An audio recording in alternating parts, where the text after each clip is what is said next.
will be right with you guys. Give me one more minute. Yeah, you can hear them losing their minds. Yeah, yeah, and also there's bird shit on one of my hands, so I got to deal with that too.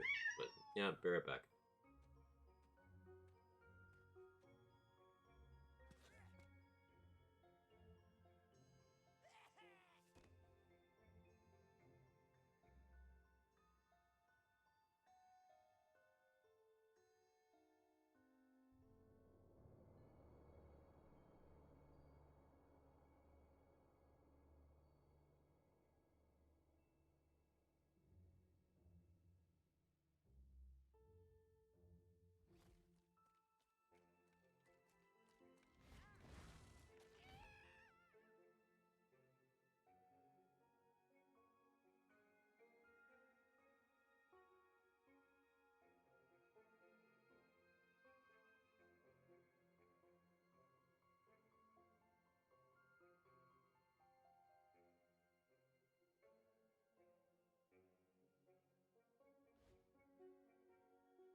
Okay, actually here now. Hello, hello, hello. How's everybody doing? Good to see all of you. And now you can see me. Um, but I took day off yesterday. I signaled that I might do so on stream. I didn't tweet anything just because I slept half the day, and by that point I was like, oh, they know by now. Um, so while we're talking schedule, I think I might move my day off from Sunday to Saturday this week, maybe. Because there might be something that I'm gonna go do instead of stream tomorrow. We'll see. We'll see. Cross that bridge if and when we come to it. So if you don't see me tomorrow, then I'll be around the following day. Makeup stream. Not makeup stream, but making up a stream. Um, Today I wanted to do a playthrough. Uh, the idea, and I'm not completely married to this idea, is to do C100 all the way through with gear. But I'm open to if you guys wanted to see any variation, like say C50 with no gear, or I don't know about C100 with no gear, um, but the idea is to do a playthrough in chaos levels with a level 40 character. Um, with level 40, you don't get bogged down by the enforced leveling areas. You have myth rank move speed, and movement speed bonuses as a whole are just bigger. So the playthrough actually goes a lot faster. I think this can reasonably be accomplished in one stream. Maybe a slightly long one, but I think it's doable. Anyway. It's Ikata. How you doing? Swin, Cheese, Pirek, Stump, Roddy, Priz. How dare you do something other than stream? Always do something fun. Yeah. I don't go do things often, so. Um, yeah, so we're gonna be doing Clawbringer stuff through the story in New Game Plus. This is not an official New Game Plus. This is save's been modified to simulate that. Disclaimer. Don't want to get people's hopes up there. Discord notification reminder. Thank you, Chris. I was forgetting something. Just doing the runaround this morning.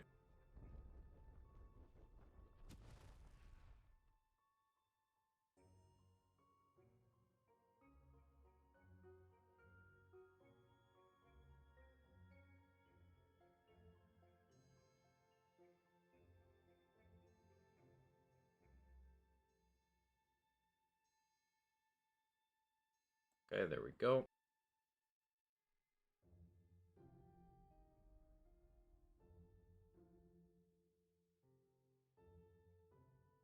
Okay.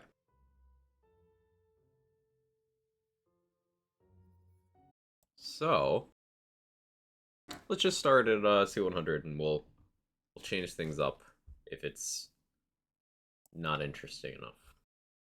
This is my hammer throwing setup. We get the cutscenes and stuff as per usual. Time's up! Okay. Valentine, you've just drawn your own face over the character sheet? It said draw your hero, and I'm... Quagbringer playthrough. Yeah, Milk Lizard. How are you? Okay. And Fret, it says your starter sword does murder 1,000 damage? My bad, I left off a 0. Oh, so I finally watched the Dragon Age anime last night. It was enjoyable. I felt like it did suffer from being short, but worth a watch. And these fools shall be thine advisors. Double spawns? Is there a double spawns mod for this game? I advise that you better be a badass. We're here to slay evil and get gold. I know you see me as a role model. Follow my lead and you'll be a great fate maker. Alright, one last thing. Bunkers and Badasses is a role-playing... The C100 playthrough makes a lot of sense for Wonderland stories since you start by finishing big campaign and go for another one. Yeah, that's true. I'm not really here. Favorite class of Wonderland still played it. Let's go, Asa. Killing time until death's sweet embrace. That would make things spicy. I'd be open to something like that, but I don't know if it exists. Now, prepare to enter a world of fantasy! I don't see anything. You gotta imagine it, knucklehead. Just close your eyes and wonder. You have arrived in the Snoring Valley, an unassuming and peaceful corner of the universe. Pupty, thank you for the 28 months. You journeyed far to be here, heeding the call of the Queen herself. The queen herself! I want to hear text-to speech on this one. She fears the Dragon Lord will soon reawaken. You must find his tomb and prevent his resurrection. Well, Okay, yeah, you guys stop talking. I guess text-to-speech isn't going to do the thing, so I'll do the thing. I also suffer from being short. I'm sorry to hear you encountered another thing in this planet suffer from being short, too. My condolences also high. It's a good time, 28 months, and a wonderful place to chill and lurk. It was good friendship. Plus ratio. Got him. But thank you, Pupty. I'm sorry that you're short. I will continue to support you regardless that you're one of the tiny people. No, but seriously, thank you so much. And I hope you continue to enjoy all the stuff and things, and eat some good food today. Yeah, that's a direct request. Eat some good food. I don't care what it is. here it is. We were commiserating over Here's a little cheat sheet. you know, that food related thing. I'll try to see if they know those people exist yet. Your breakfast? I did not. I'm running on coffee as per usual. You know, I was on a good streak of eating breakfast for a while, and now I just kind of don't.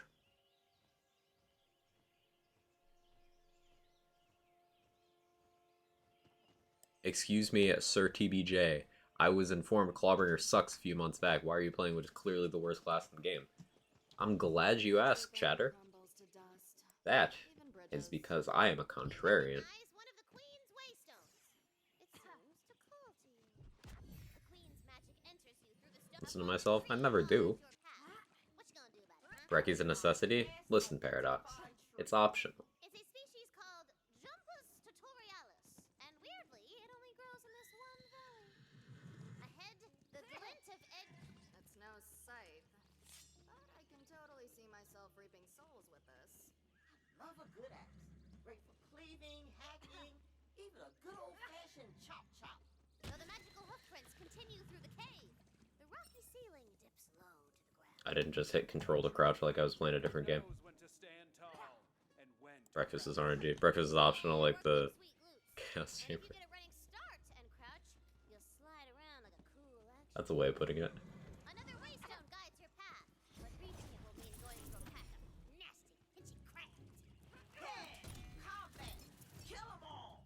So unlike with the They're so pinchy. the chamber climb, I did equip what was in my inventory that would be good for going speedy. So pickaxe is already the weapon of choice, but that does give a movement speed option. But I also equipped a bad egg and a slip and stun, so we can slide around, and we also just have more move speed. That'll save a lot of time over the run. Forgotten Shrine.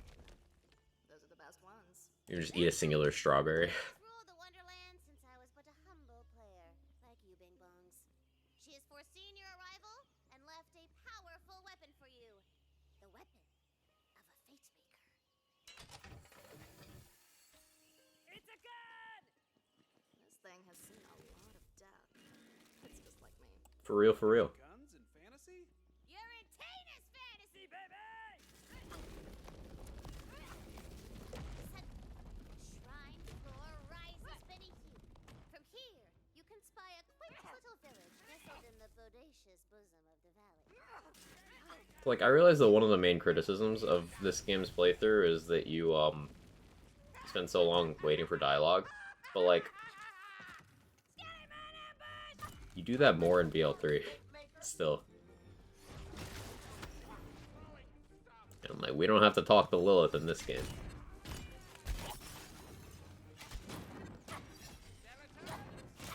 You're welcome. Holy crap, they might reach the Dock Master! I gotta book it! Yeah, whatever he's talking about. What spell do I have on right now? Okay, I have Brutal Stampede Frostburn right now. That's kind of overkill. Do I have an armor that has movement speed here? I have a Tyrant's Truth, but that's not even remotely the right skills. I could have prepared more in this slot, but honestly, whatever.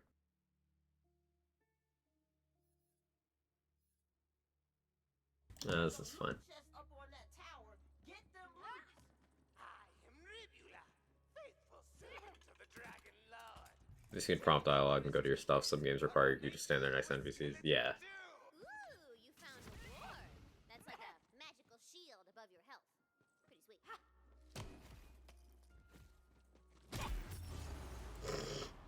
Victory! I don't know why I didn't think that would down me. Ahead, you hear the roar of raging fire and the clackety clackety.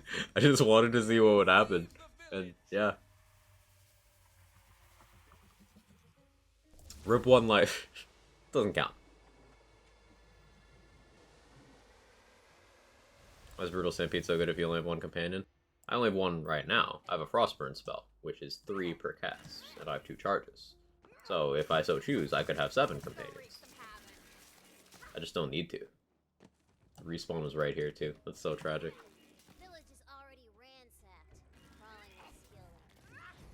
First death? No, it didn't happen. Also, now first death is stuck in my head. Chainsaw Man ending 8. Absolute fucking bop. Now, it was already stuck in my head, as it usually is.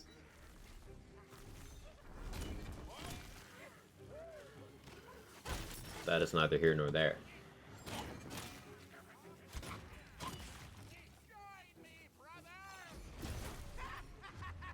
I barreled myself again. How do I do this? Powerful skeleton arises. I feel like we're going to be seeing a lot of that, considering the nature of this build. In the carnage. But she looked bad, baby. She looked like she was about to die. I think this is good, good to show, though, because there's a lot of people who try to do the glass cannon archetype in this game, and that's what I'm doing. I have, 3,000 HP and 600 shields, and I'm trying to deplete my shields as much as possible. Isn't like a social moment, but I'm just trying to find the Dragon Lord So. and keep him from coming back. Yeah, which build this? This is the hammer throwing thing, so.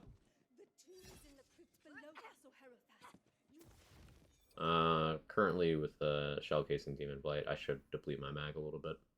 No, it's the 18% pickaxe setup. The tomb is inside a crypt. The perfect hiding place. Fuck around and find out.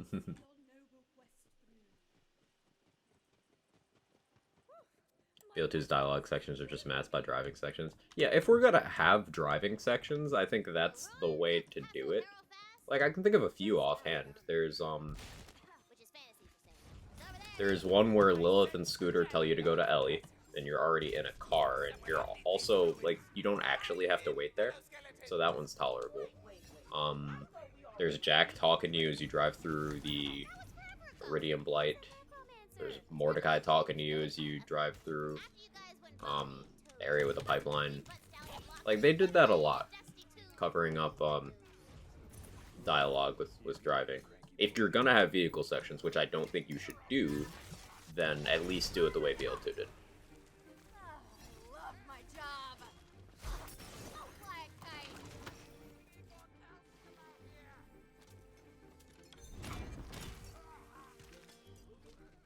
Hey Casey, how you doing? Good to see you.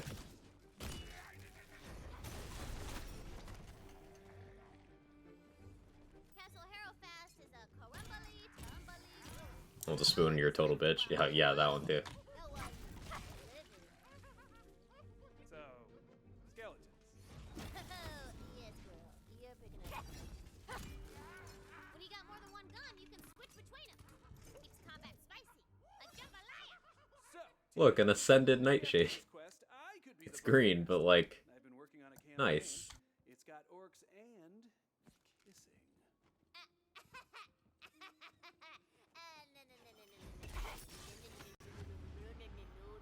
Tina don't play no more, okay? But it's all good. I got mega tons of questicles simmering up in my brain sauce, baby.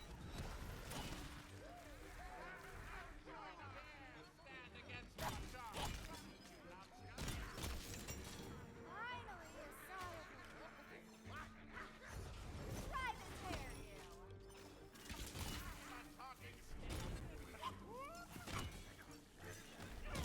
Harrowfast's throne hall lies barren, hella decrepit. The last of the Harrow bloodline. Is Angel explaining the plan? Ancient throne. Takes 5 minutes, you can ignore it, leave. Yeah. As though awaiting a destiny. There's a few of those sections where, like, you can just... You're next to an area trigger, so that just works. I love it. Grab that spell book.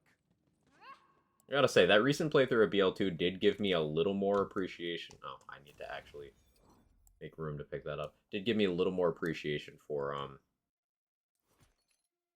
some playthrough design choices. Okay, this is more like it. Like, if BL2 had not forced multiple playthroughs on you, The frost spell. I think it would have been, like, the best playthrough model they did, aside from this game. They got none of that greasy Like, it has bloat, Now, how do but I not as much as BL3. Tomb Crypt? And it doesn't have any, It's around like, here somewhere. sudden jumps in level that you need to be mindful of, the way TPS does. I still think BL1 has better atmosphere and characters and areas. Smells of old stone. But, you know, if you had to pick an all-arounder. Rumble and a booming laugh that seems to Playthrough on C100, how did I miss something? Save editing. Freefall. Save editing. This is not like an official New Game Plus. It's done by resetting quest progress on an existing C100 save with a save editor.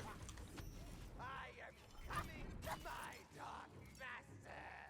He's gonna resurrect the dragon. Such an unreal portrayal of tabletop RPG. Imagine DM just wants to be DM and not a player, right? Tina saying that she doesn't want to play? stone glows. Hmm. You feel its magic I can believe it if she was just like, I don't trust you guys to do it. within your But no, she just doesn't want to play. It asks, I mean, we know why, but... who are you? I guess I'm a fate maker. You have answered smartly, baby! The carven door to the Dragon Lord's tomb crumbles! The resurrection ritual has been. Tremble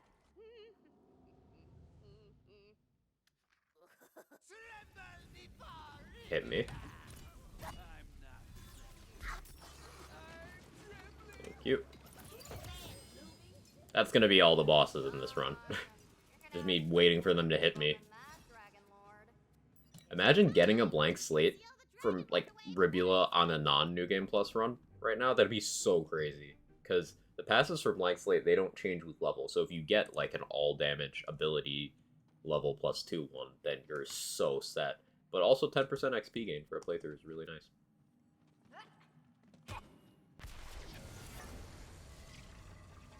Ribula? Dragon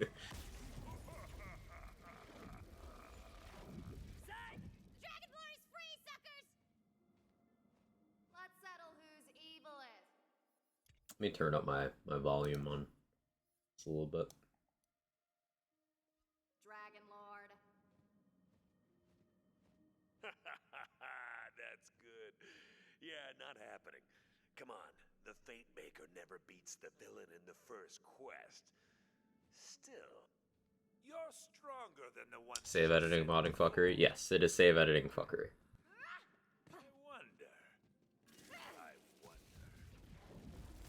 Only 2 like categories of things were resets. Quest progress and like overworld shortcut stuff.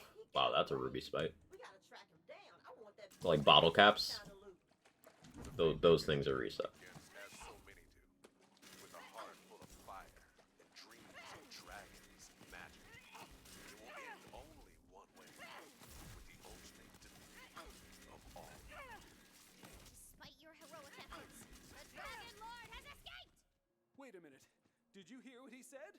Shiny. Grim voice lines are different. Yeah. Neighborhood? I know where he's headed. He's after Queen Butt Stallion.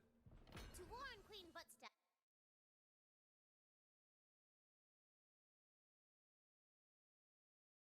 Endgame activity idea recently for Borderlands, thanks to Monster Hunter. Ooh, what's that?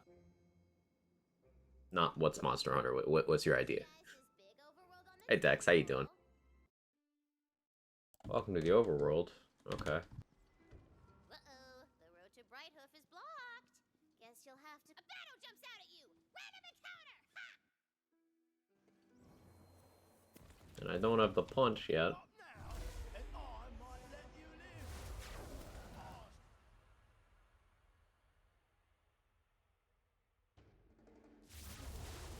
So Monster Hunter is it?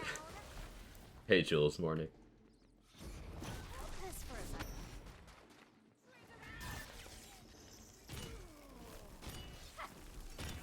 More for the culling.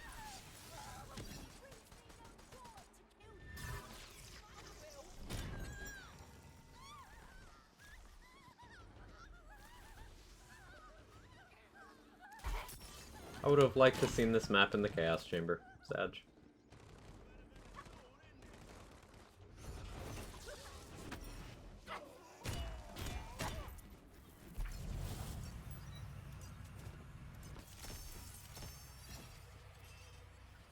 So you can see what the effect of having endgame loot luck is during a playthrough. We're just kind of getting drops all the time.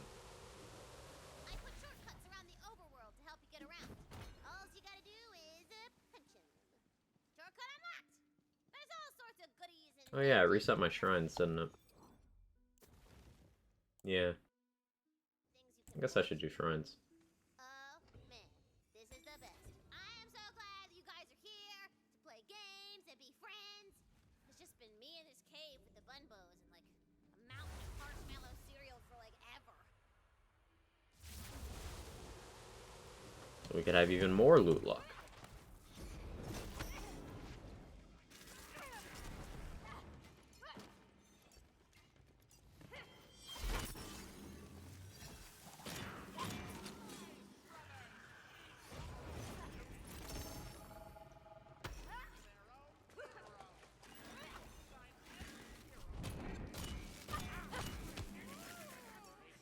I also wanted an excuse to use a slip and stun for an extended period of time, and a playthrough is a perfect time.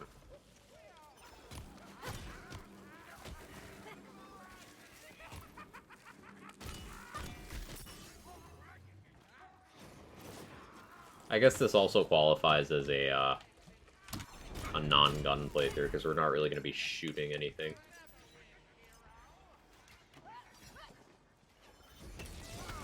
That hurt.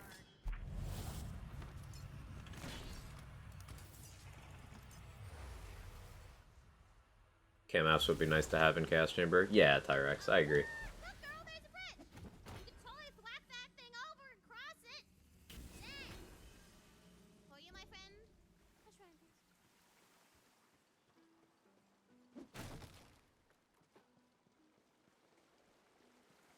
Wish I could do this on console. Yeah, would have been nice. This shrine is dedicated to Mool-Ah, the patron god of cash money. Do I actually get Zumios early in a playthrough this time? Because I always forget normally. Smell that? Coming from that dungeon? Overworld's so cool. Overworld's great. I really, really love it. Like, it's funny because before the game came out, it's something I really didn't care about at all. I was like, alright, that's fine. Tell me about the activities and stuff. But the more I actually, like, consume the game, the more I just... It really adds to the flavor of the game overall. It does really enhance the tabletop vibe. And, once again, it is just way better than vehicles. Have this conversation, like, once a week. Last week, I was shooting the shit with Epic about it. Like, vehicles bad, overworld good. It's just that simple.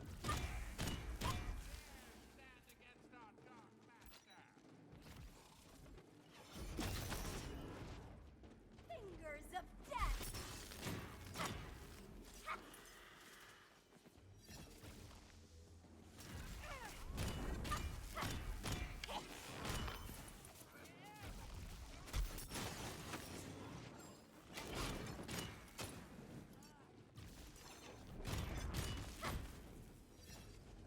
Fortunately, this is a map I'm very acquainted with because of the chamber.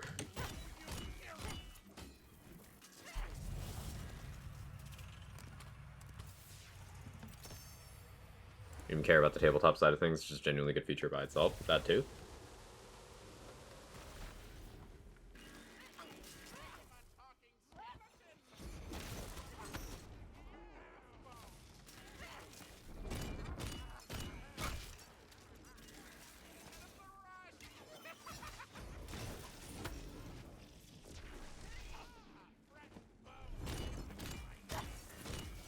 In Iceborne, Monster Hunter World DLC. I've still not played Iceborne. I've finished World, but I've still not played Iceborne. I know, I'm so behind.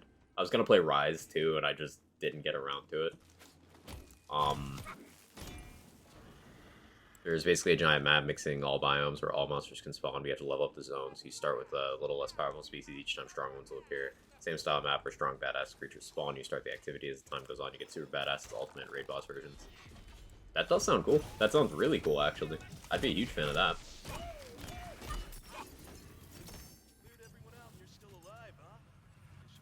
And we've seen, like, hints of that they could do this. In BL3 Arms Race, as you go on, you get that chance of Revenants to spawn in. So this guy's totally gonna try and kill us, right? So it'd be like that, but that'd be just the core gameplay. His name is literally Backstab.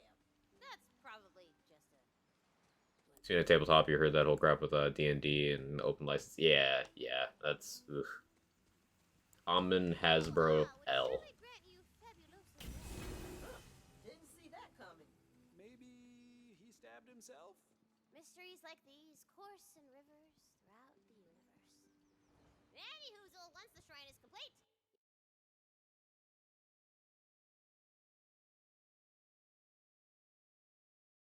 One thing I appreciate about Wonderlands, very often forget it's supposed to be themed around a tabletop, unless one of the main characters is talking or you're in the overworld, which you see as a plus. It does kind of let you appreciate it outside of the framing. Newbie, don't worry, those jerks at the table can't hear me.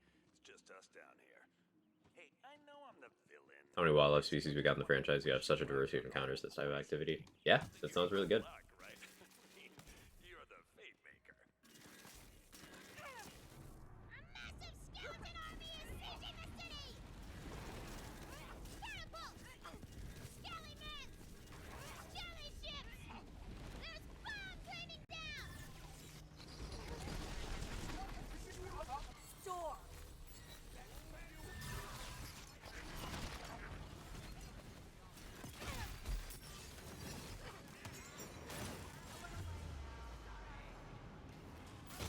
I can't go home yet. The skeletonary blasts a hole in the barrier! The defenses are breached! You see a lone figure fighting back against the endless tide of skellymans! Hey, it's Kid Nenji. Scarred by 100 battles, his It's Kid Denji. Oi! You, citizen! Over here! I saw you fighting the undead on the beach. Glad I'm not the only one giving these bony pricks a hard time. Wow. I thought Look up page source, take the links to that. I'm gonna know where it looks like error page. Do I bloody look like I'm... Oh, for D&D Beyond? Yeah. I've seen a push for a call-in campaign where people just call the phones as well, because they're getting the emails flooded, they're getting their website flooded, the support system, and now their phones. Bollocks, we'll have to deal with him later. Right now, we have to break this siege. The undead have catapults lobbing skeletons over the walls. I need you to destroy them. Here, take this C4. Tina, I know you like explosives, but can you make it more fantasy themed than C4? Right. Good catch. Yeah, right, Guns being electrocuted. Yeah, that happens. Visual bug with Storm Dragon Judgment.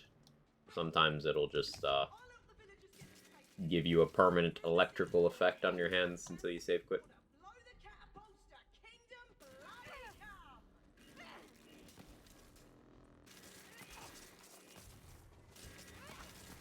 Buttsville. Blood.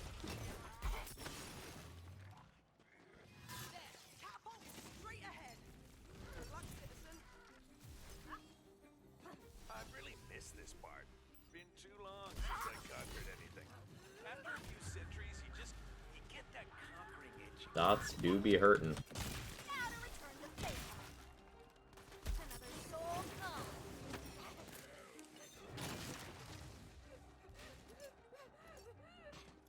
Slap that fantasy 4 onto the catapult. Now They're all getting one shot now. Ooh. bloody clear. The catapult explodes into glitter and rainbow bits. Brilliant. Keep blasting them back. Hey, hell, citizen. Okay, so Paladin Mike isn't mine, but I met this cool nerdy barista on the EchoNet, and they said I could use their B&B character if I wanted, and I was like, hell yeah! And they were like, shut up, nah, and I was like, ooh, that accent, ooh. Did I get the chaos bug? I totally got the HP bug somehow. I guess it was on the level transition. Okay.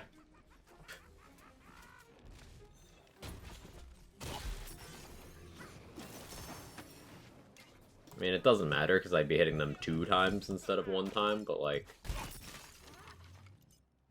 them dying to a 30k hit makes sense. Them dying to a 5k hit doesn't make sense. They've set the last catapult up on the fallen tower. Figure out a way to get over there.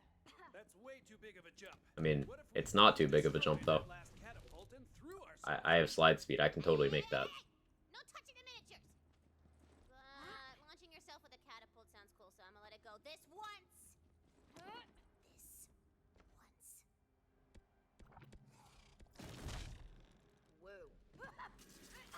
Woo. Hundreds of goblin hours to construct. I'm out here creating jobs, you know.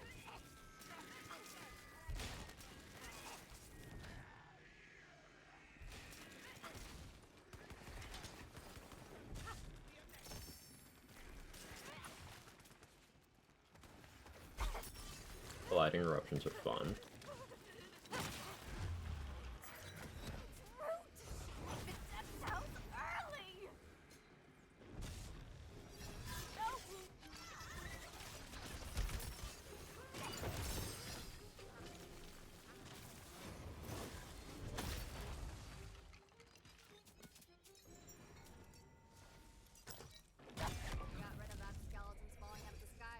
Each raid boss have their dedicated drops, like the idea you can only get legendary comms raid boss is not the huge amount of BL3 Wonderlands RNG though. Once you finish the activity, you also get a huge portion of roll drops.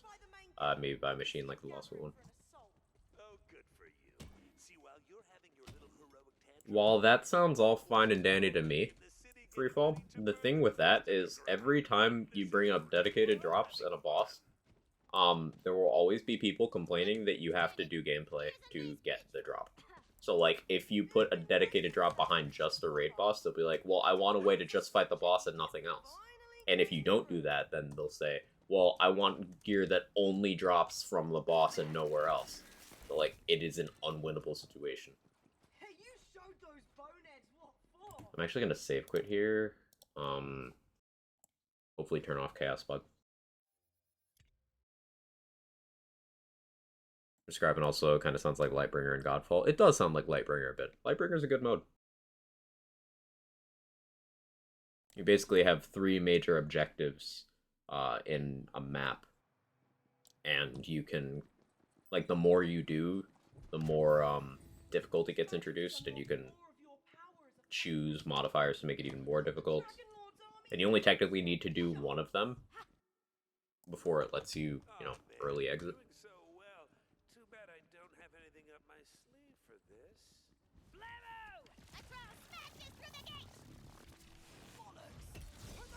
There we go. HP bug over. All jokes aside, don't keep trolls in your sleeve. It gets hot in there and they don't know how to get out.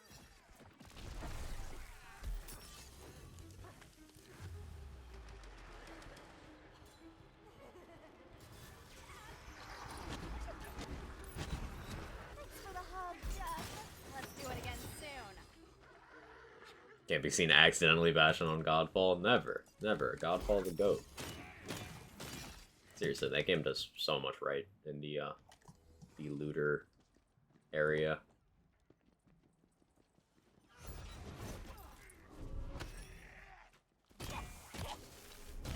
Another soul cold.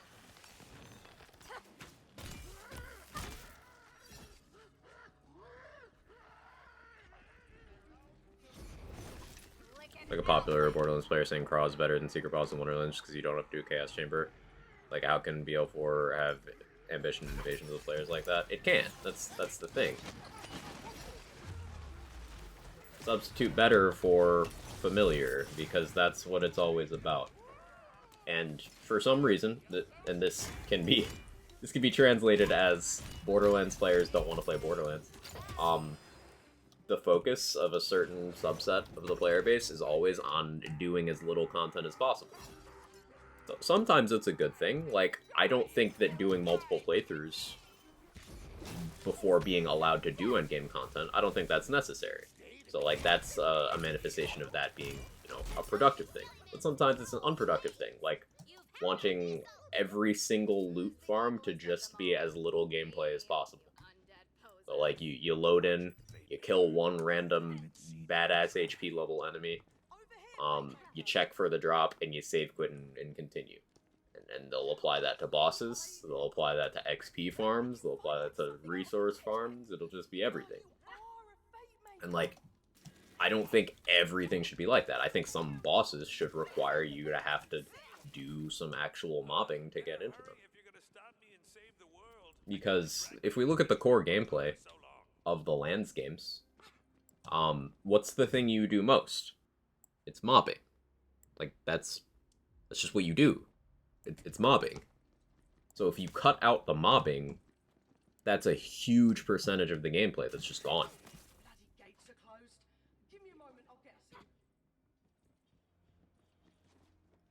in. And it feels notably empty. Lord Sky! Open up the gate! Another way of proving it. We're waiting for dialogue right now. This would be a lot less boring if we were mobbing right now. Almost every problem with these games could be solved by more mobbing. Into my own personal bloody teapot! Him, guys! Open the gate! Come on, but get ready.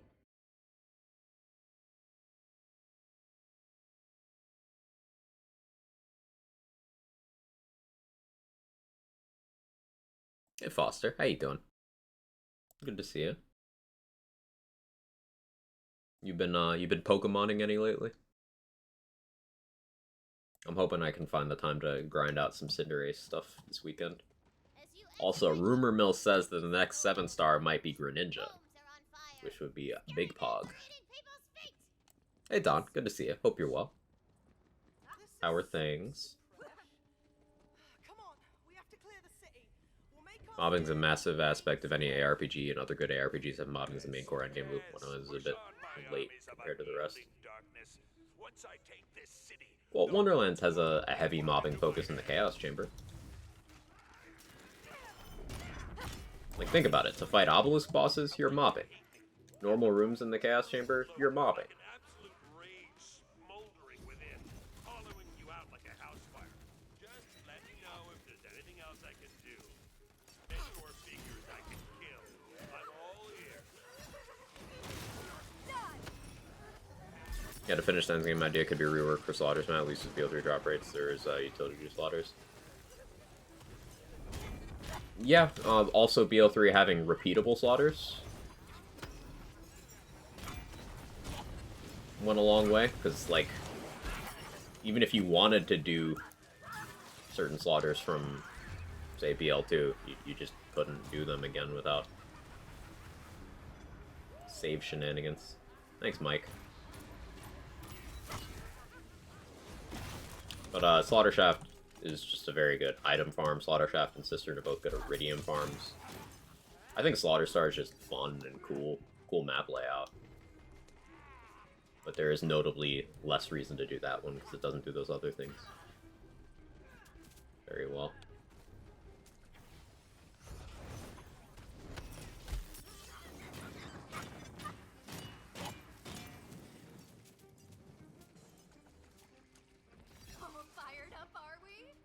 Took this long to do it. BL3 had takedowns, that's the thing. BL3 had 3 repeatable slaughters. It had proving grounds, 6 of them, which are all mobbing towards an end boss. And it had takedowns, and then it had Bloody Harvest and Cartel events, which were both, hey, mob this much to get into the event area where you do more mobbing towards the boss. BL3 had a heavy mobbing focus. And I think people caught on to that, even subconsciously, which is why the request for something in the style of Aista and Hemo was so persistent. And then when people got Aista, they're like, hang on, this is exactly what we asked for, but it sucks. And then they got Hemo, they're like, oh, this is better, I guess? But Hemo goes back towards the drop starvation model, which in a game like BL3 doesn't work. In a game with massive part variance, drop starvation is not the answer.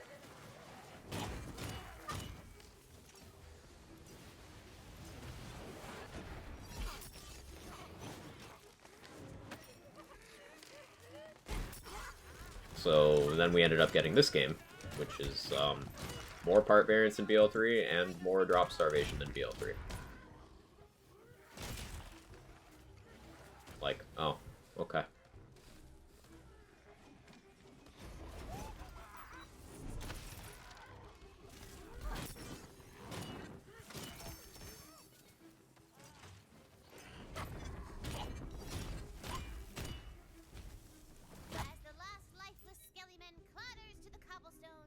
It's terrible. Must be on bad internet. It's on 240p, but you sound hot. My internet's been really unstable lately too, though. So it's probably both. For the queen. It feels so good. I'll tell you though, I made the final mission of ME3 last night. I'm playing through Legendary Edition really slowly, first time ever. Might agree with you on Mass Effect being one of the best series I've ever played now. Foster, like, I very nearly started a Mass Effect trilogy run for stream today. I only decided on doing this Wonderlands run last night at like 1 a.m. Or I guess this morning at like 1 a.m. It was almost Mass Effect today.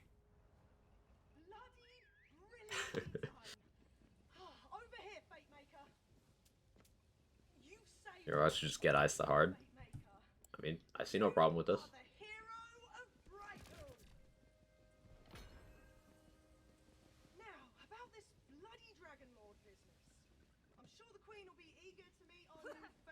Yeah, I'm in Wonderlands. I still don't know how you doing. Friday the 13th? It is Friday the 13th, isn't it? I'll go meet the queen. I'm not gonna be impressed or anything. The gates of Her Majesty's castle swing open as though they... Her magnificence. It just washes over you, man. Yes, I feel it. It's fizzy. You spilled your soda. Yes, I did, and it was in honor of the queen.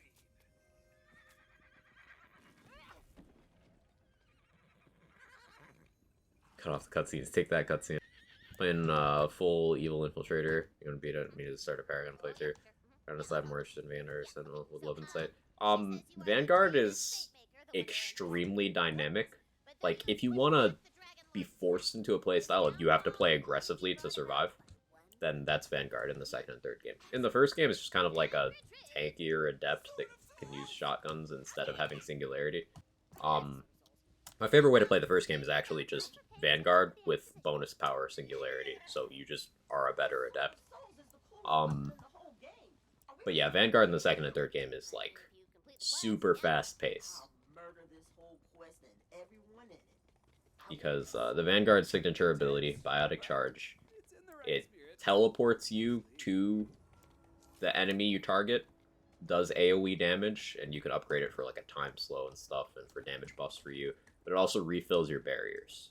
So often it's like, zip to this enemy, kill them. By the time you've killed them, your barriers have been knocked out again, so you need to zip to another enemy. So it's just bouncing between enemies constantly. And then in the third game, they add the Nova skill, which uses your barriers to do damage. So you can expend the barrier yourself, adds another layer to the gameplay. It's cool stuff.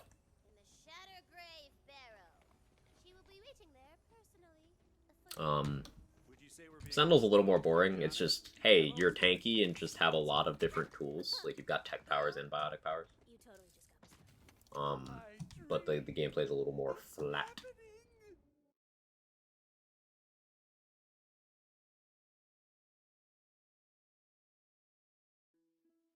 Thought about you because Periphery released 2 new songs, one called Zagreus. One of the guitarists said the album gonna come sooner. The band members were so much at the 80s. That's sick. I've never listened to Periphery, although the name is familiar to me.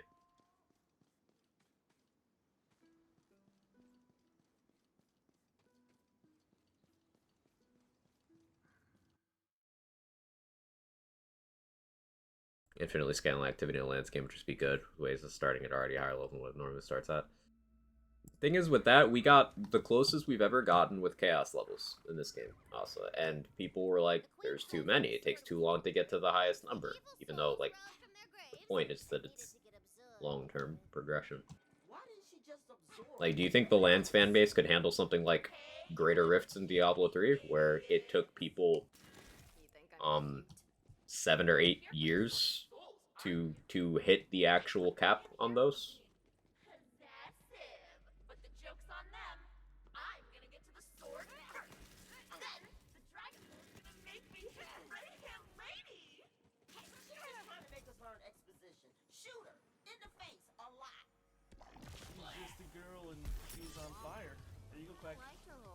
Why did I take damage? Happy birthday. What even hit me? Well, it's my birthday, but take this sub anyway.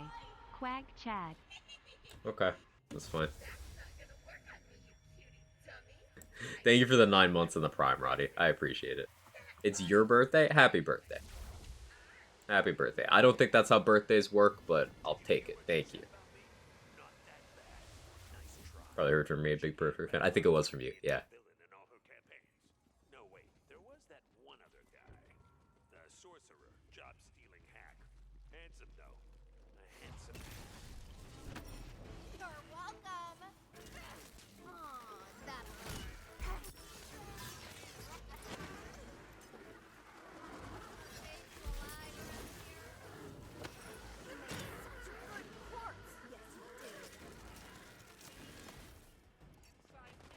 Infinite scale, I mean from the point you enter to the point you die. Ah, like Risk of Rain. Yeah. Risk of Rain 2, enemies infinitely scale just as you play.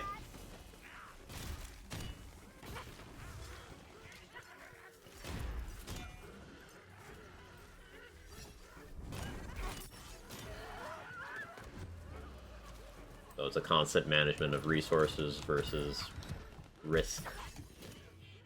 That's the name.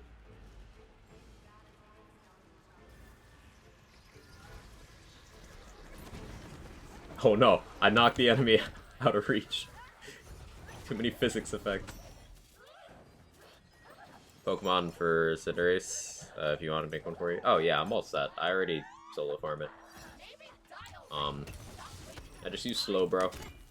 Maybe I'll try as Pathra for this week. I do have an Espathra. I just need to like retrain the EVs. But yeah, I farm slow, bro. Inside the mausoleum, a chest catches your eye. Ooh. It's a dark magic spell. Still making me pick stuff up.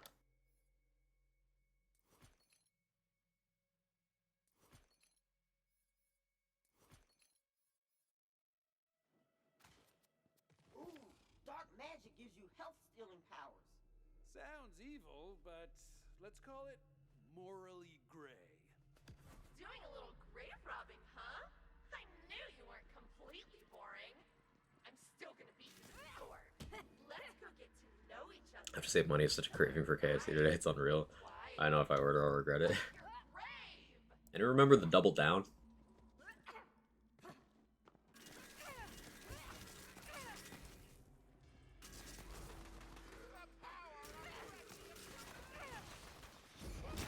Enjoy your vacation.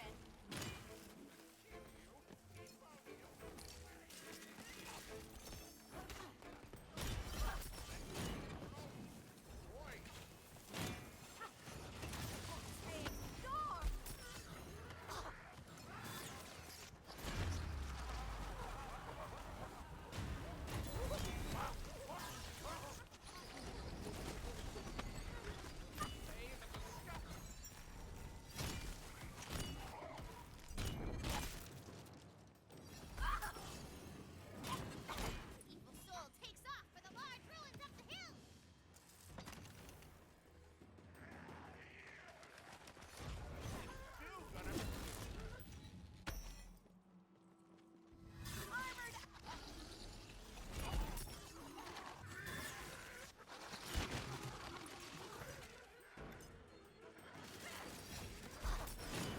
Queen Buttstown is coming in with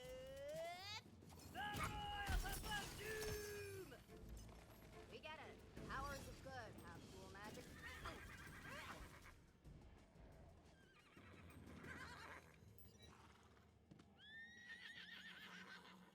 The Royal Majesty says you will need to find the Tome of Fate and read the Fate Maker's Creed aloud. Gain entrance to the relic repository remains.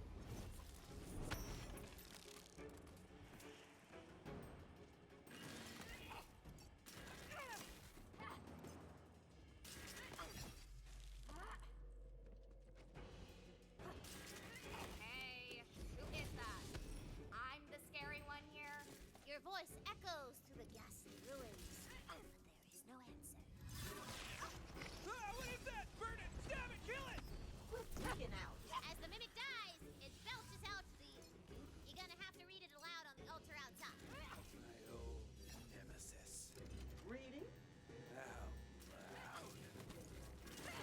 Place the Tome of Fate upon the pedestal and read out the Okay. Fate Maker's Creed. I wish I had the ability to start the Tower Trials and Godfall already at 5 instead of needing to do those 5 every time. It's usually where it starts truly picking up. Yeah, yeah, Fate brings us definitely agree on together. that. That's going on my vision board. Do you really believe that, Tamer? What? Nah, girl, that's just some fantasy butt crap. But I guess, you know, they.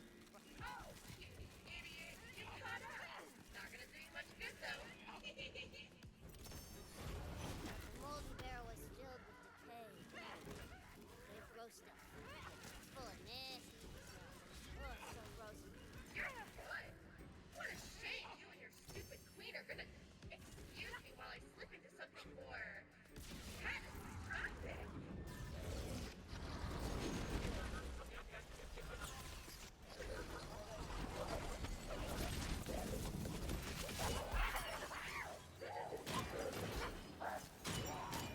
One more for the soul's fire. Yep, thought. The light thing is clearly not working for you. As the hulking body of the Zomboss collapses, Her Majesty reappears. You have impressed Her Royal Hotness with your courage and total badassery. She will now grant you entrance to the sacred chamber that holds the Sword of Souls.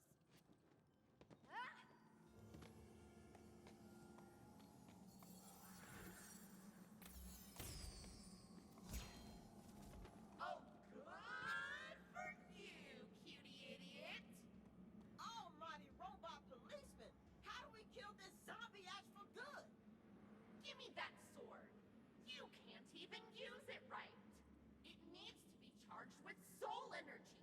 And that only comes from your precious queen and the souls of living things. Be real nice if we were mobbing right now. At least one soul nearby that needs some Remember when KFC had those buffets? Those were the days. Now I hate my mom for letting me eat that much crap food. Buffets have never really been my thing personally. I am too grossed out by people. That was so hell damn. Now you must take the sword back to Brighthoof. A town portal opens up.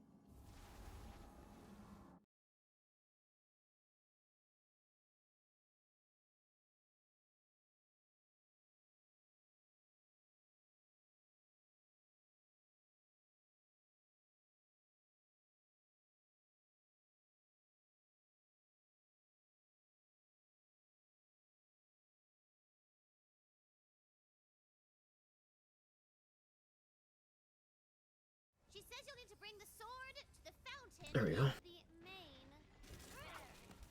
Little, Do I have any skeleton keys?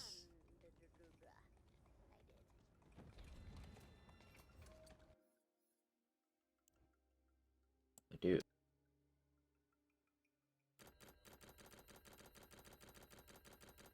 I have 20. Don't need them, but I have them. As you place the sword into the fountain, soul energy swirls through it and out in the city.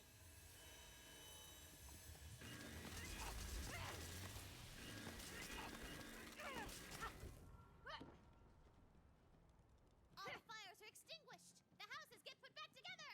The crowds are cheering for you. We love you, Fate Maker. Thanks! I love me too! But Stallion says to, you know, Like, specifically because if she's the goal of being the rules lawyer murder hobo.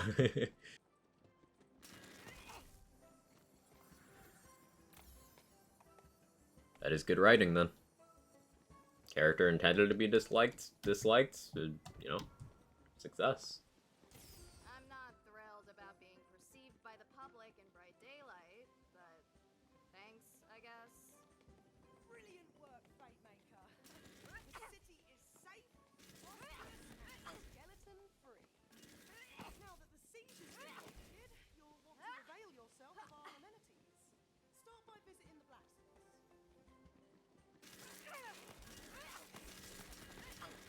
Who is that? Can he see it through the soot in the eyes? They called me the hero of Brighthoof, but Plenty. Thank you for the 30 months with the 20 streak and the tier 2. I am TBJ Claude. Never met a fate maker. You'll need some better Just tossing around ideas for a Quag Claude emote. weapons or armor directly on account of my exclusivity contract with the This game should have a dialogue skipper. I'm a proud part of the military. I would love an arcade mode, which is just like I can offer New Game Plus, but with no dialogue more bullets, and no cutscenes. more fire. A free sample of me wares on the house. Fine choice. Now, while you're seeing your way around, go and talk to the lovely lassie who runs the soda tavern. That's easy. She pulls a mean fight. Soda. She's just a girl and she's on fire. You look like I am TBJ, Claude. And, you know, that's what only tavern keepers can do. Yes, text to speech. Welcome in. Welcome to Izzy's Fizzies, where all liquids consumed on premises are just soda and nothing else. Are you the new fate maker who fought off all them skeletons? okay, yeah, but only because they were lame. We have Mr. Sean, skeletons. Mr. Len, Ms. Art. Soon. I am TBJ Claude. No, I am TBJ Claude. Was barricaded in here and they were slurping down Virgin Natalie temples like it was the end of the world. I'm only Chachi, Hey, Moo. the fate maker. You did us a mighty fine favor. Now, out of thanks for saving our city, let me avail you of our amenities here in the soda tavern. Here's a magical quick. Ms. Cursed, yeah, that's Moo Girl. If you need to change anything fundamental about your entire being, it's free, weirdly enough. Right this way. And right here is our lost loot machine. very popular. It's like, if we had an official New Game Plus for Wonderlands, I would love for it to start just, like, after this. Like, you know how, BL3 will start you on Sanctuary, with the skip. BL2 and UVHM will just start you, after the Knuckle Dragger area. Oh, that energy. The queen is so impressed that she wants to knight you. Bloody congrats. Come meet us in the main square. All right, we did that.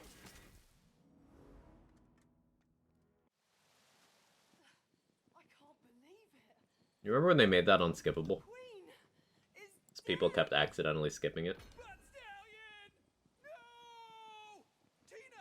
I request Quagga. Oh yeah, yeah. Can you send me the thing for that, Pupsy? I keep forgetting to ask you. Like, I'll remember at some weird time where I'm like, nah, I probably shouldn't bother. Well, not this time. I'm in control now. The Fate Maker is lost.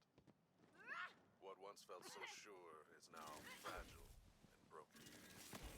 Still, It skips it? Uh-huh. one truth remains standing amidst the wreckage. The forces of evil must be stopped.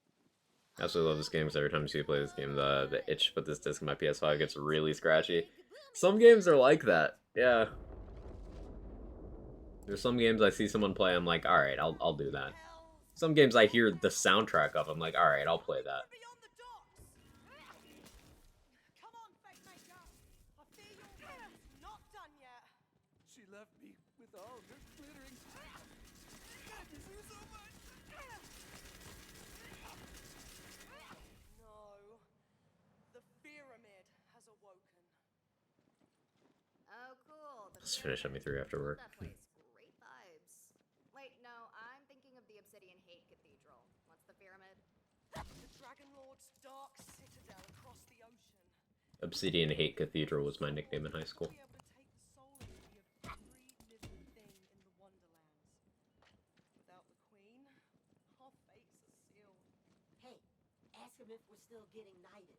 Fred, we're in mourning. Exists on a disc. Yeah, they did a limited release of physical editions. Yes, sir, in front of my They did a whole marketing thing for it. I know Miss Goody Four Shoes is gone, but can I still get knighted? Only our queen had the power to bestow knighthood. But you do deserve an honor for what you've done, and what must come next. See, this game or any Vanilla Lands game simply filled with seething anger. The duality of man. Oh no. Crouch if your knees Do I hurt. have the hiccups? I think I have the hiccups. How do I get the hiccups? As Regent Defender of Brighthoof, I name thee Squire of the Realm. Say the shake and gift version and the normal version. Thank you. Man, that's some dragon dookie. I know it's not much, but it'll have to do. For your new quest is none other than to save the Wonderlands itself. Journey to the pyramid, take back the Sword of Souls, and avenge our queen. You'll need a vessel. Speak with the dockmaster. Whatever resources we have are at your command, Fate Maker.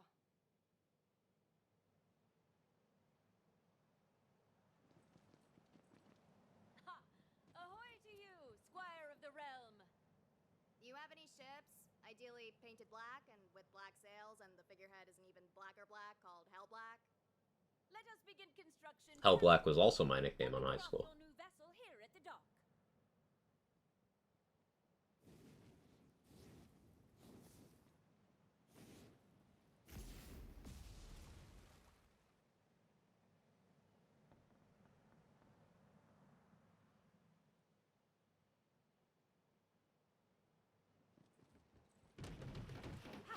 Look, they added crafting. Mine eyes have never seen such a beauty of the seas.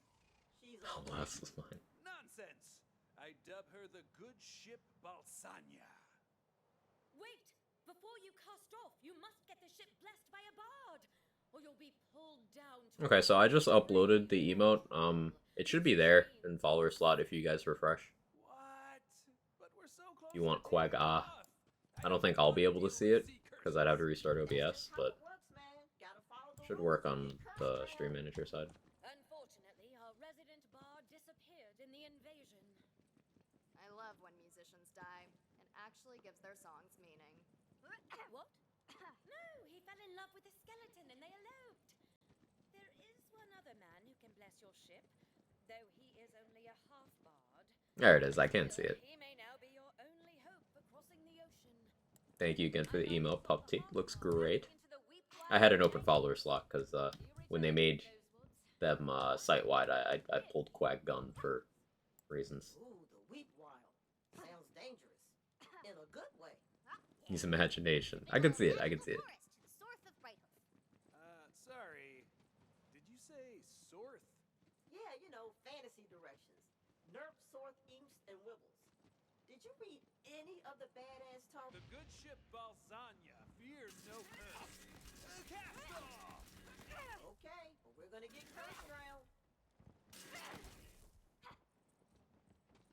The good ship Balzania casts off from harbor, with the wind at your back and the prow aimed at destiny.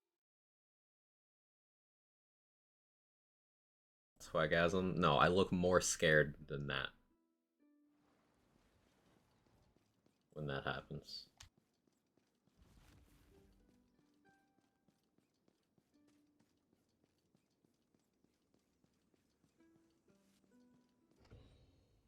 Tina, you left a cheese curl on the board. What? No, I didn't. It's right there. It's in the way of our character. Maybe it's. That's how I feel daily needs to exist more. Mayhaps it is a powerful ancient meteor that fell from the heavens millennia ago, and it's got a lock on it. So you got to go to a dungeon that I totally already had ready to get the key to unlock it. Uh-huh.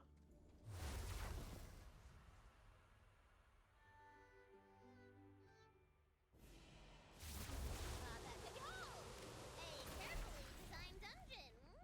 The key is surely safe within.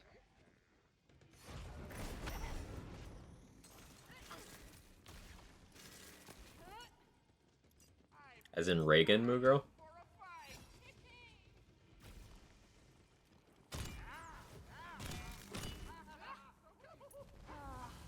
Pets are too good for this world.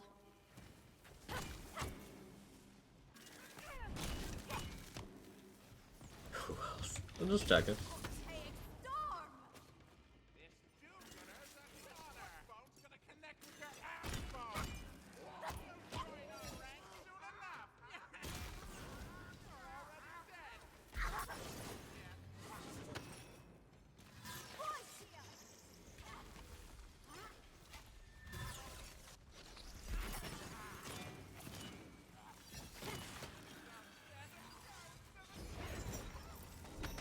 War for the culling.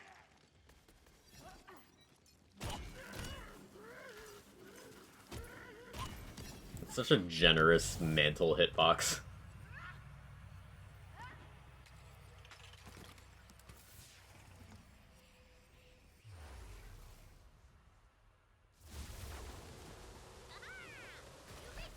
Pelican Peloton. Key is being guarded by a big old shadow. C100 playthrough? Yeah, pragmatic. You're doing C100 Clawbringer playthrough. I've asserted in the past that Clawbringer is the ideal playthrough class for, you know, C0 playthroughs. But I figured I'd show that it holds up very well for C100 playthroughs as well. Because Storm Dragon's Judgment is like most of the reason for both of those things, but also in the C0 playthrough, Claw Capstone's actually quite good. At all points, Wyvern is the most effective of the damage-dealing class feat companions. This is more relevant to the C0 playthrough as well, but the first 15 points you put in Clawbringer Tree are all good, unlike most of the other trees. We unlock the cheese curl. As you put the key into the lock, the powerful ancient meteor begins to rise from the ground. Woo! Returning to the And then You also get other comfort things like you get a cheat death later on, you get awe. It's just a really good playthrough skill tree. Sorry, with empty skill tree? No, I did not. I did not. This is geared and with the skill tree. See. But I debated doing it without, and it would still work out just fine. Because the only thing I would need to get the hammer throw going is a good damage dealing outlet. Without my gear, is I just need to get a melee weapon. Well, the Franks would say, that's a lot of bank. So With a dang good creepy. crit stat profile. Buried in my own grave. That's I it. love it. Okay, vibe check. How's the party feeling? I'm great. I'd be even better if Valentine had got Queen Diamond loose killed. Whoa, how was that my fault? And why do you care? You can't even remember her name. Half bard, half barbarian. He's a little distracted at the moment. You'll have to, get his attention. How dare you! This pristine forest! Nature is our greatest treasure! What is hitting me? Oh, it's you. Hi. Just for a second. I am darkness incarnate, but also I'm on a quest to defeat the Dragon Lord because he's trying to be more evil than me, and I need to cross the ocean. I love two things in this world. Red, white, and huge explosions! And respecting all living beings, irrespective of my own underlying cultural biases. Base, Torg. Three things!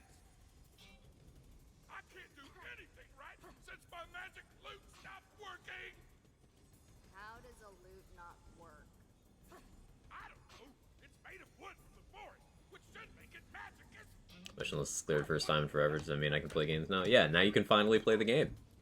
Have you tried? Your Torg makes me think of Mr. Satan. Yes.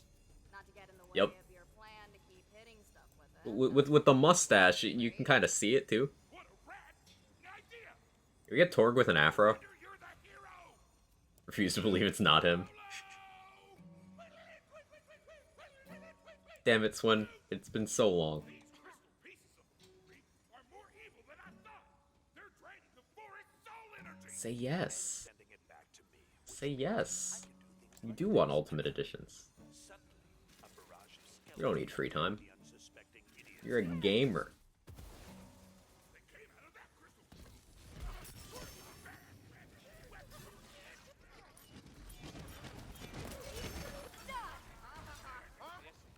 Which skill tree am I using? Oh, this is the Exeblade one. I do have this.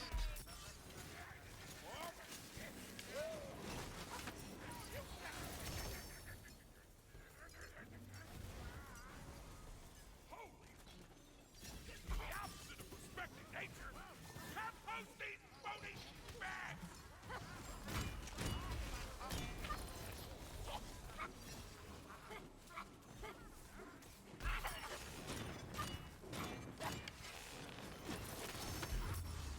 Not the same for him. Holy! That thing was inside the crystal that whole time, like an evil cocoon. Wrecked its entire scene.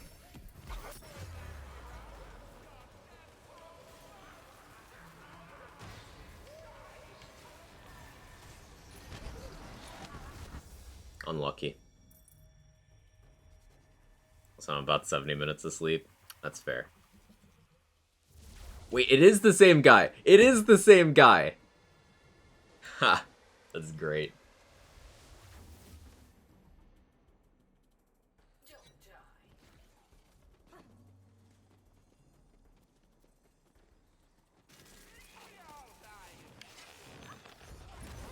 Queen's Critaceous, my beloved. Yeah, I have a ×2 right now, which is why the ammo is sustaining.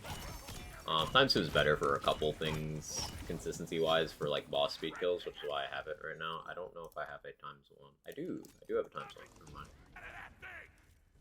Yeah, ×1 better for this. My loot! It started vibrating when you destroyed the crystal. The magic's coming back.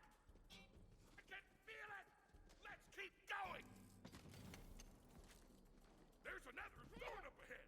Let's it up. So the Dragon Lord is using the crystal thorns to leech the magic out of the forest? See, now that's what I'm talking about. Why don't we get into the magic stealing business? Because it's evil? Not if I use it to give orphans enchanted chamber pots. Boom! You look real dumb right now. I mean, it's a good point. Wipe your shoes off at death's door!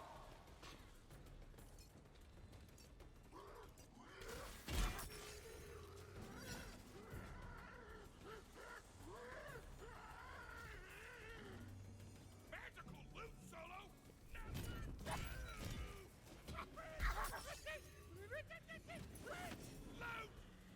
A horde of skeletal foes emerges, ready to tear the Faithlander limb from limb. Hey, this is great. See why she likes this.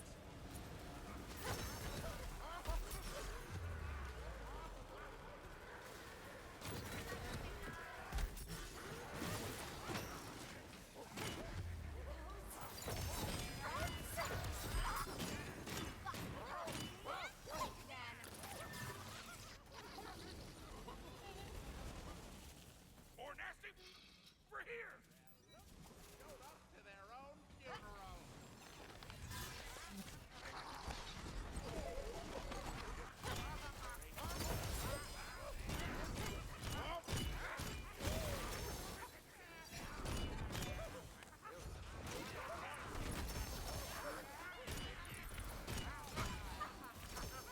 Why not get ahead of the rush? Imagine getting this during a playthrough. Oof. A blank slate, though.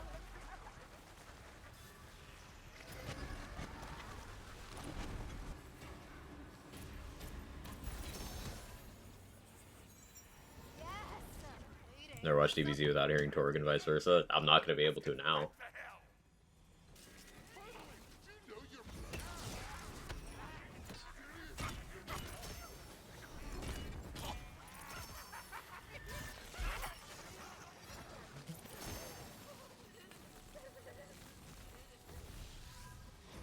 I think it's kind of funny that if you take Torg's lines and put them over Mr. Satan, then, like, nothing changes plot-wise. It's just the same. Hero, I have one question for you, and one question only. Explosions? See? Obvi. Bonus points if they kill something. I knew it. I'm glad to meet you, hero. Perhaps it was That was probably very intentional. onward to glory. Fina, what are you hiding in your hand?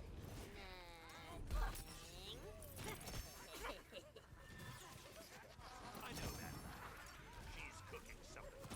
And if it's who I think it is, you're in for a sweep.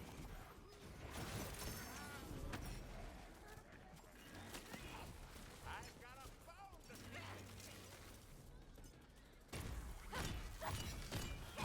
Boys, Works on you!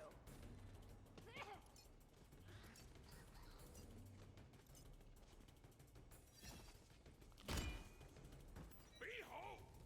Part of the warrior's life. I'll clear the way. Back to the mountain rim. It's my one and only attack.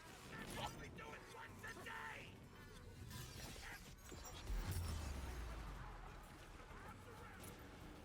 Rocket them. Rocket. What are you, Batman? Mountain rip. The super sexy forces of evil smell the stench of heroism on the wind and rise to stop it now. Kick these idiots. Hands up.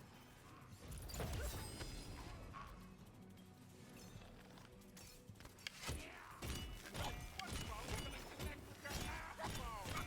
Got a live one. Yeah, I avoided that barrel. Good job, me.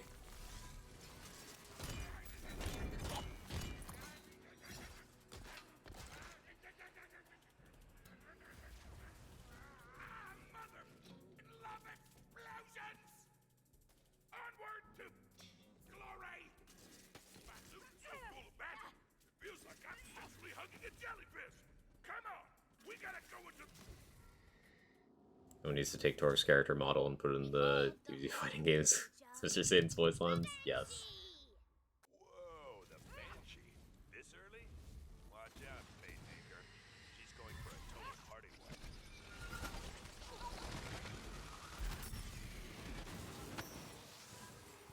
You got this! Okay. The Banshee's cries are silent. Impressive. I've seen the That's a good Banshee twister. mop the floor with high-level characters. Between you and me, we had a thing. But then she left me with the maelstrom of endless insanity, which, you know, I mean, good for her, guy's a hunk. No! The heart of the forest is already corrupted! Mr. Satan in Borderlands Wonderlands. Yeah, all you'd have to do is, like, give Torg an afro, honestly. It would just kind of give the appropriate effect. Hey! Someone out there! Let me out! The muffled voice seems to be coming from a caged crystal, hanging before the corrupted heart. Oh, hell yeah! Fairy Punchfather, you're alive! Thanks to your badass riffs, you truly are a barbarian. And you, I know you. Come in. Why would you know me? Well, we haven't really met. Doesn't matter, Legendary is absolutely bust to play through. I mean, that's just kind of how Legendaries work in all of the games. People love to forget. Mostly by punching. So, like, sure, getting a Twister right now would be pretty crazy for a playthrough. Yeah. Fix his magic illusion. He needs to bless our ship. That's not different from getting a fastball in BL2. Getting a Maggie in BL3. You know, just kind of like, it's the same. Boo is the Punch Father? Yes. Hey, Magoo!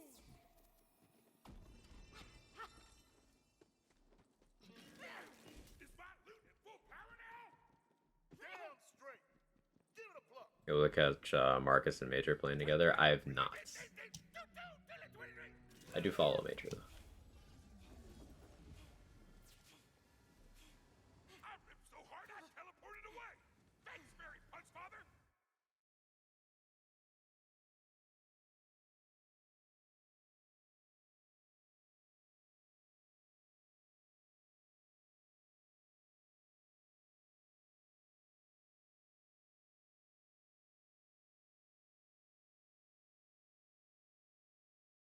Torg the Barbarian awaits you back at the city docks. Okay, let's get this stupid blessing on the ship. My loot is charged to... I know I'm level 15 in BL3 and one-shotting everything because the legendaries I got. Wish there was a way to make it harder. I guess I'll use greens or blues. It's that one. You're going out, that piece of stank! Remember when people were like, BL3, too many drops? They weren't specific. So that got toned down for endgame, where it didn't need to be, and it was completely untouched for story, where everyone agrees it's kind of excessive. Like, you could have full legendaries by level 15 without going out of your way. We need a chance! Lay down on feet! Mostly because of vendors, to be honest, but... Oh, best part of this game right here. Transpose your feelings into beautiful music! Frecht, Valentine likes playing bunkers and badasses because he gets to feel like a hero and he's willing to ignore the rules in order to have fun. Fine. Valentine. Surprising emotional intelligence from Tina. I love bunkers and badasses because of the rules. Think about it. In the real world, things just happen for no reason. Here, I know how things work. It's relaxing. Yeah! Yeah! Now the Every time I see playthrough on Twitch is this part and I love it. This is the best part. Magic Encore! Mother... Valentine, Frecht uses the rules to have fun, which means sometimes you gotta take them seriously. Okay? I guess I'm using it as an escape too. Out there, I'm just going from job to job, worrying about how much fuel our spaceship has and blah blah blah. In here, I have a purpose. A new ship, a noble quest, and a chance to be a hero. Instead of just, you know, the idiot who crashed the station. What is this?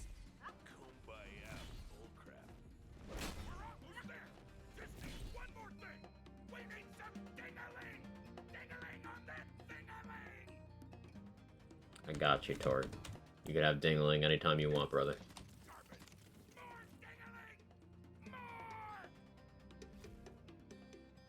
Brett, I swear an oath to try a little harder to pay attention to the rules. Thank you. And I swear I'm gonna help you complete that quest and keep the good ship Lasagna safe from harm. I declare this party of heroes undivided! And they're invisible. The pads! They're too powerful! This isn't a blessing! It's a blasting! I cast magic missile! Wait, what? Wait, what? Wait, wait! Wait! Load! The hour is nigh, adventurer! We're blowing that notion to kingdom! You come! That is not how magic missile works. But what about the whales? I care about nature! It's so cool!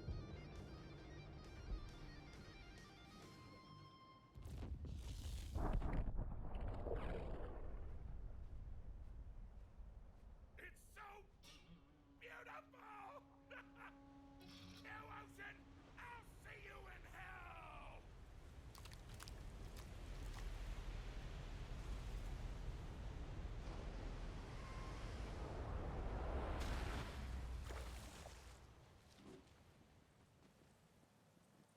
You get the fish on your screen no matter where you're on the map. Today's Mm-hmm. session has been You can go in photo mode this part as well. Mm-hmm. well thought out, character-rich story continues! Is there information I have to have about rolling in the deep? What? That was wicked. Alas, That song's in my head now. Lasagna has sailed her last. Rest in pieces, my sweet maiden.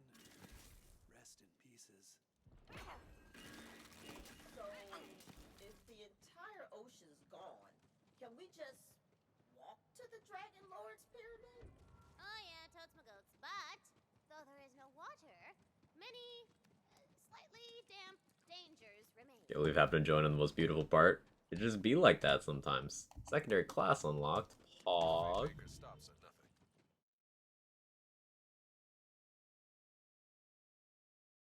Ah, that's the best part of this whole game. It's so good.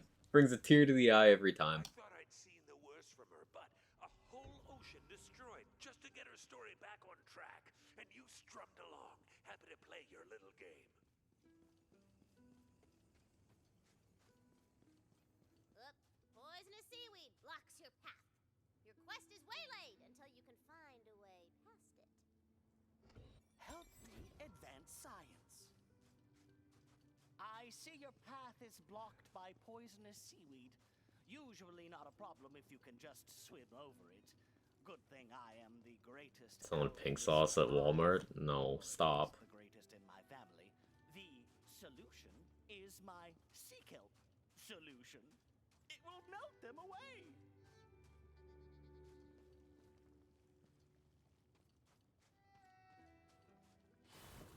Instead of melting, the seaweed turns to stone. Yeah, man, it turned into a rock. Not sure what to I tell want to know. The pink sauce was a TikTok trend. It was like, it's just like dipping sauce. And it went super viral, but also it's fucking disgusting because the creator was just like shipping it unrefrigerated. And also, it's not entirely clear what's even in it.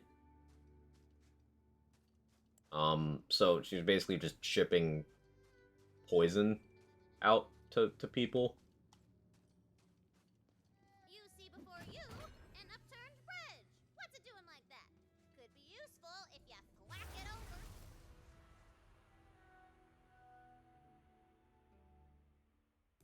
Yeah.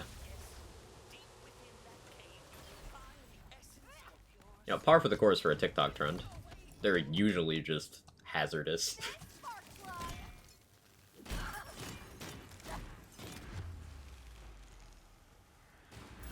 See you later, Death.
Why are you playing the weakest Faymaker? It will be heavily guarded. Anyone who's spent any amount of time watching my content knows that Clawbringer underrated. But I go as far as making the claim that Clawbringer is the best playthrough class. Fresh Start or Pseudo New Game Plus, doesn't matter. I think Clawbringer is the best for that. Storm Dragon's Judgment is extremely valuable in playthroughs.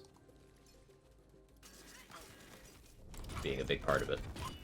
So we're doing a Storm Dragon's Judgment build. Time to work. May the rest of your playthrough be magical. Bye, chat. Take it easy, Pragmatic.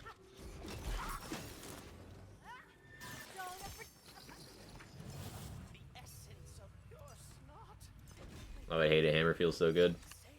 The thing with Storm Dragon's Judgment is during a new game playthrough, you don't need to invest much to get it to do damage.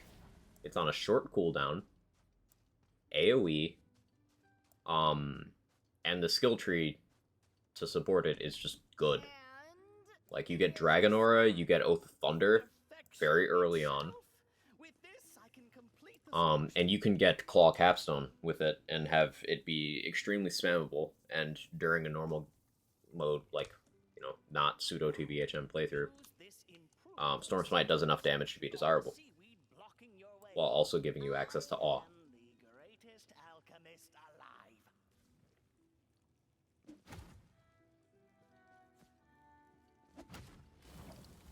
It's just good. Good at mobbing, good at boss killing. Means you don't have to worry about things like SDUs. It's just good.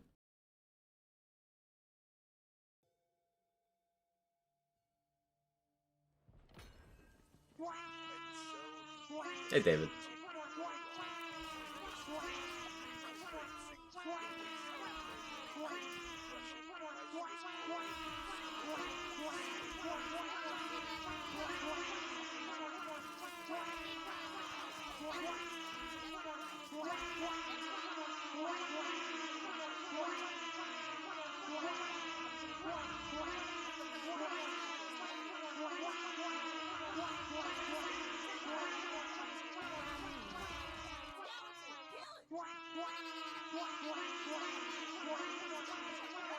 Figure it out!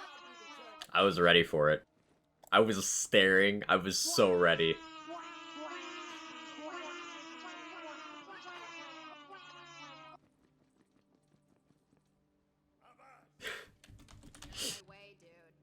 Look of regret on Quag's face.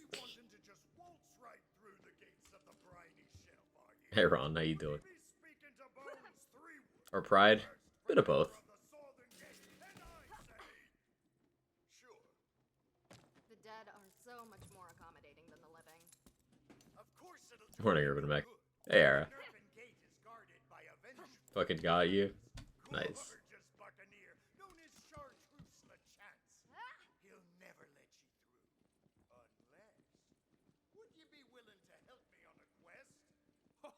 Pirate quest! It's a pirate quest! Valentine, do you want to go on the pirate quest? Oh, I really, really do. Haha! Welcome to the crew!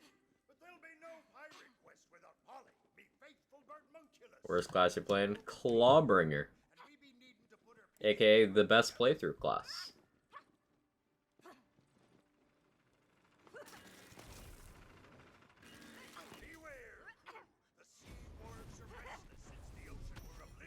And yes, I'm aware that Stabomancer, Berserker, Blightcaller, Spellshot, I'm aware those all exist.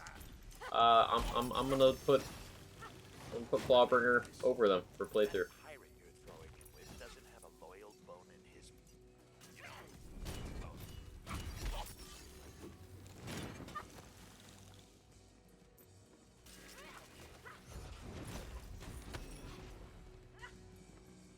Why is that? If you look at everything about the class, so the class feat is the strongest of the companion class feats. Now, none of them are really relevant at endgame, but during a playthrough, Wyvern can actually do a lot of work. It's also the least likely to die of the class feat companions, so you'll have more uptime on it. Cleansing Flame sucks, but Storm Dragon's Judgment is one of the best action skills in the game at all stages, be it in playthrough or endgame. It's got an extremely short cooldown, good damage, does not need much investment to be good damage in a playthrough. And then Clawbringer's skill tree, if you look at the first few points, it's really good, because you get Oath of Thunder, which is absolutely huge. You can get Oath of Fire as well, if you wanted that. Dragon Aura is extremely good as well. So your first 15 points can be really good. Then it's a bit of a slow lull for a bit, but then you go back to having insanely good points with Storm Breath and Firebolt. Then, in the context of a new game playthrough, you could go Friend to Flame, because the Wyvern's good, so making the Wyvern even better would be good. And that gets you down to Awe, Indomitable, and Storm Smite. Awe and Indomitable are always good, but Storm Smite is actually really good in a new game playthrough, because Storm Dragon's Judgment can trigger it every 5 seconds, and it's got enough damage for a new game to be good. Also gets Awe on. So, like, if you were to pick one skill tree, Clawbringer is the best for a playthrough. Like, for sure. It's not close. Because it also isn't gear dependent. Sure, a spell shot could do well, but that's going to be gear dependent.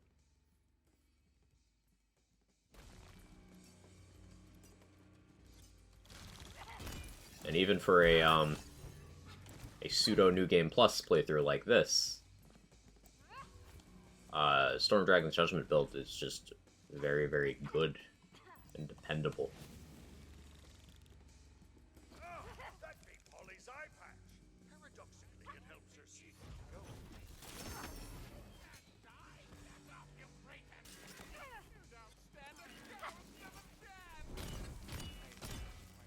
More for the culling. Those need the navigational flapper. Keep Polly high in the air to spot sails on what used to be the horizon. Now crack some kite. We need that squawker. Armored. Today's not the day. That be Polly's beckoning beacon peak, all right. Can bypass puzzles and playthroughs, can it? That one's news to me, but I believe it.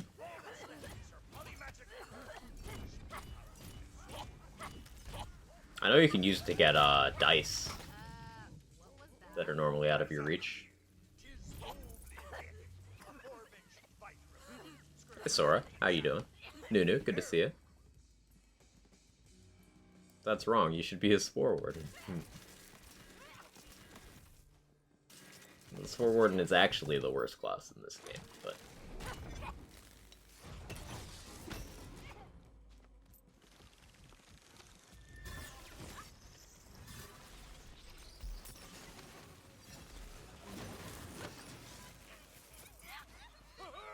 He must have swallowed the core whole. Must be every piece we need. Assembling. There she is.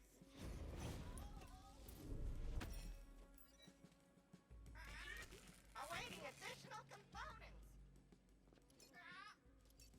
If I was in Wonderlands of Fate Maker, my action skill would be to unhinge my jaw to eat whatever's in front of me. It only works on Skeep. Oddly specific, but I like it. Hey David, thanks for taking care of Sora. 20 total in the channel. Means a lot. Thank you. What's the bird She's munculus? just a girl and she's on fire. He goes back. Wallbringer playthrough, one of my favorites. Wallbringer playthroughs have been very enjoyable, very smooth for me. Sniff 'em out. Sniff 'em out. All these other classes are versatile. What if we made one class that just did gun? I mean, there's always one in a Lands game, right? Sometimes they do have more depth than others. Like, for example, in BL2, Zero could also do melee well. But, like, just gun and melee. In BL3, Zane, gun and Digiclone, which is technically also just gun. But because BL3 is gear, it just let you do other things as well.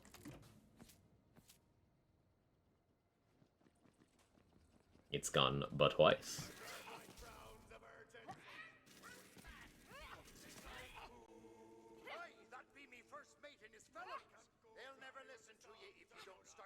More gun. Prepared to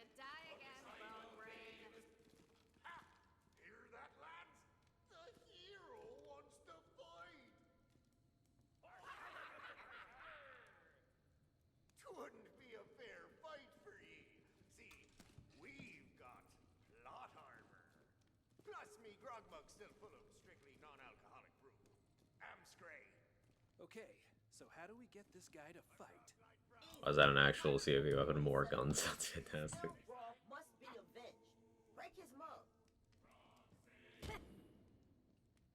He's run afoul of Pirate Rule 27B. That's a serious breach of decorum. You trying to pick a fight with a sailor? Yeah, that's what I'm doing. I was being mean when I said bone brain before, but now I mean it. Why should I? I bet you fight like a dairy farmer.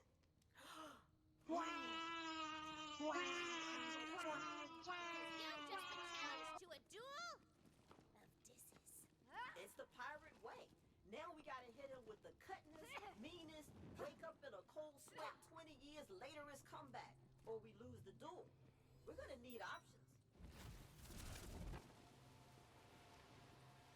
They used to call them jumpalines before your mom used one. God damn. No one talks about Deborah first mate like that. You're getting killed, Hall.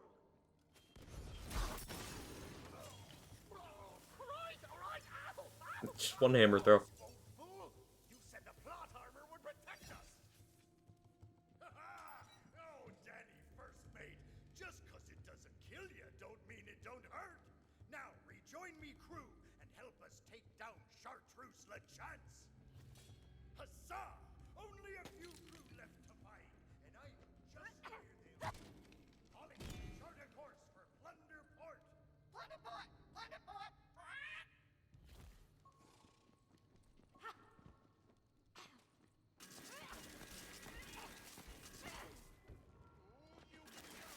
Before the ocean got a boom boom blasted, Plunderport was a small island pirate town. From your vantage point on the seafloor, it is a spire beckoning. A whole town of pirates? I love this. Why are you so into pirates? They're just so free. You know, they take their ships from port to port, answering to no one, searching for fortune and infamy. Isn't that exactly what we do, just in space? Space pirates. Whoa. I think we lost them. Ah, wonderful. You can smell the smell it with your fleshy nostrils. The rest of you will be in the thick of it.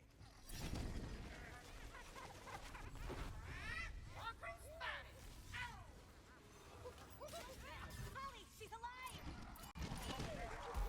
Already in Bones 3 Woods crew. So, Patience! Thrown in with the chance? You sea dog. Crew, throw them into a fight. Pirate Rule 81D. Hey Felicia, how you doing? Chad Sire to you as well. Take Oh, look at you, reading.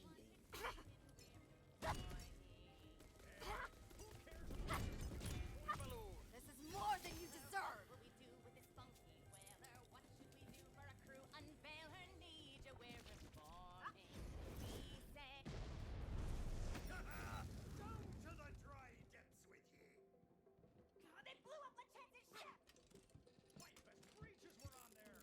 New recruits, show these mean-elbowed timber shiverers what your pets are made of.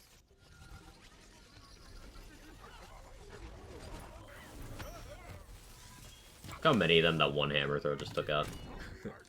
It's so good.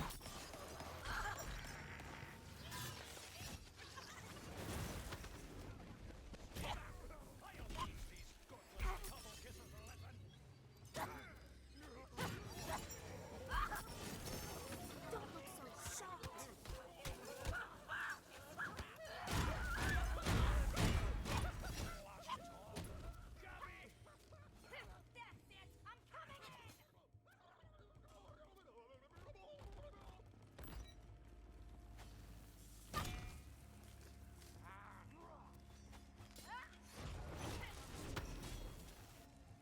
Actually played New Game Plus? Yeah. Pickin' chest chiseler. Doing C100, story progress reset, and overworld shrines and shortcuts reset. She be the finest wooden woman to ever ride the buttery sea. Holly, find us the wreck of the Marley So I don't have... Like, I don't have my crit damage. I don't have my lootla. How do you do that? Save editor.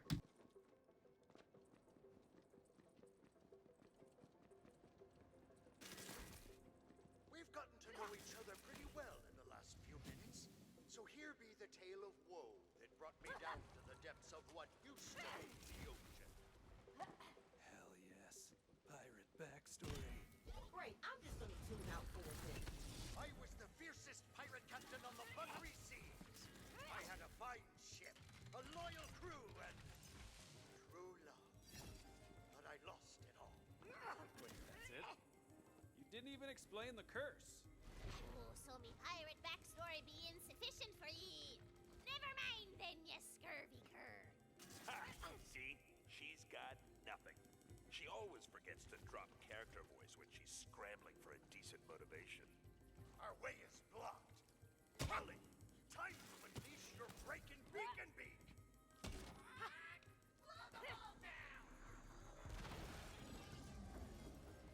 Also, we've got this now.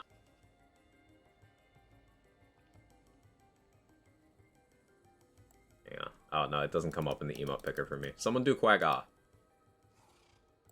Yeah, it doesn't come up on the OBS emote picker for me.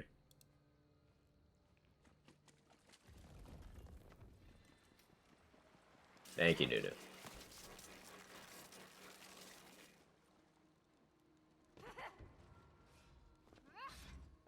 There she blows, the Marley Maiden, the only woman I ever loved. Look, Polly, the whole gang be back together, plank and all. Blast Freewood! How dare you show your lion face around here? Under emote? Yeah, courtesy of Pup T. You don't get to call me that anymore. She made it like a couple weeks ago, but I'm bad at basic tasks, so I forgot to actually do anything with it until during stream today. The Marley Maiden's still mine, Charlie. Crew, prepare to board. There's a follower emote, so if you're following the channel, you don't even need to be subbed. You can just use it anywhere on Twitch.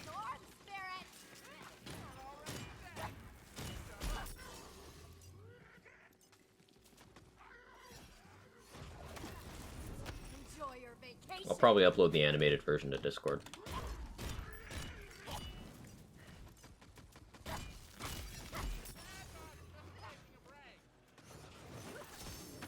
Watch out, crew. That's Jetman, the most talented sailor of us all. He's gonna put up a fight. Like I always say, a prolonged A. We can't get her sailing in this condition. Grab the captain's wheel.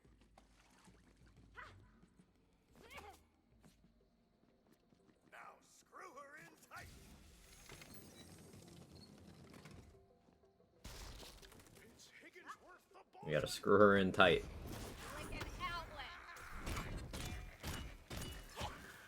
You'll have stashed our flag below decks, crew. Find it.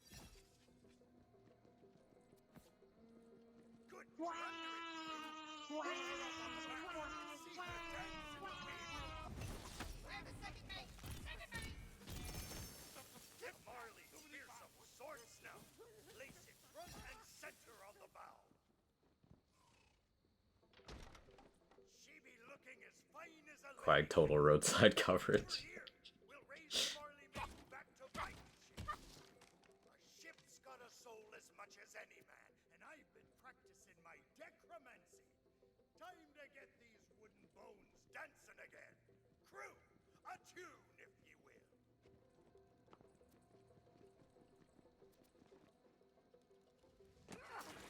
bones. Raise the bones. Slickest flipper bones can find. Away ho, all hands on deck. The Marley Maiden cut through our brine. Batten down the hatch and rubbing down roughnecks. She flies. Now with crew and ship we can fight to get back Oh, on board. that's the slip and stun killing me. Slip and stun in the water. Follow Polly. She'll lead me to his ship. The Tempest. I mean, I guess it's vaguely useful that I can use that to break my own shield. Okay, man, what's Ward. your real deal? Because Chartreuse definitely just called you Blood's 3-wood. He deserved the whole truth. And there's only one way to properly deliver pirate backstory. A tunnel full of music and elaborately staged vignettes. Please, everyone!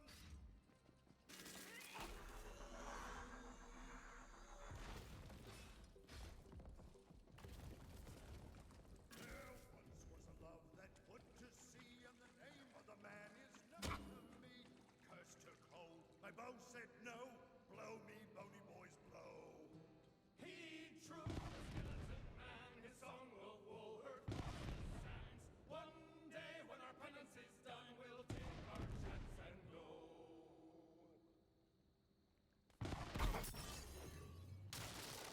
Ow. A little rude. Together we stormed o'er many Favorite part of the game. an oath to the other. We both Is this really your favorite? My favorite's the blowing up the ocean. You just like the pirate songs? Skeleton man, his song of woe heard cross the sands. One day when our penance is done, we'll take our chance and go.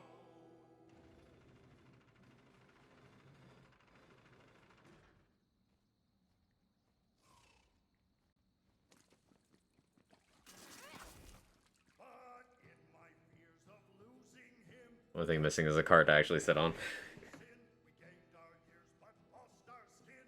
Blow me, bony boys, blow. Oh yeah, I got him with the old live forever grift. Works all the time. No shortage of wayward souls clinging to the scraps of fading memories. Jeez, listen to me. I sound like her.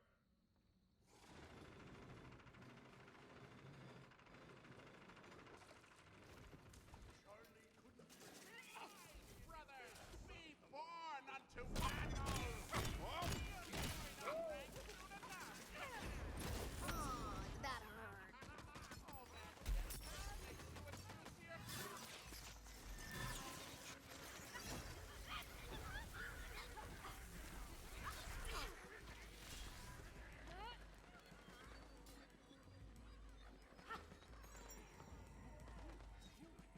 Oh, I just do that. Tempest scored be not far. Follow Polly. Maker walks the land, We're off to set trying things to right. end what will ruin. Every step reveals another lost hope. The task seems Ouch. insurmountable, but a hero must keep moving forward. This be it, crew. Beyond that wall lies the Tempest scored. Let's batten down some hatches and shiver some timbers. Fire! Point shield!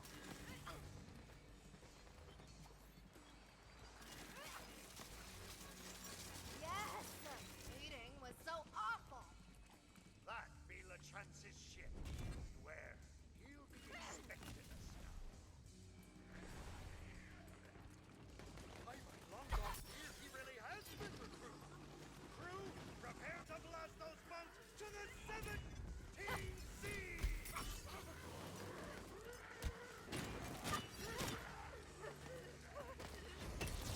Works on you!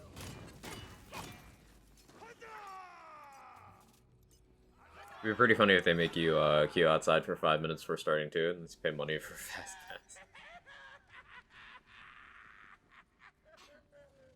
Come to plunge another dagger in my back, Blood's 3-wood!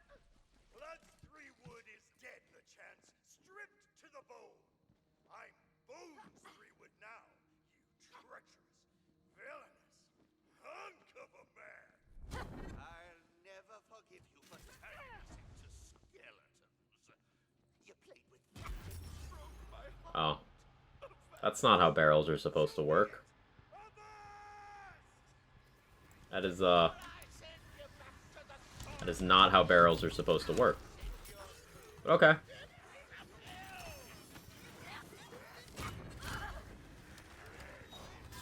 You stuttered. They worked out fine. Most of the artist. That's a pup team.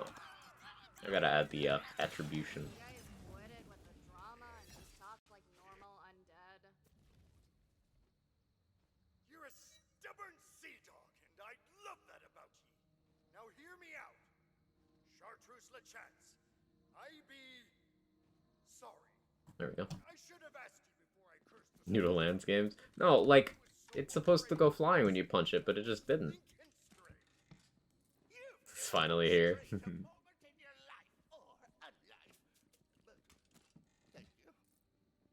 can't lift this curse of ours, but I can spend the rest of our deaths making it up to ye. All I need is a chance. I was gonna do what they want if I had them blow up on me like that too. Might have been because of the bonus element, maybe? Like, I think I had the slip and stun bonus element. I'll have to test next time I see a barrel. Like, I'll slide and hit it, see if it just explodes. I reckon this won't be the last we see of you. Oh, you're the fate maker, and fate brings us together. You'll find the key to the Nerpin Gate in my hidden booty room. You're welcome to plunder it. I found all the Hidden booty room. Take care of Polly, crew. Avast! Gates open for business. Get home by morn. We'll be all.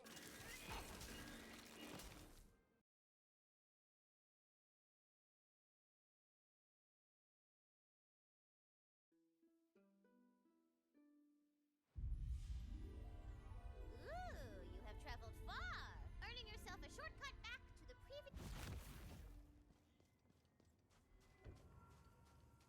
This shrine is dedicated Emotes are progression of emotions. Yes. god of critical hits. Who's there? I can barely see a thing. You look fuzzy. Margravine Cellar, the meanest Devocard's player in the buttery seas. Trying to cross the ravine, are ya? I know there's an invisible bridge over it, but I can't see it without my magical eyeglasses. I lost them to some coiled, and I just know they cheated. Can you go get them back?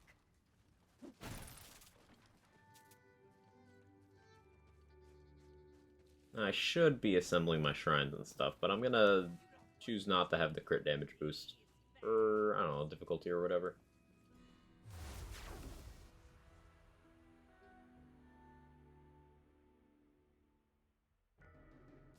Ready to burn it all down? That's the coiled clutch it is.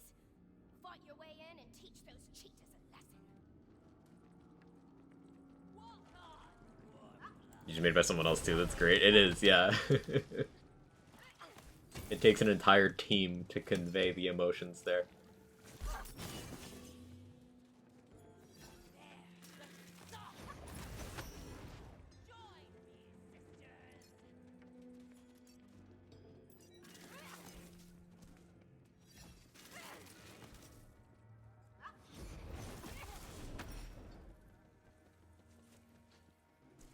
Fall back! That works on you.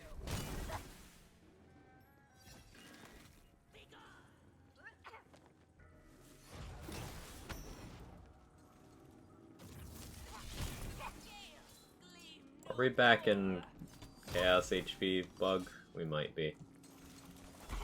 Yeah, we are. Damn it. That's fine. Just for this section. This is a filler anyway.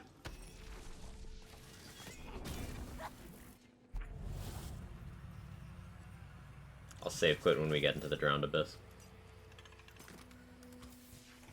Conveying curses is a team effort, always.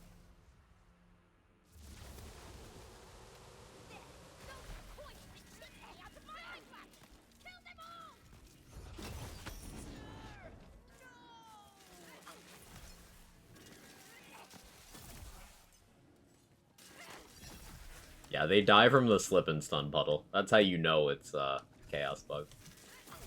It's kind of fun though. Yeah.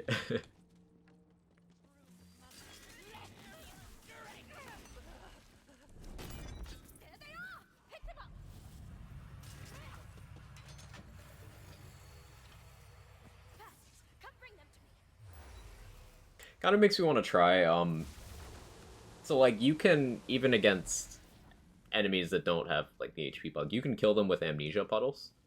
So, like amnesia and slip and stun. Just kill enemies that way.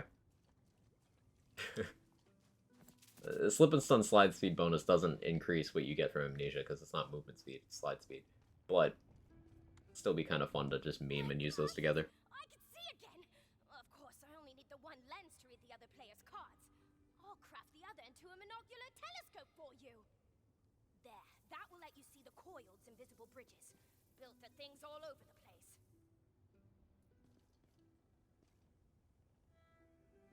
I'm hitting the button. Okay. Found the bridge, did you?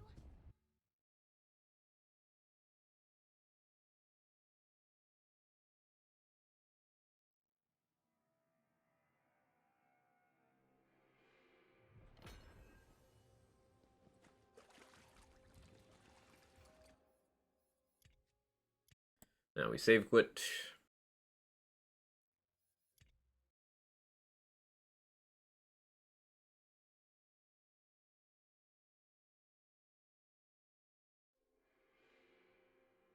Alright, I might actually order food for lunch today. Welcome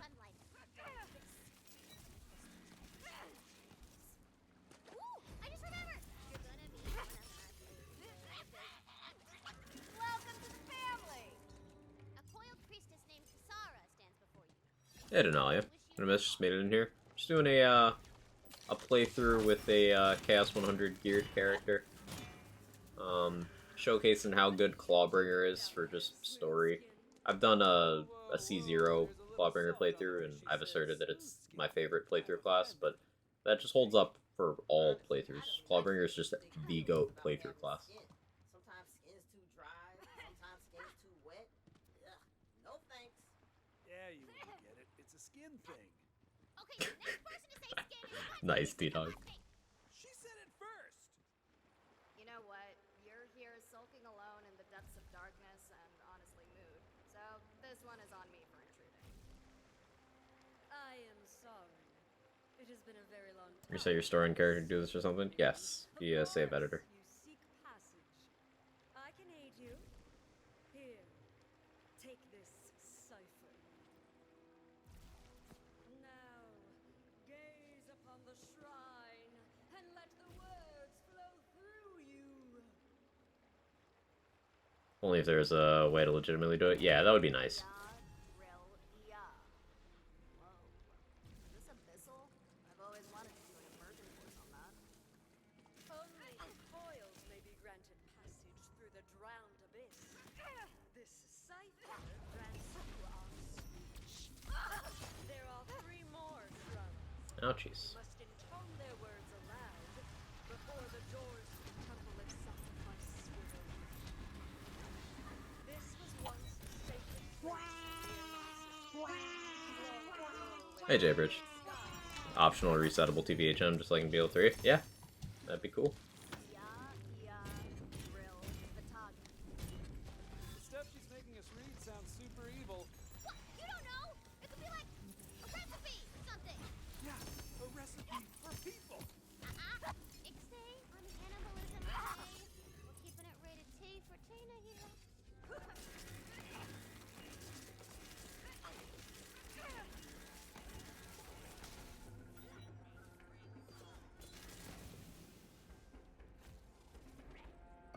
Drill, Waganago, Batagan. Okay, fine, I can't resist lore. What's the deal with the drowning? This city was once a beacon of civilization, a symbol of the united coiled people. But some craved power and allied themselves with the dread void god known as Drill. When he was cast down to the depths by other gods, so too was the city dragged with him. Sounds like a real bummer. I was there in the hour of splitting, when our elders cast their lot with Drill against my warning. Since then, I have stayed as the caretaker of this place, alone. Many cries of what were once sisters.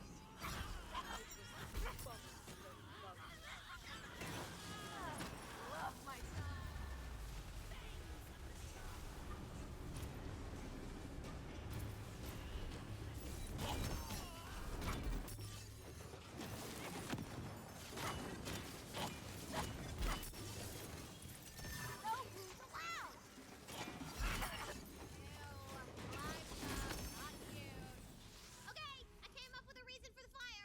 Yeah, yeah, that's a great part. Funny how it went from 3 mandatory playthroughs to 1 and the second's optional to only 1 and that's it. But all the fish died when we blew up. Coiled mages can eat glass. Coiled mages are so toxic. Try to figure out how to build a good true melee character.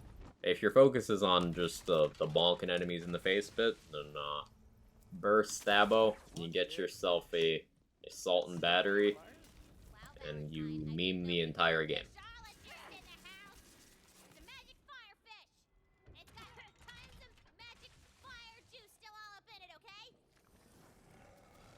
No, I need to get back up there. Whoopsie. Perfect. Now complete the sacrifice. All right, time to give up all your blood. The fish itself is the sacrifice. Oh, huh. Okay.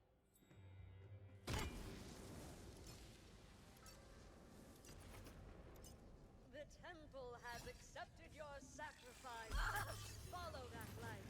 It will take you to the final step of your path. I'm trying to order food. Stop attacking me. I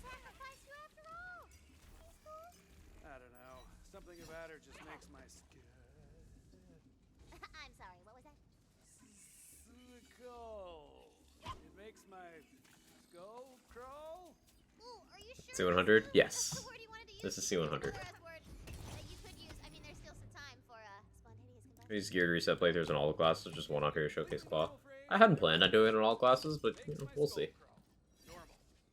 Never say never.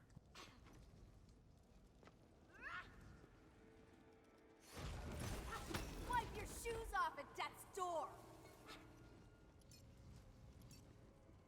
Or I could read the title. Nah, reading's hard. Look, I appreciate how hard you're committing to the dumb hero bit, but you do get you're walking right into a trap, right? It's hack writing. Yeah, body room. Those other idiots at the table can see through it. Imagine having that happen in a playthrough.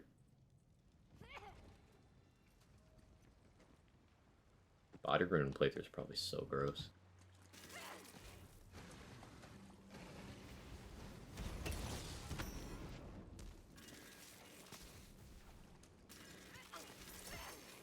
And Kasara is there waiting for us. Wait, how did she get here first? Pretty suspicious. Look, please, you guys will really like her if you just talk to her a little more. I am afraid I haven't been completely honest with you. Aha! I knew it! There is one last sacrifice to make. Here it comes. And I make it gladly. I will go with Or they have 120 loot luck. I have 66k. I'm missing my shrine bonus currently because that was reset. When my sisters fell to the temptations of drill, I blamed myself. I vowed to remain in solitude for my sins. But you have shown me that passage through hardship can only be accomplished alongside friends. I will join your party and aid you on your quest. No, what? No! There has to be a twist. She's lying. The priestess's maddened sister's attack, drawn by her nefarious spells. Sisters, I defy you now, as I defied you then. You cannot stop us. Oh, flag kite.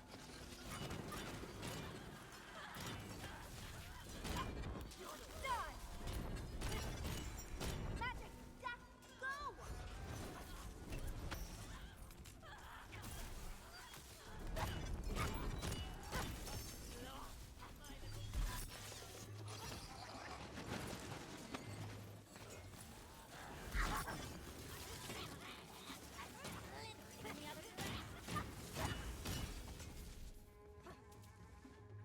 Thank you, Seeker of Passage. You have given me hope. I will repay you in kind. With friendship. Yeah, not buying it. No, dude, she really means it. May I have a hug? It has been so long since I felt the warmth of another on my skin. Oh, You said the S word. No, she didn't. she super did, and you said. I know what I said.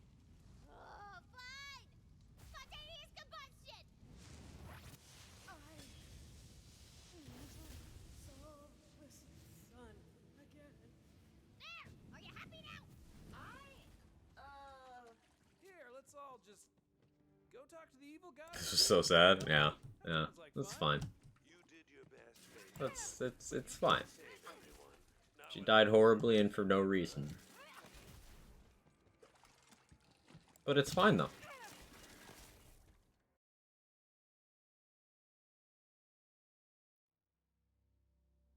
I'm not sad. You're crying. Yes, I did, because you made me. And now I have to throw out this whole story I had ready. You know, she had a troubled past, and a yearning for friendship, and a whole redemption arc, and now it's gone. I don't know. I just thought you were setting up a cool fight.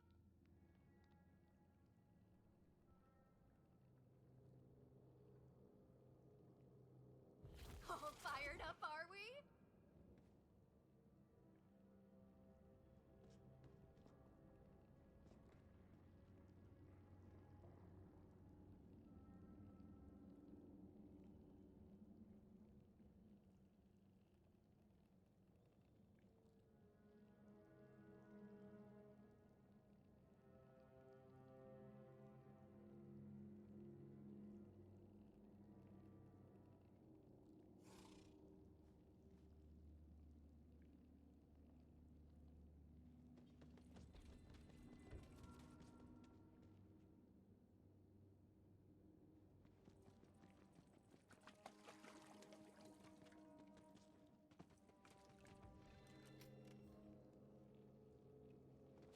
Okay, I ordered food. Before I could talk myself out of it.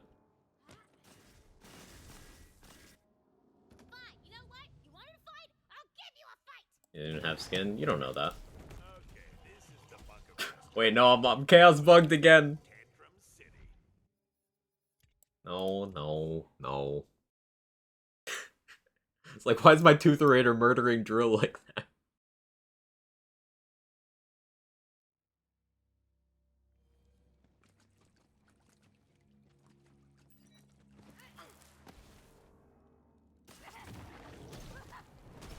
There we go.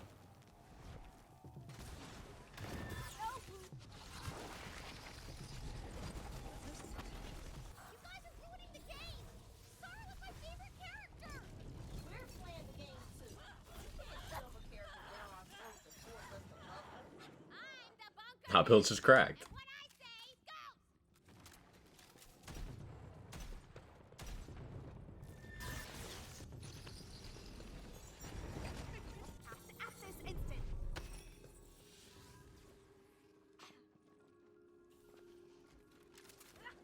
Hammer throw is good. Max Savage C100 one shot boss month. Never mind, build actually cracked. It is. And the cool thing is, you could feasibly have a lot of the setup that I have right now, like, on a first run as well. Like, you could have a Twisted Delusion by this point. By just doing chumps. In the wheel. Tootherator doesn't matter what level you get it at, and you could have it by this point. So you could just be doing this. Now, you wouldn't have... Actually, you could have Alchemical Agent by this point, too. Yeah, you could just do everything I'm doing right now on a first playthrough. Probably don't like me, and you're gonna leave, and I'm gonna be all alone again. What? Tina, we're not leaving. We're having fun playing this game with you. Yeah, that boss fight was awesome! And newbies kicking Mega Turbo butt as the Fate Maker. So you're gonna stay? Like you said, fate doesn't divide us. Fate brings us together. Of course we're staying. I want to see how this ends. And maybe Kasara can come back as a friendly ghost. She's dead, I'm over it. Quest complete! Do the thing where it says quest complete! You see how fragile she really is? All that fear, all that doubt. Where do you think she puts it? Right into this world. She has all the cruelty of a god, and none of the responsibility. The Fate Maker begins to wonder. That's a line, though. Dragonlord kind of spitting. All the cruelty of a god and none of the responsibility.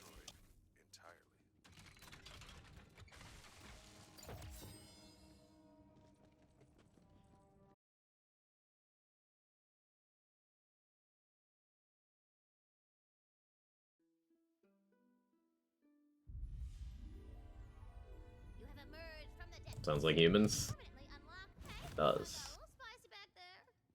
You know, Tina had a little bit of a habanero thing going on, but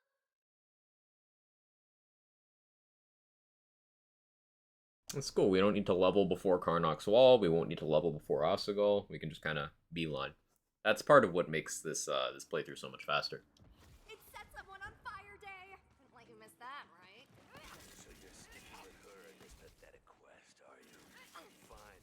I know what it's like to have your fate chosen for you. But I'm owning this villain thing, okay? World's not gonna cover itself in darkness, you know? you come across a mysterious relic, and it is just giving off super magic vibes. I was like Mater and Black Friday. Want to touch that? The light. I'm alive. Oh, wait. All right, halfway there at least. But you freed me, adventurer. Thank you. Wait, did you die? Oh, so jealous. What's your name? I had a name long ago. But now they just call me the Western. Sorry, what's a wastard? Oh, you know, a real son of a witch. Get it? We Westerns are rare, powerful magic users. I'm a necromancer. When I refused to do that Dragon Lord's bidding, he ripped my soul out of my body and stuffed it into this relic. Dick move, right? It is indeed a dick move. Such a dick move. That's the kind of sloppy soul ripping that proves the Dragon Lord isn't cut out for villainy. I'm gonna go kill him. I can't wait. Great. We're going the same way. Look, I need to get my body back. If you help me, I'll give you a powerful tool against the Dragon Lord. Here, a live Show you a powerful tool, sir. well, half-life. This guy's just the only way up, but it's protected by a barrier hex. Luckily, hexes are sort of my thing.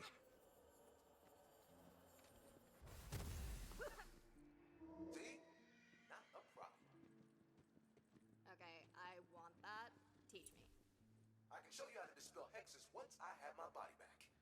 Now we gotta climb these cliffs. Road trip. Whoa. Are you possessing me? That is so cool. Hey, relax. I'm just here to ride. Mobility's not a ghost strong suit. Ever wonder why they always stick around in gloomy-ass houses? It's not for the decor. I would just like to highlight that I'm not putting up a fight about trusting this necromancer. Hey, that's character growth, baby. Totally unrelated. Newbie, there's something called a reverse exorcism, where you trap someone's soul in your own body and then explode, sending you both to hell. In case you need some leverage.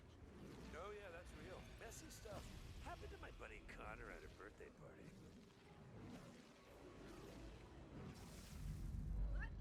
Last girlfriend called me a powerful tool. That was Goblin, right? Yeah. And when she said that she wanted to see other people, it's just because you were too powerful. Let's get to that job. Like she couldn't stand to look at you because of your power. Oh, perfect. Those rocks are being held up by the raw quartz inside of them. You can probably move them around if you shoot the quartz.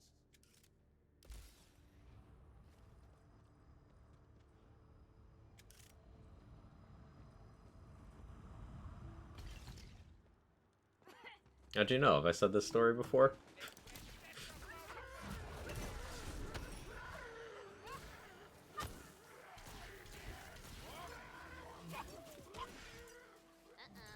Job bonus blocked off by another barrier hex. I can dispel this thing, but not while all this necromantic energy is around. Kill these jerks, will you? I'll show you romantic energy.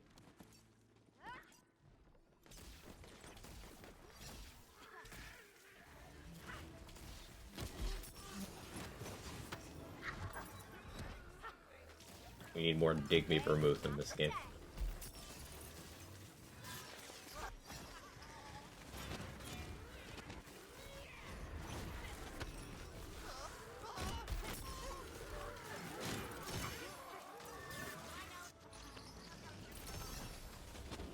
Never want to wait again.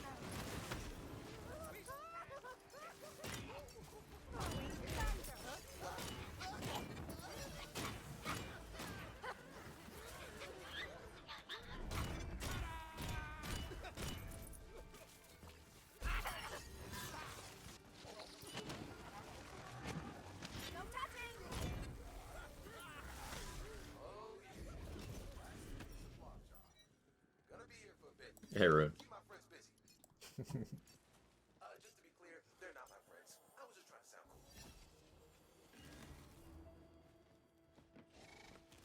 Man, it's weird how every character you meet around here is a lonely failure fighting for air in the ocean of desperation.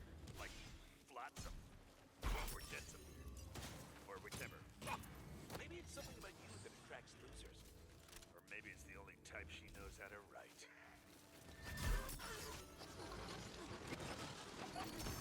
Death's door!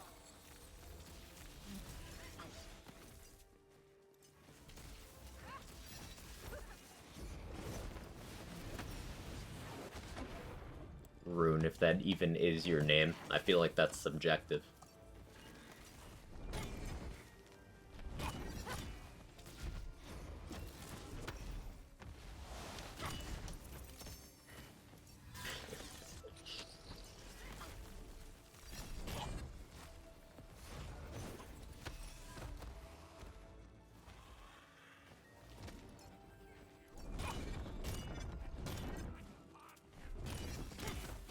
I was afraid of this. The quartz in the ground is sapping the soul energy out of the jar. Alright, jumpstart. We'll need an exceptionally powerful source of magic. Oh, that relic you found me in. We need another one of those. The undead keep a stockpile of charred relics on upper levels. There's a smaller, less cool elevator nearby that you can use to get up higher. You know, being smaller and less cool is my entire thing. It's such a mood.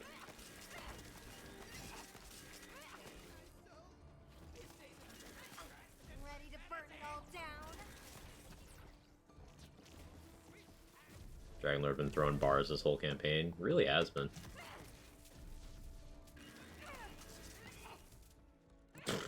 Good job, mate. Amazing.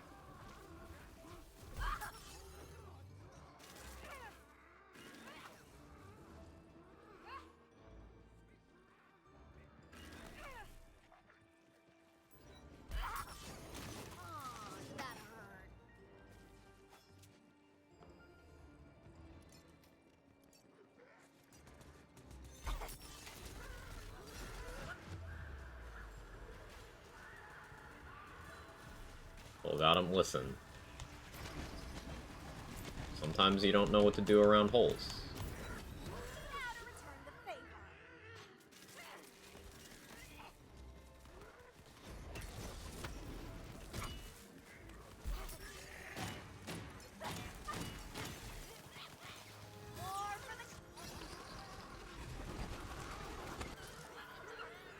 The bone hole? Yes, the bone hole. Nowhere near as cool. Skeletons make everything cool. I don't know what else to tell you.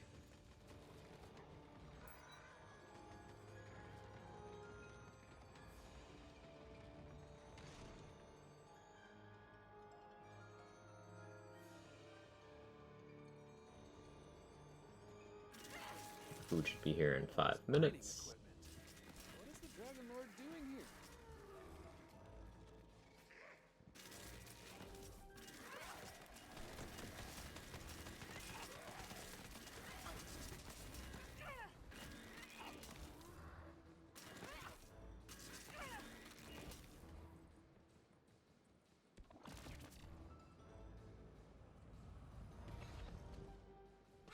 The relic storage area is somewhere in this mine camp.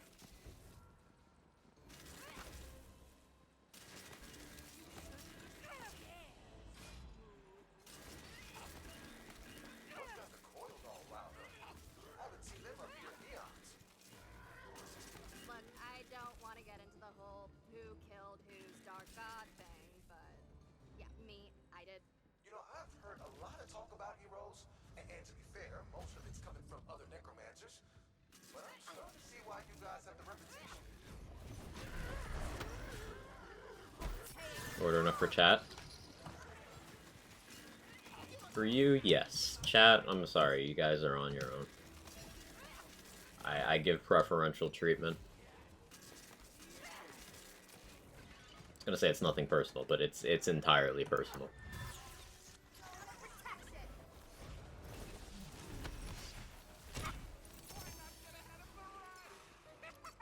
How to skip his immune phase. I'm gonna try to. We very nearly did, yesterday on the spell build. If I do proper setup, we can do that on playthrough.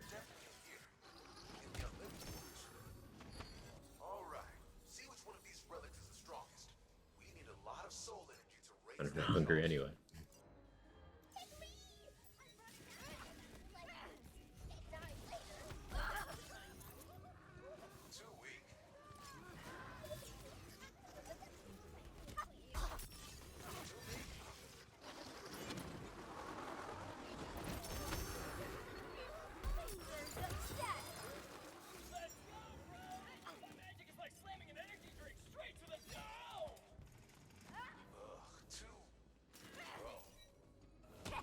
So none of the relics are good enough? Rebuilds the can. Yeah, I've done it on several. Did you mean to say wink? Yes, that was for newbies' benefit. Tina does her own close captions. Oh, that's gotta be the one. Check it out. It's actually not too difficult to do. The best way of doing it is honestly to weaken him to the point where, like, he's closer to phasing anyway, and then you do your big damage. Because, like, it's much harder to one-shot through the shield and the health bar than it is to, say, take out half the shield bar and then do it, or take out half the health bar and the shield bar and do it.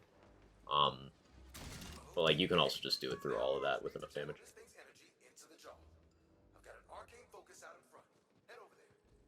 I'll just need to swing 5 times, apply soaked, apply crossbolts, cast... Yes, Kevin, hi. Cast Frostburn twice, and then throw with a Broken Curse Whip, and that should do it.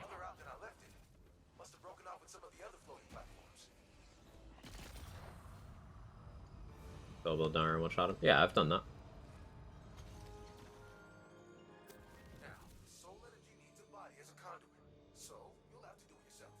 Yesterday on stream, I got very close, and the only reason it failed is because I missed. You need more than one person channeling it, or the effects could be catastrophic. Say it with me. Ragu, Barata, Pesto! You just need to do enough damage in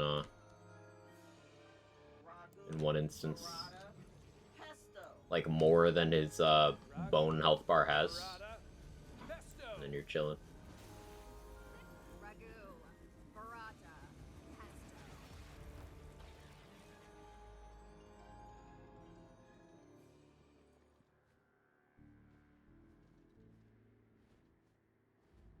The Skelevator grinds to unlife!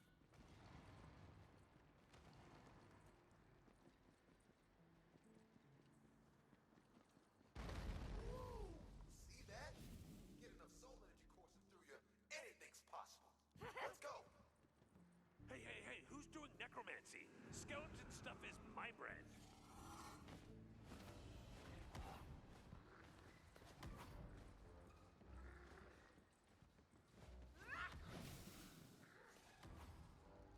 Let's go for a ride. Time to get my beautiful body back. I'd honestly given up on ever having a corporeal form again until you came along, hero. Thanks for giving me hope. Okay, this guy. Be right back. Food time.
Alright, I'm here.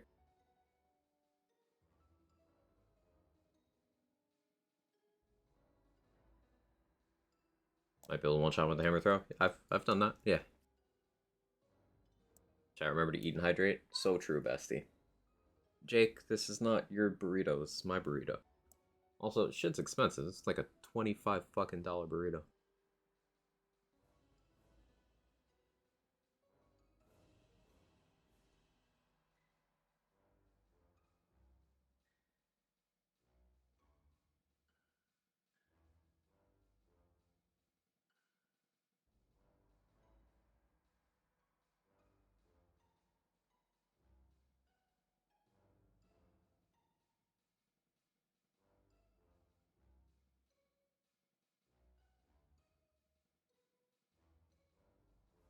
Growing on me. I had no idea you could make friends in this game. Haven't you been playing Bunkers and Badasses for a while? Yeah, but I always just killed people and took their stuff. Frit, how many parties have you gotten kicked out of? Not counting this one, all of them. Welcome to my bachelor pad. Living in a skull is a total bucket list item for me. Right above dying in one. The Waster's body floats above an obvious boss arena.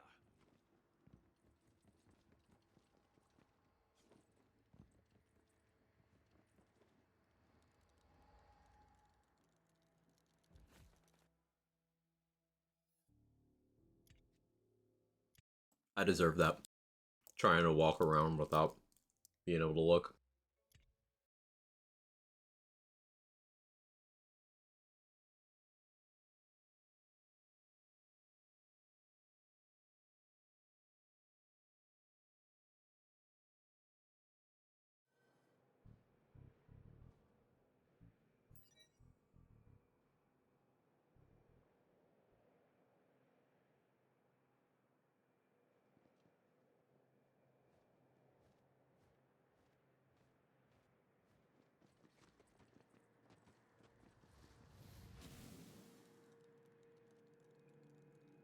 Don't quite know where I am.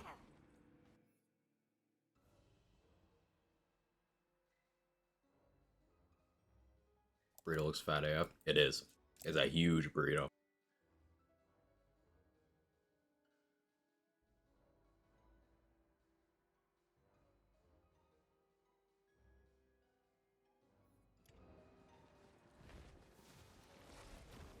We're gonna put it down for 1 minute.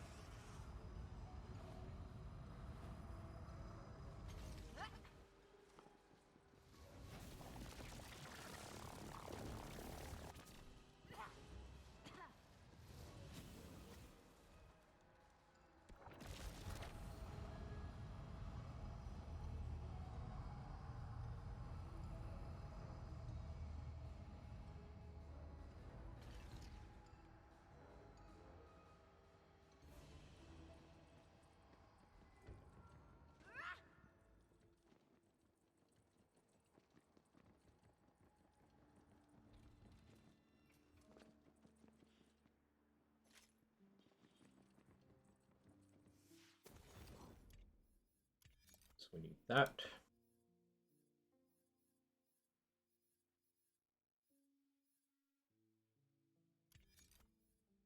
Equip that.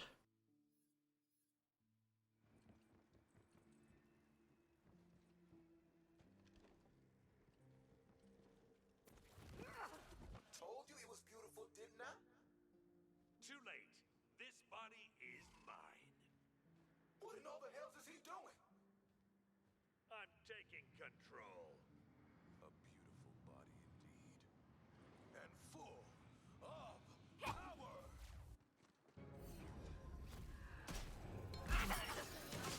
Broken, but I'm not out of it yet. Oh, not quite. I didn't want to hit him more. I didn't have my oh, he's dead anyway. Dot still killed him. I didn't have my my consec. Could have equipped one with this. If I have, yeah, that. It would have been better. But oh well. Can hardly breathe. Sucks. Okay, he's with the violence? It's premium merchandise. Go back to Bad Egg for the movement.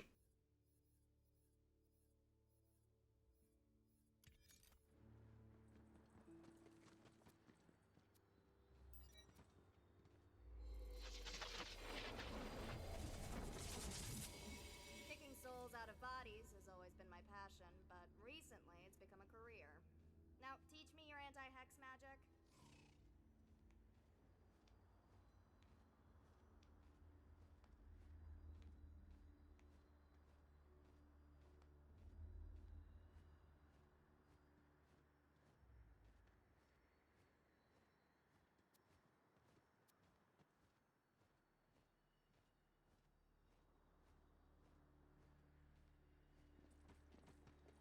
One of the updating left games since C35 just came back recently. Well, there have been a lot of updates since C35. There haven't been any major updates recently, but a bunch since then. Minor stuff. Soul magic, true love, jazz. Nothing important then. Seems fair.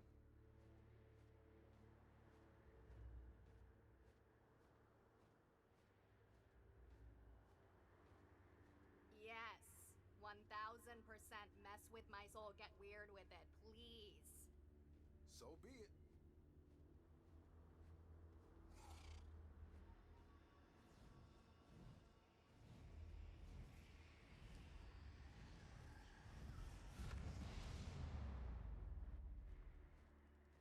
Yes, finally. Who's got unrealistic life goals now, Mrs. Wazowski? Here.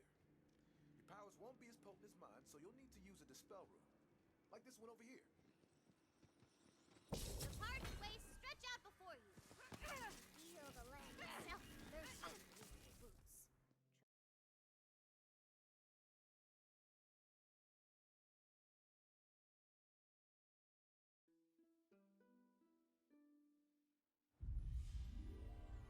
A geyser appears by the cliff face, allowing you to hop. Once we beat the Dragon Lord, we're gonna be legends! I'm gonna license my face on so many lunchboxes. You can keep your merchandise. I want that Sword of Souls. So you think you guys might stick around after the campaign? I don't know. We really should get...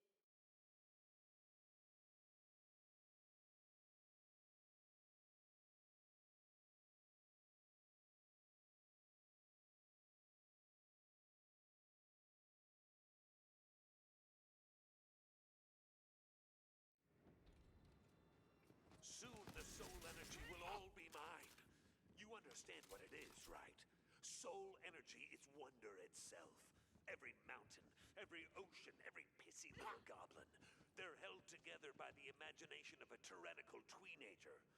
Well, if it can make entire worlds, it can unmake them. I'm gonna take this madhouse prison, this Wonderlands, and I'm gonna free us all from her control. The Wastard said the pyramid is surrounded by a city of the dead. We'll have to find a way in.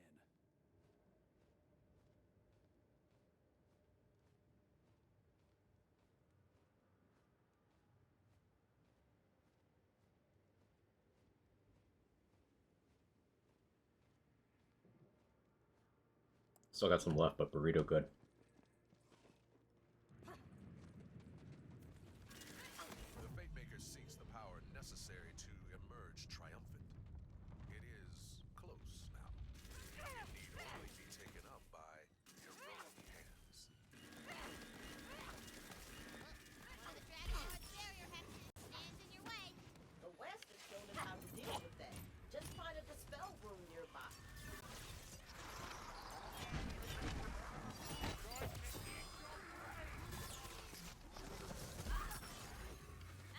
The hex is dispelled, clearing the way forward. Like the undead that patrol its walls, the city of Hammer and Anvil are pretty fun here, actually. the stones are its bones, the sands are its hands, the nitty-gritties are its breathing. We get it. Come on, we're so close. Let's just blast our way in. Sure? I got a whole list. I can keep going. I mean, I was curious, but yeah, Fred's right. We should do the blasting thing. As you approach the gates, you see a soul well brimming with necromantic power. The Dragon Lord is using it to cast a barrier hex over the entire city.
I enjoy this part of the game because it's just dense mobbing.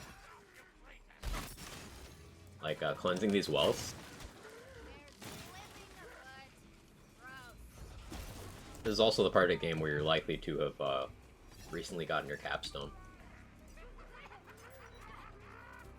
So it's a good place to test it out.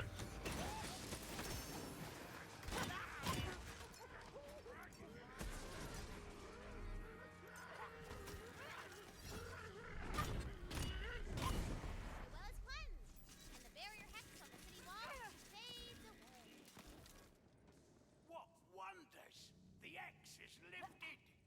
Hero! Did you do this? Uh-huh. Thank the Diamond Queen you came along. Come, my shelter is up here on the wall. That X trapped me here for days, and you dispelled it all on your own. You must have powers beyond mortal ken. Totally. No mortal could possibly ken this. Now, I just gotta take down the Dragon Lord, and that takes care of immortal Ken, too. Then your path is through the Hall of Heroes. I know it well, though I was too weak to reach it. Come, this way. When I heard of the Queen's death, I journeyed here, hoping the latent soul energy of the city would allow me to bring her back. Perhaps you can succeed where I failed. Illusion magic.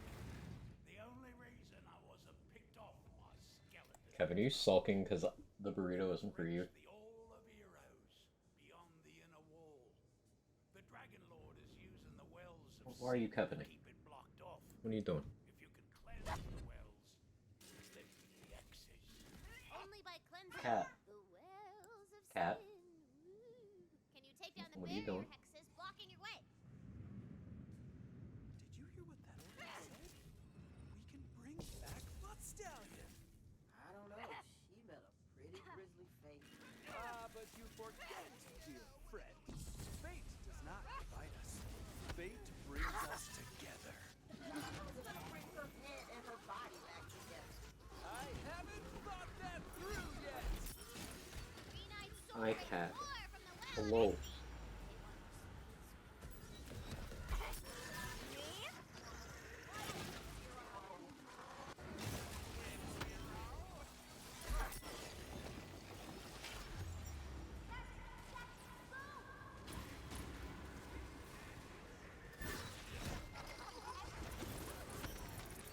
The board is extra hot today.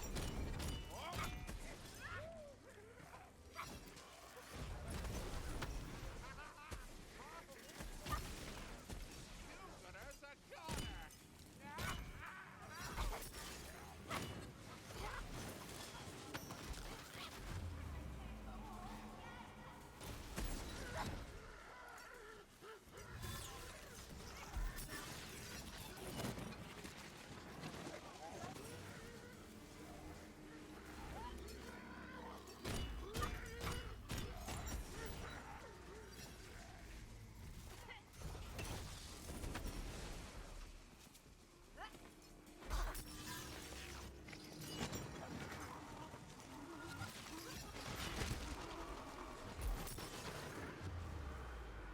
Oh no.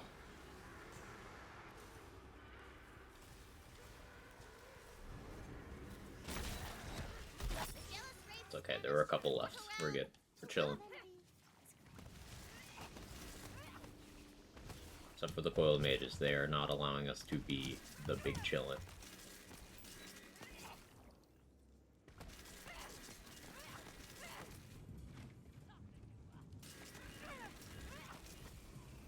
Gaudy soul rates from the well of greed. They wanna take your gold.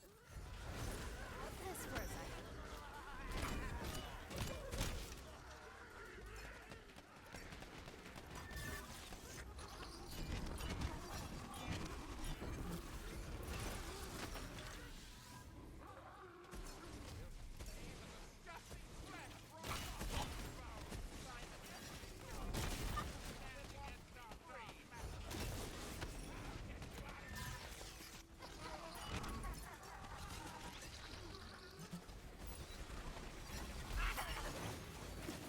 Probably make this go even faster if I was doing Stab-O-Matic stuff, to be honest.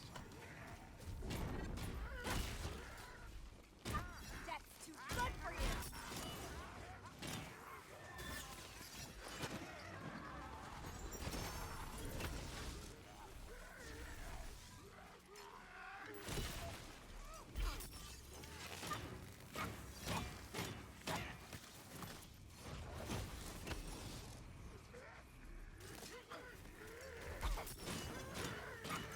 Greedy rates famished in the mortal realm. The well of greed has closed. Only one soul well remains. The well of wrath,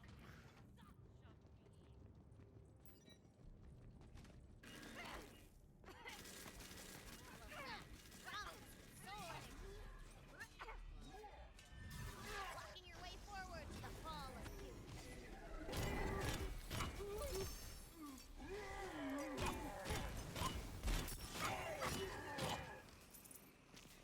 Enraged soul rays thunder out of the well of wrath. To turn you butt to dust.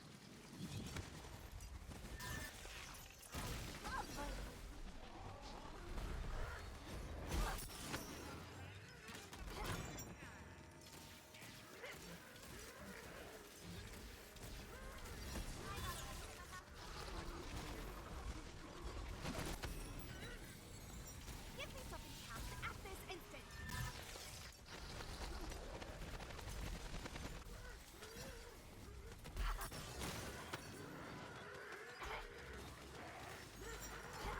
Waiting is another one of the...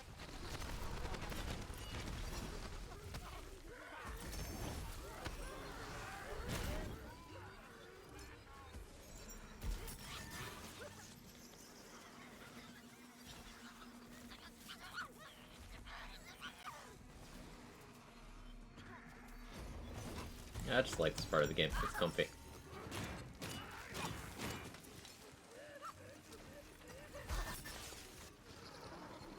Well of wrath is cleansed, revealing the way forward.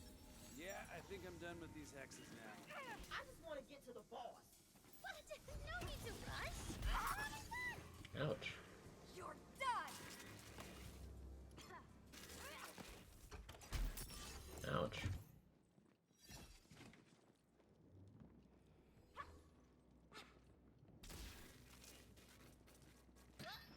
Roadblock. You're gonna have to go through the ancient catacombs. Oh no! Tina, are you padding out the campaign so that we'll stay here and play bunkers and badasses with you? No. The ancient catacombs are an integral part of the narrative. So who's laughing now? Valentine hides me. Ha!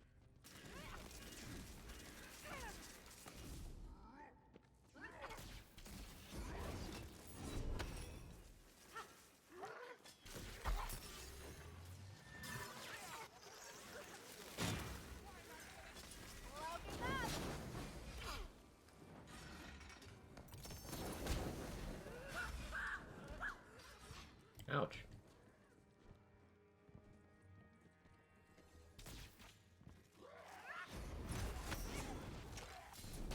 Does it bother you to know there were fate makers before you? All heroes of their own stories, but they never lived up to their namesake. They just played her game and went through the motions, because that's exactly what she wants. Take these creations of mine. They exist only to do my bidding, and when they fail, I'll just make 100 more, because they're disposable. Like you.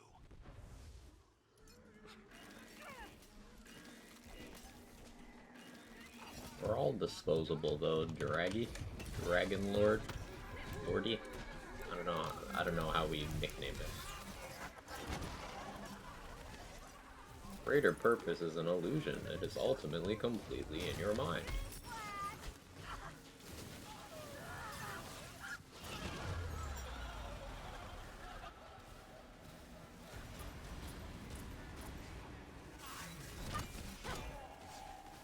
Wipe your shoes off at death's door!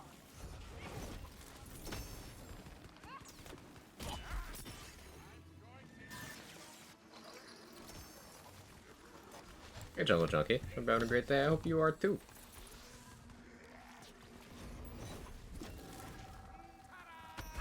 I'm just vibing, enjoying Clawbringer and a sort of pseudo New Game Plus type thing. It's good stuff. Far so good? Glad to hear it. Getting dark?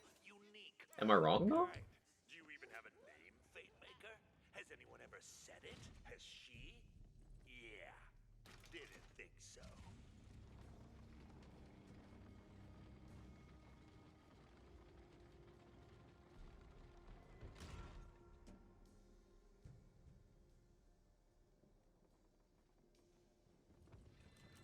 Nice amount of BL3 kick at the moment. Neat. BL3 is always fun to go back to.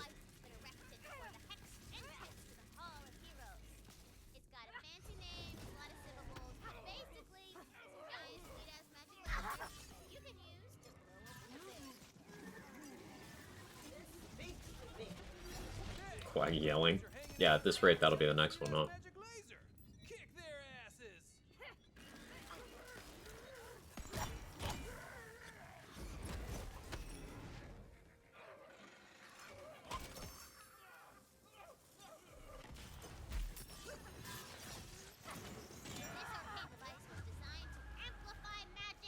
I mean, no, but don't lift the veil. We're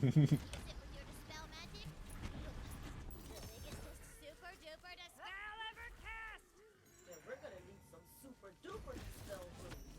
And you shall find them to the imps and wibbles of the razor. Attack! 5 minions!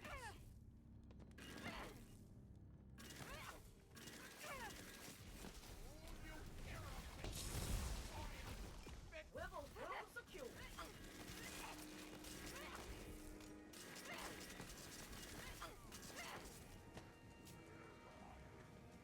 I gotta go up there.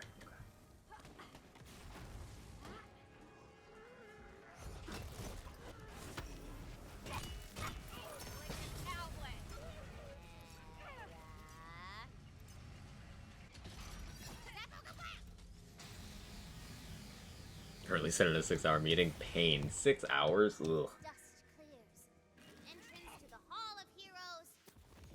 yeah, I don't need anything additional for this. You enter the Hall of Heroes, where all the greatest legends of the Wonderlands are laid to rest. Well, not all of them. What's that they say? No rest for the What do I do in the week? I could not imagine. 6-hour meeting. Here, a familiar whinny. My queen! How could you corrupt something so good and pure? I care about nature!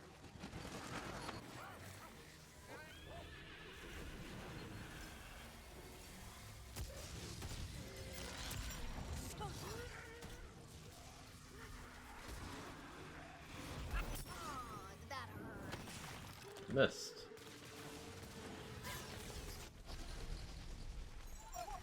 Come on, do your thing.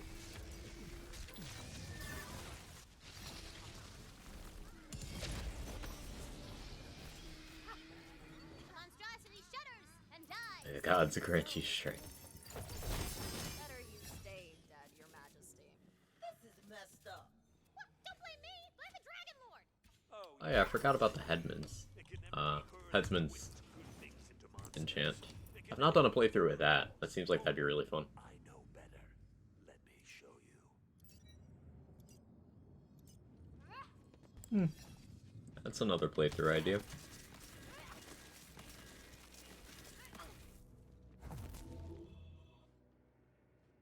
Cat? Cat. Why is he catting? Those scrolls weren't prophecies. I wanted to show you what she did to me. What she's doing to you all over again. Okay, Tia. This is your first time playing, right? Yeah? Who would I play with? Everyone else I know is dead. What's it called? Go away for a bit and he's almost done with the game. A huge part of this game is just progressing through areas without movement speed bonuses. And then another part is leveling to, you know, stay on level with the content. When both of those things are no longer problems, it goes a lot faster. Like what would normally be, say, an 8-hour playthrough, I've been live for 3. So We're at the 3-hour mark and we're pretty much done. Magic. He's the coolest, most powerful hero that everyone wants to be friends with. The Dragon Knight. Dragon Knight. Yeah, I like it. Thank you. Hey, this is probably dumb to say, and it's just really cool to play a game with a friend because I haven't really had one. Well, let's go make some more. Tina, I want to make this an adventure you'll never forget. It feels like something lost long ago has been found again. It feels like home. You reach the inner chamber of the Obsidian Hate Cathedral. The Sword of Souls sits before Yeah, the Obsidian Hate Cathedral. The Grim voice line mentions that. So, He takes it and he blows up every bad guy everywhere. are you sure? Oh yeah, I do it. Boom! Alright, but that turns your character evil. What? No, girl, Dragon Knight ain't evil. He's a hero. He's a fate maker. He just blew up thousands of people. Don't you think that's evil? It's not evil. This is stupid. I'm not playing this anymore. You know what? I'm gonna be the bunker master, and then I'll make sure only heroes win. Tina, wait.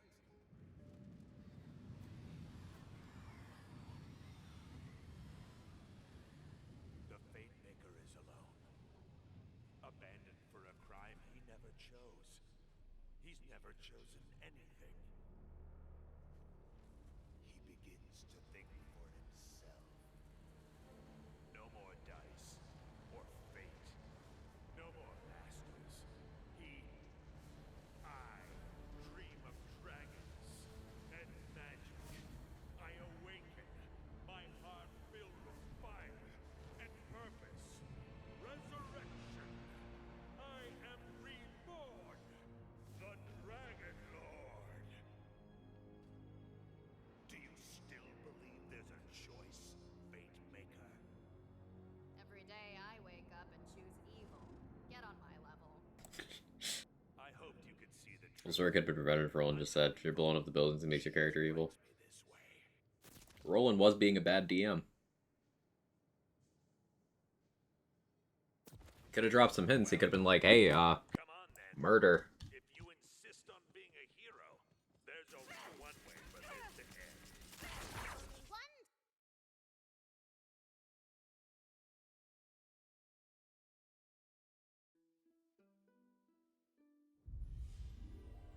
A great wind buries the ancient wall. All right, final area.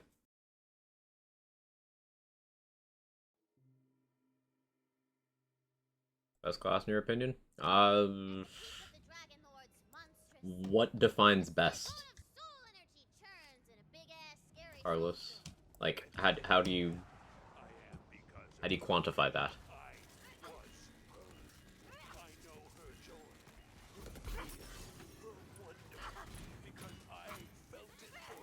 Huge conduit snake across the wall, hooked into ancient magical technology. And at its heart, If I've learned anything, it's that a big crystal in the center of That's the most pyramid used in high clear speed builds.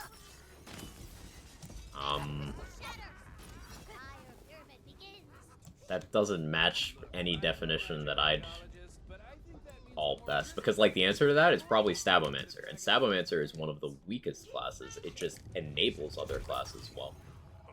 So like, that's the whole thing. Labeling things best is a crapshoot. It just doesn't work for this kind of game. Either you end up with an incomplete take, or you end up with something that's too subjective to have a place in a theory crafting discussion. So you're able to solo just about anything you want. All the classes can do that.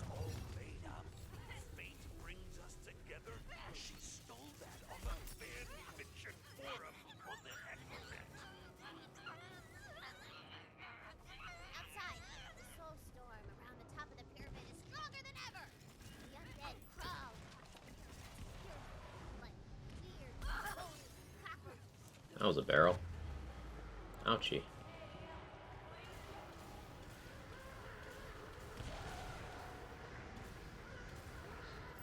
Revenge time. Best clear speed and taken as a class by itself, no dual classing. Blight Caller. The pyramid shudder and spark. Soul energy is still coming. Follow the magical cables. They'll lead us to where he stored the soul energy.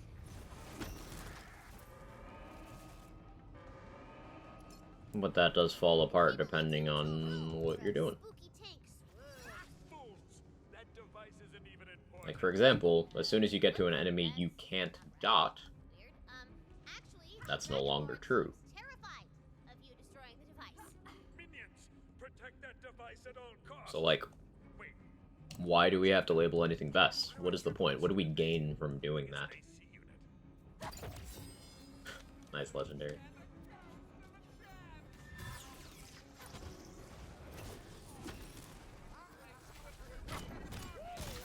Like, what do we gain as a fan base from shackling ourselves to a mentality that serves only to perpetuate top 10 lists for YouTube content?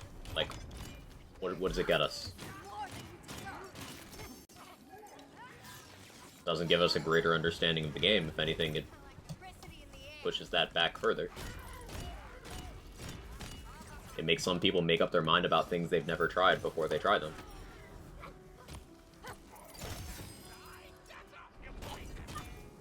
It's undefended. Smash that thing. He hates that idea. And a mindless approach to playing the game and validating either possible choice. Yep. Moral story of class in this game are actually balanced quite well. For the story that didn't ask the question originally, just humor in the concept. Yeah. So, relative to each other, the classes are mostly balanced well. There's a couple classes that are much more narrow in terms of things that they can do well at the highest difficulties. But that doesn't mean they can't. And the things those classes can do are sometimes extremely noteworthy. Like, for example, Blight Caller is amazing for dot stuff. Like, it's peak dot stuff, and it's jointly peak gun stuff. But Blight Caller doesn't do anything for spells. Like, at all. Graveborn barely does anything of value on its own, but it's the best supporting spell class, to the point where it's better at supporting a spell shot in spellcasting than Blight Caller is. Does that make Graveborn a better class than Blight Caller? No.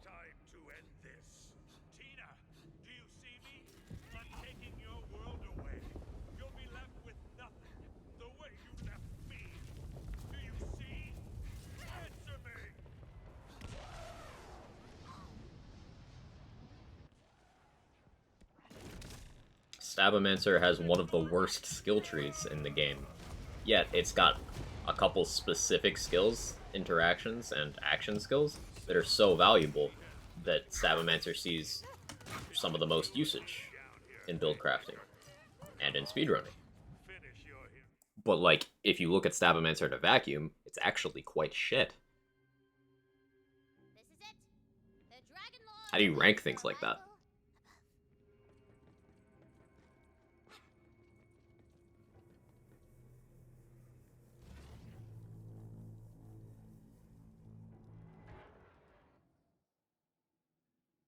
As you crest the top of the pyramid.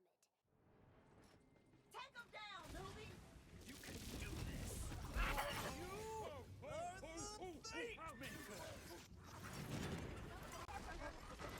Keep it up! He won't go easy on you! Berserker Bats game was fun for me. I prefer to call favorite at that point. Because favorite is a purely subjective statement, right? Best is not inherently subjective.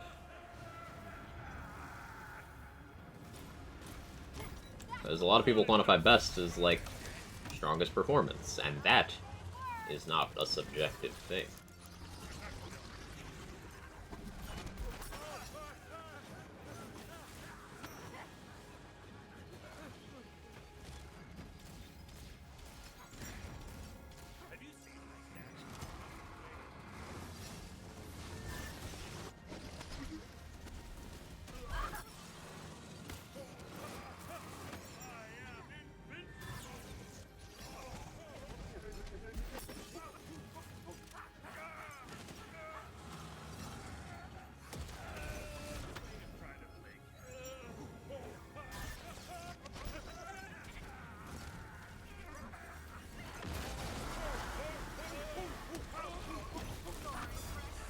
There we go.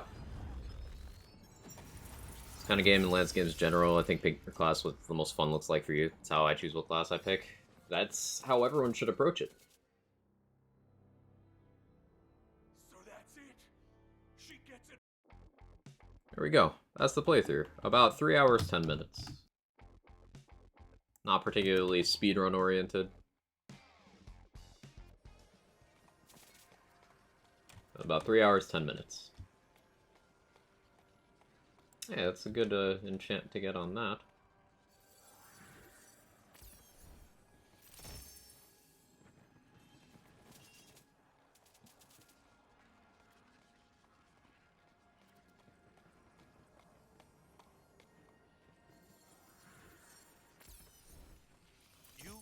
Class of the words you're talking about. I use quotes there for a reason, but people still shit on Clawbringer. Clawbringer's, in my opinion, the ideal playthrough class. Like most people, unless they're dead. And it's quite viable at Everywhere endgame. I go, I see people divided. Not because they want to be, because they're scared, angry, or guilty. Oh, that's not bad. Yeah, I know. That's why I use quotes around it, Micro. No one has I'm right there with you. Not even you. I have felt alone. Again, now UVHM. My connection to her when I stopped being her fate maker, but I'm still part of her story. Maybe she kept me here for a reason. To meet the heroes. To meet you. And all it took to learn that was someone way eviler and cooler to come along and tear you to shreds. Huh. You know what? I get it. I earned that. But honestly, I'm a little lost right now. I've never survived. Hey, Shots. Long time no see. Hope you're well. What do people do when they're not trying to cloak the world in darkness? But Stallion, Your Majesty, I'm sorry I cut your head off and almost caused the end of the world. We cool? Handshake? Or, hoof shake? You want BL2 life again? So close to OP10 with Maya? Let's go. 200 years in the castle? That's completely fine. I did OP9 Taquinos last time. Oh, that's gotta be so frustrating. That's so far in. I would rather die, like, I'd rather get walled soon rather than late. Like, if I get walled in, like, UVHM, then I'd rather that than getting all the way to OP9 and then just, ugh. Another one OP4 right now. That's good. I feel like once you get into the mid OPs, you're in that groove and there's less risk because you're well established, you know. I love when you Google best class in Windows, tells you Spore Warden is the best. Once again, content creation be like.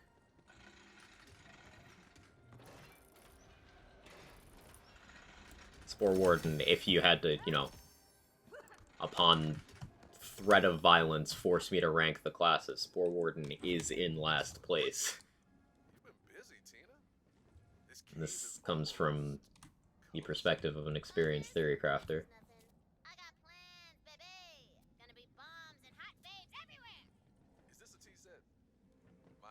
Spore Warden seems to be most picked because mushroom butt marketing is my guess. Yeah. They did market the concept of double pets pretty hard. Wyvern and Mushroom in particular.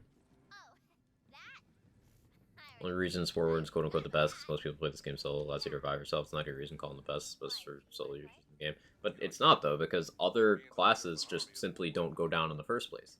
Like if you play a Graveborn, not only do you have a cheat death where if you would die, your Demi-Lich dies instead, you also have the best sustainable healing in the game. Like, how's that not better? I can't wait to see that. You know what? You're gonna make a great bunker master. I know it. Graveborn Spellshot dies a lot. That's 100% user input error. Graveborn Spellshot is the tankiest class combo in the game because you have massive always-on healing. Like, you have what's 3 out of 3 Sanguine? 30% max health healing on all the time. Health gate is 50%. You go 1.5 seconds without taking damage, and you are immune to being killed. All the time. Literally the entire time. So if you can go 1.5 seconds without taking a hit, you can't be killed.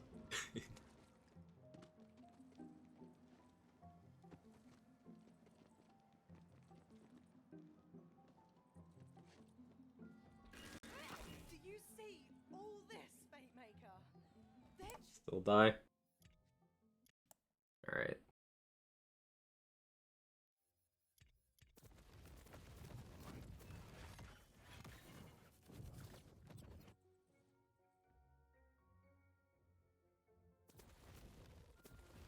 We got some time. It's because my curse wood is low level? Nothing to do with it. Curse wood is something you want broken, and I typically run cursed wit generally at a lower level. I just happen to not have a low level one right now, but since I run glass cannon, it also doesn't regen. So, like, yeah, curse wit is something you want to break. And let me update my title.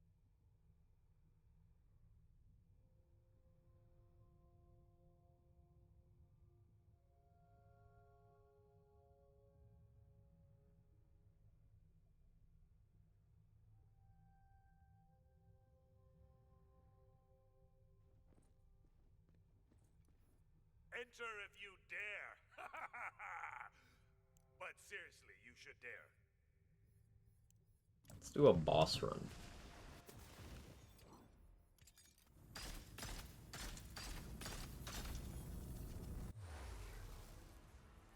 Saying when the game came out, people died and found you can get a companion healer for whatever reason. It looks useful class for solo, people thought. I mean, I don't know why people draw those conclusions. Like, people still, in Lands games, 13 years on, assume there's different balancing for solo and co-op. There isn't. Everything is designed to be solo. There's no better soloing class. There's no multiplayer class either. It's just... They all do it.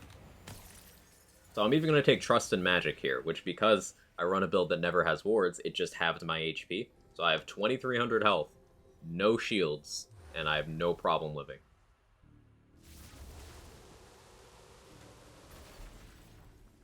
He's Flak in 3 because I only play solo and died too much. You weren't using Flak's toolkit appropriately then. It's... Flak can be made to be the character who takes the least overall damage among the characters. It's not hold down lifesteal button to survive. That's the thing. Hey, Raid Sauce, use this toolkit. You didn't. I'm telling you. This is coming from, and this, let me jerk myself off for a moment here. I'm probably the most experienced Flak player on the planet. I maintain Flak community resources. I have thousands of hours of speedrunning experience on Flak. I'm telling you, if you die on Flak, it's your fault. Is the fact that it's a character, the only character in Borderlands 3 that does not have innate lifesteal in its toolkit. So you have to use other things, and if you don't use other things, then yeah, you go down a lot. Like, I don't understand why it's so hard to believe that user input is the problem in these situations.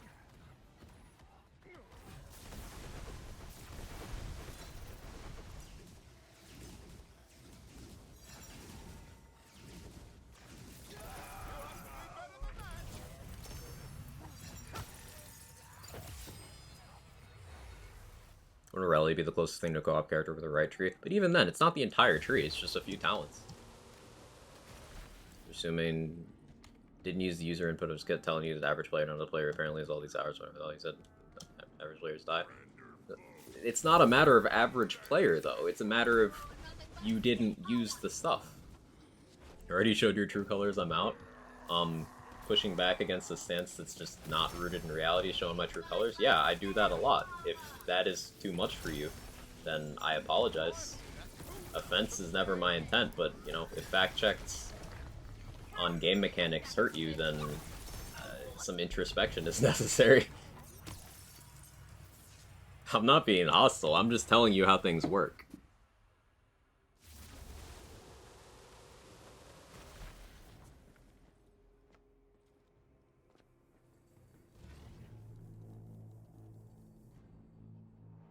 Are you apologizing and trying to be yourself? Seriously contradicting yourself?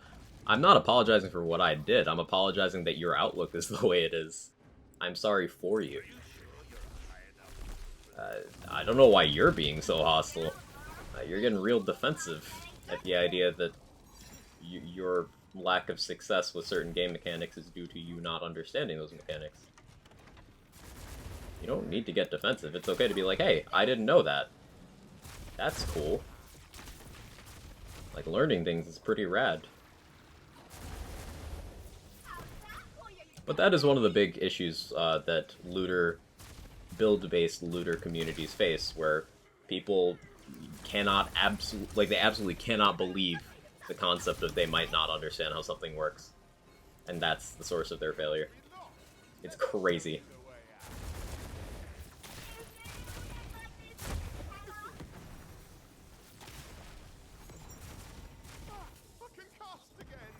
You're claiming to do the same thing, yielding different results, you aren't doing the same thing. It's that simple. We're not looking at your failure. Ooh. Chat, does that make sense, or am I missing something?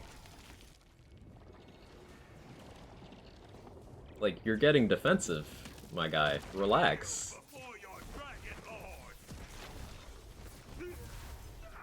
No one's attacking you. I'm fine, lol. He said, the angry tears dripping down his chin. It's okay, man. Relax.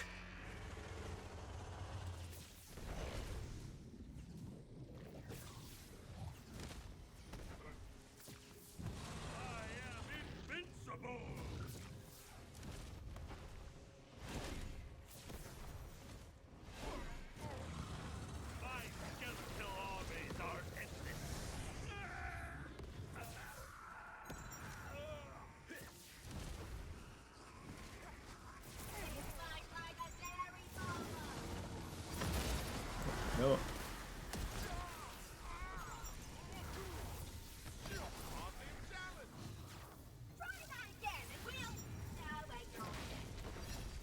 I wanted to finish that fight. Did you just self-censor insulting me? The fact that Flag's probably the hardest character to kill in BO3 if you understand his kit, that's all. Yeah, like, it's not opinion, it's fact. You simply do not take damage. Like, you could ask how to achieve that, instead of going around insulting people and being real cringe about it, but like, alright.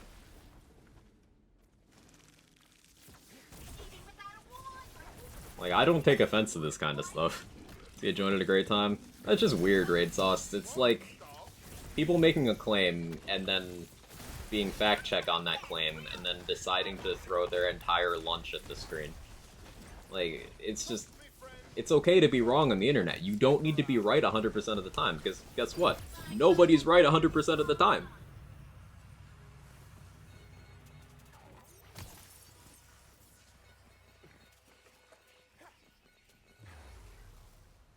But, you know, whenever you get fact-checked by someone who is more knowledgeable in a particular area, what separates adults from children is viewing as a teachable moment or not. And, well, that's what you see here. Pride issue? Pride issue.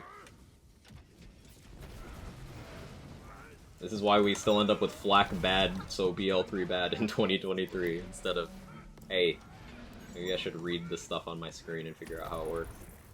Wild.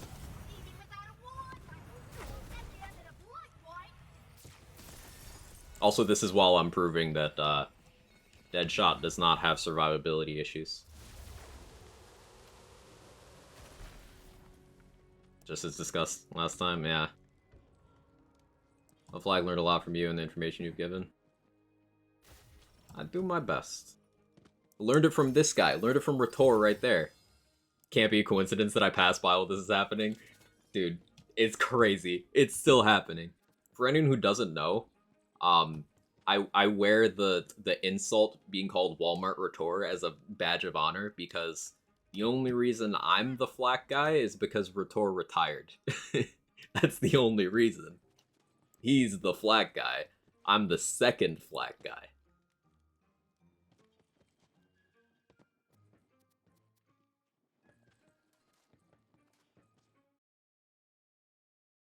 So, like, If there's anyone whose brain is leaking out of his ears more than me right now, it'd be the rat. Oh, while you're here, can you explain your Vermintide upload names? Because they are chaotic.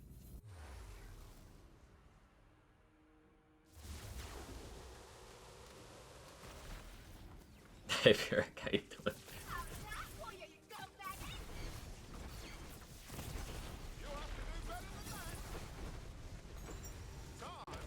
Also feel like the Quag jerking himself off comment was sadly overshadowed. Yeah, honestly, I was hoping for more heat on that one, but it just kind of didn't happen.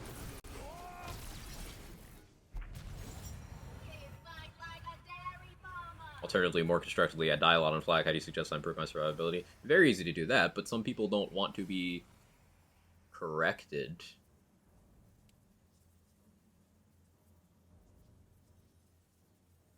I love that Chaos Chamber is perfectly suited for build testing. Me too. Lets you do bite-sized showcase, particularly the boss rush format, which is what I jumped into here.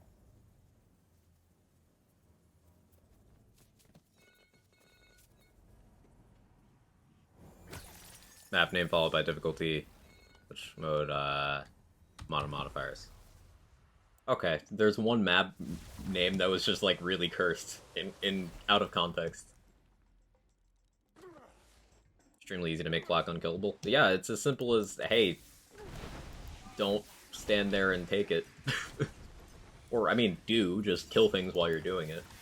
Like, you have so many avenues to do that. Rage and Recover is absolutely fucking bonkers. Just kill a thing and you heal more than most things do damage for 3 seconds.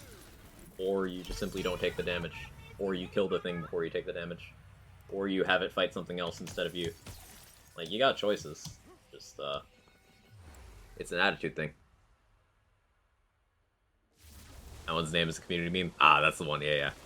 Rage and Recover was bugged for the longest time, they fixed it, never died. Yeah, Rage and Recover was... It had 2 problems, and they fixed both of them without saying they fixed the second one. And also the description still downplays it. Like, the description says that Rage and Recover is missing health, still. It's not, it's max health. So it's just unapologetically one of the biggest heals in the game, with one of the easiest conditions to trigger, and you can just keep it on the entire time. Love the I'm not bad, you're bad attitude. Yeah, like, it's a bit hard to argue that. Like, once again, just about the only person who could successfully make that claim based on stats and evidence is Rhetor.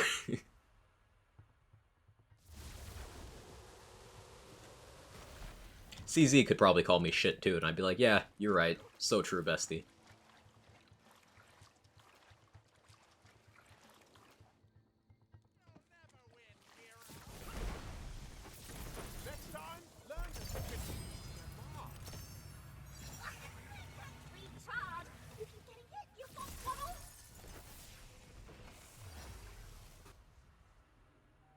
Meanwhile, Samsara says max health and is missing health instead. But Amara's OP.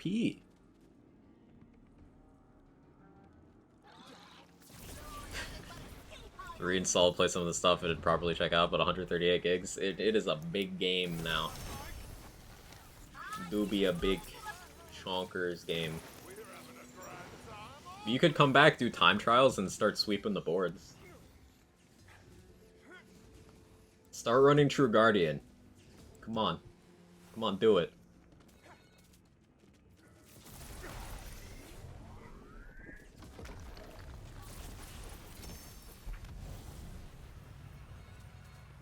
Make me push for sub 16.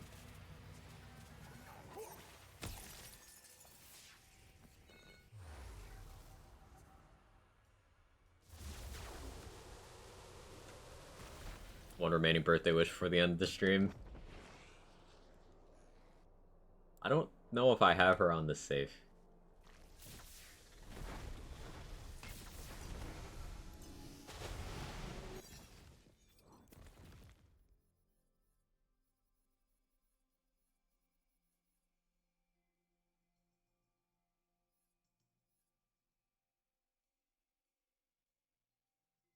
She's not on this save. Still making BL3 builds. Every once in a while, I have a BL3 build idea. Oh, hey, thanks, Wicked Gossip. That was a good ricochet.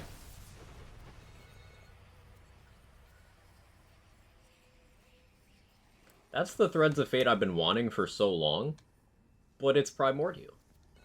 Sad.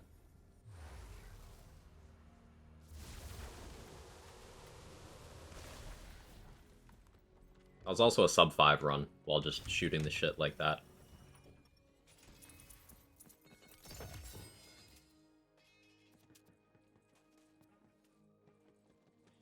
Hey, the Chowns. Thank you for the prime for the 2 months. I appreciate it. Graveborn spell shot, no survivability. Of course, of course. Stop around time at Curse Bounty Hunter class mod. Nice. Hey, Pascaroni, thank you so much for the raid. I appreciate it. Welcome, welcome, welcome. Chat. Chat, chat, chat, chat, chat, chat, chat, chat, chat, chat, chat. If you don't know Pascaroni, change it. Change it immediately. You got the join us in following Pascaroni prompt. I don't know where it is on mobile. I'm pointing where it is on desktop. Click the thing, click the little heart, and next time Pascaroni's live, don't watch me, go watch him. Do it. Do it. Give him all the love and support. How is your stream, Pascaroni? Still enjoying Far Cry? Somewhere in that general direction. Yeah. Those of you just joining, if you don't know me, hi, I'm Quag. I do build stuff. Lands games. Oh, okay. Okay, fine. Fine. Alert. Graveborn plus spell shot, no survivability kappa. So true, bestie. Thanks again for the 2 months. So what we did for the first... There's the alert. My alerts are so delayed. It's cursed. Stream Elements hates me, I guess. What we did for the first 3 hours and 10 minutes-ish of the stream is we did a full playthrough of Wonderland's story with... we used the save editor to set one of our Chaos 100 spell builds, or not spell builds, Clawbringer builds, excuse me, back in the story. So we got to do the whole thing on C100 at level 40, and it's crazy because when you don't have to worry about keeping your character on level, and when you have things like your myth rank movement speed and things like a slip and stun to slide faster and other movement speed stuff, it goes a lot faster. So in a little over 3 hours, while playing casually, not speedrunning at all, we went through the whole story. So now we're just kind of chilling, and we had a very angry chatter who was very, very upset when I told them their survivability problems were due to an Outlook issue. Not the email, the Outlook. They were like, you don't survive on Graveborn Spellshot, so I decided to go on and survive with Graveborn Spellshot. So once again, we're proving points. First 3 hours was, Clawbringer is good. Clawbringer, in my opinion, is the best playthrough class. Yes, I said best. I try not to say best about things, but Clawbringer has too many positives for a playthrough. And now we're just doing some chill spell build stuff. So pure spells, not even shooting. Sorry to raid and run, need to head out for an appointment. Much love, my friend. Thank you, as always, for bringing your people over here, and thank you so much for the 6 months. I appreciate it. I appreciate you. Seriously, chat, I can't recommend enough. Go follow Pascaroni. Consumes content, makes lots of cool, different variety stuff. Plays lots of games. It's cooking streams, all around. Great guy. One of the best people on the internet. Go. So thank you again, and I hope your appointment goes well. Why is my phone going off? Good to see you, Wildcats. Panda Alvi.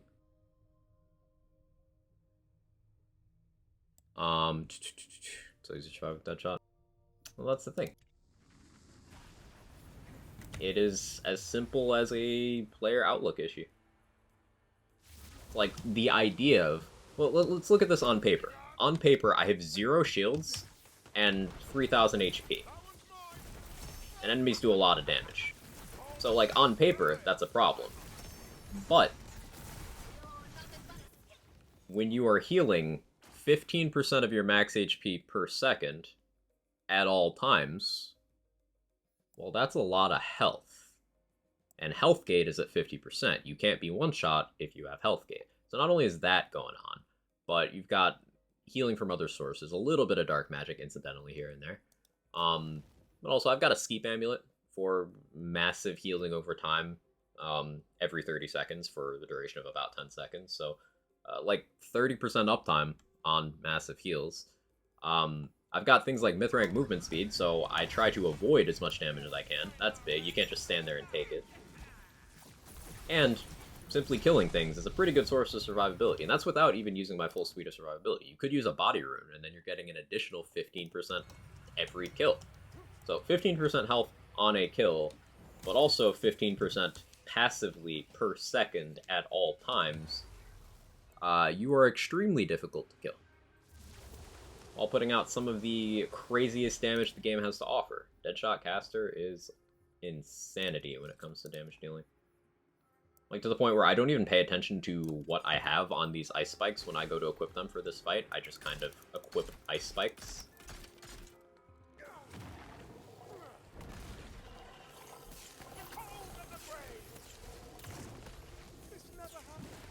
And we just do that.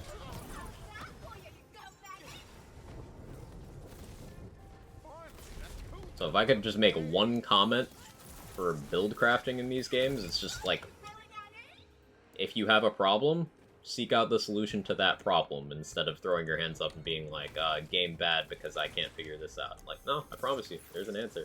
There's always an answer. Might be as simple as, do something differently. Might not even be change gear. Just do something differently. With things like boss melting, which is something that's very important to a lot of players, the order you take actions is huge. Let's think about it. I'm using this launcher to apply the soak debuff, which only lasts so many seconds. So the order I do that and cast spells can affect how much damage I'm doing, because I also need to trigger my enchantments. Like, that was just enough. Soaked was wearing off there. I had just enough time. Back to spells? Yeah, we finished the playthrough. Took a little over 3 hours.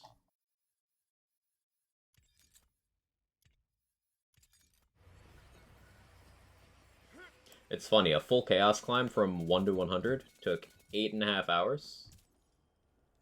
And then a full playthrough at 100 took 3 hours, 10 minutes.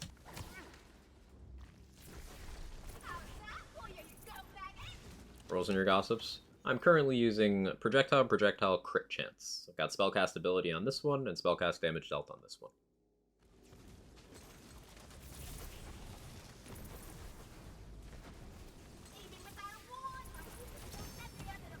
Crit chance is nice for mobbing because it's double knot consistency. For bossing, crit chance is actually one of the worst things you could run on these. So keep in mind that the damage you're seeing me boss with here could be significantly higher if I just swap that part, but that's a choice I make for comfort. Because you have the room with how powerful you are on this kind of setup.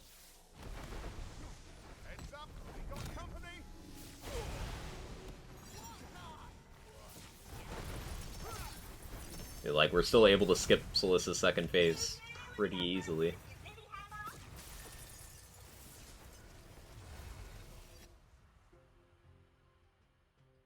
Whole playthrough only took you about 3 hours? Yeah.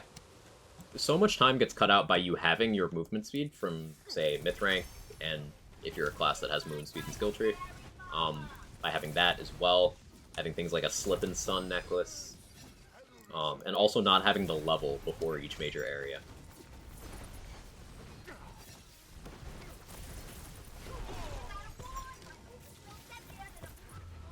But you're dying so much. See, you willed it into existence, Roddy. You said it and it happened. You're a prophet.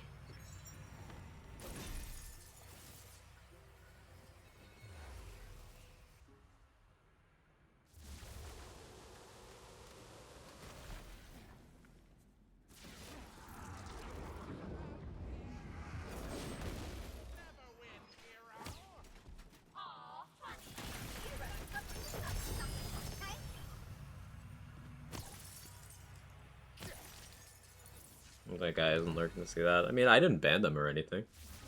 Who knows? Maybe they're having a rough day or something. I like to give people the benefit of the doubt.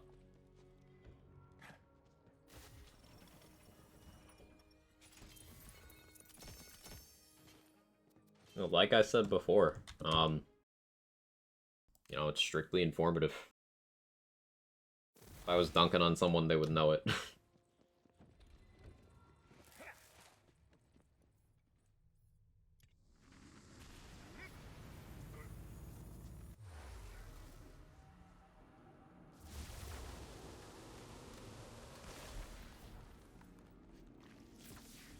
Let me like Pascaroni's tweet.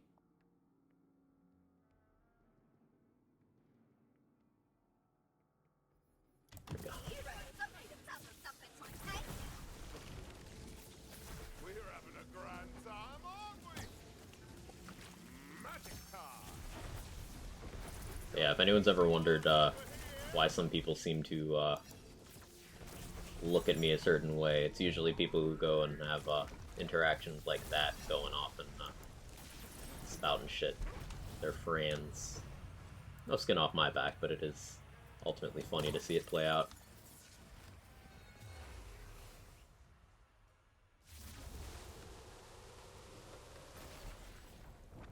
Or Celissa, huh?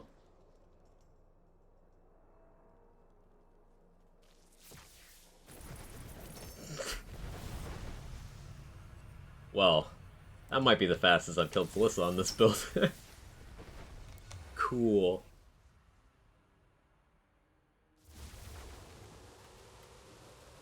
Before our feet touch the ground. Do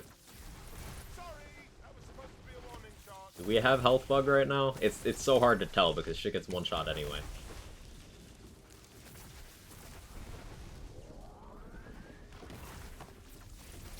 Yeah, I can't tell. These numbers are enough to kill.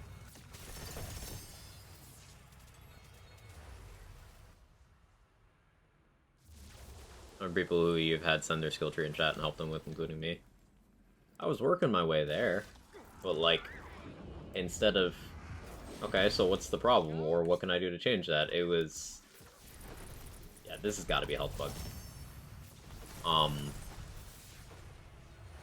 There's hostility. Which brings back to the original point. Some people just cannot handle being wrong. I personally fucking love when I'm wrong, because I love learning things. Health bug doesn't matter. It doesn't. I love when I'm wrong. Some of my favorite people to theory crowd with are people who have directly called me out on shit and made me see things differently. What's the health bug? Occasionally, the game will fail to apply the HP from Chaos levels to the enemies. So you'll just end up with Chaos 0 HP. Which, yeah, we definitely have right now.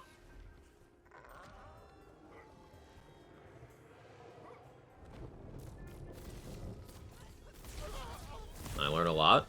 Learning shit's fun, Wildcats. Like, if you approach anything in life with the idea that you know everything, you will never learn anything again.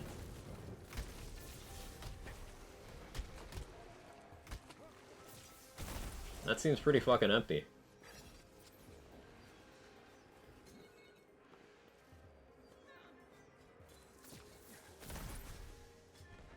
Hey, Mr. J.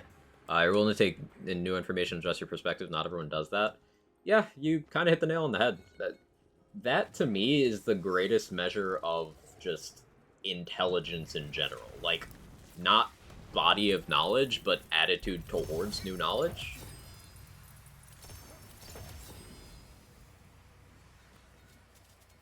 Like, not knowing things doesn't make you stupid. Pushing back against learning new things makes you stupid.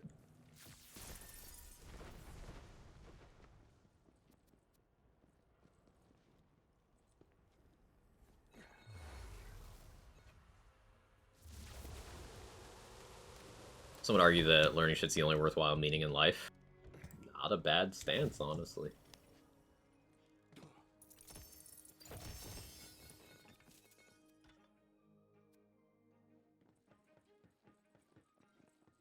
Come to all the texts I managed that statement. They don't listen when I say it. How you doing, Rome?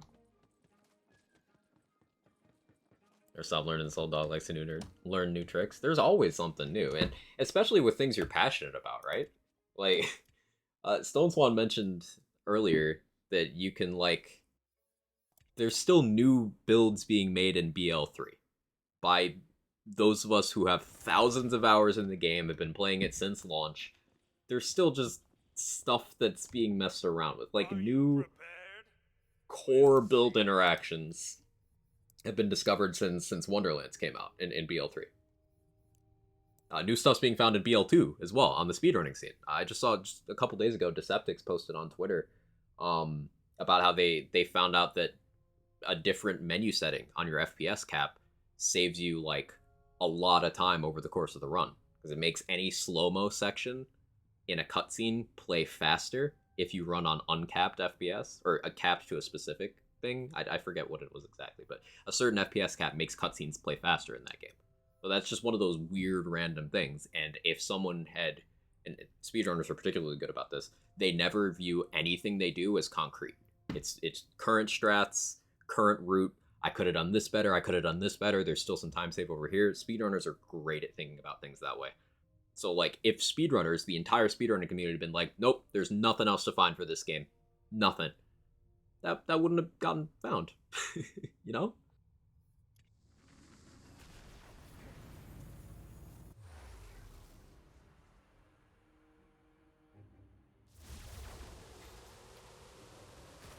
Opportunity to learn your...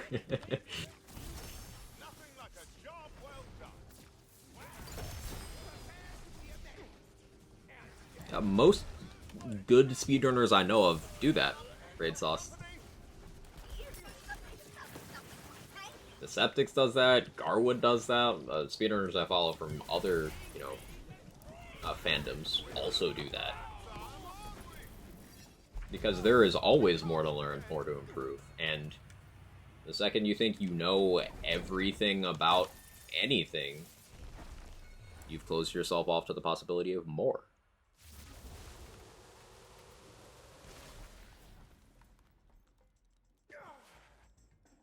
Am I the asshole? When I play BL2, I often get viewers who come to mansplain me how to play the game of 2,000 hours in response to something that piss them off even more, like long-range snipers and high stack gauge. I love doing that, because it's so satisfying when you actually get a hit.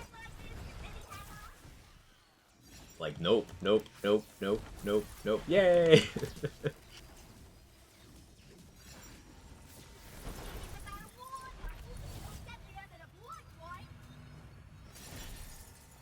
What am I supposed to say here, though? Am I supposed to say, oh, no, but women play video game. No way she knows how anything works. Did I do it correctly?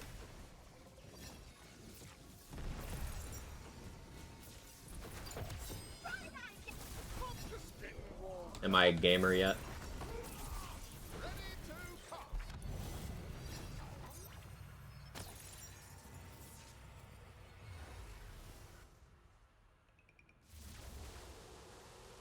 That's what I'm doing. How about you? I'm doing okay. It's been, it's kind of a stressful background time, but, I'm having fun experimenting a lot with content, stream-wise. Did, some modded BL2 for a few days. That was a lot of fun. Doing experimental stuff in Wonderlands, like that, pseudo New Game Plus playthrough. We timed that full Chaos Climb. There's interesting things like that. There's other challenge runs I've thought of while I was doing this stuff today and earlier in the week for Wonderland, so maybe we spend some time on that.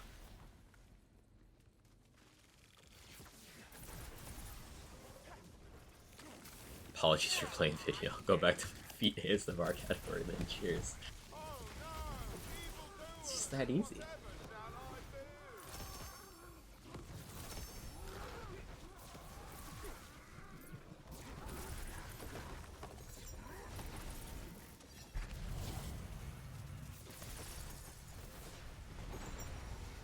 Any Hades stuff planned? Not specifically, but, open to ideas. I do still play a fair amount of Hades off-stream. I want to see how Wicked Gossip does here. It's, like, not really suited to this fight. At least, not compared to other things. Like, Ice Spikes clear this phase faster. You can still get through this phase fairly quick.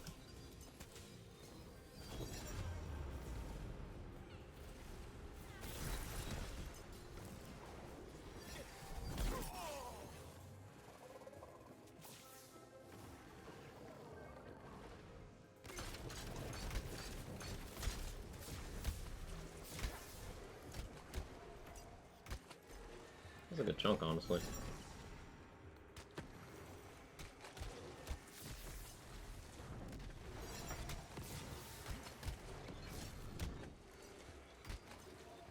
Yeah, you know, it did better than I thought it would.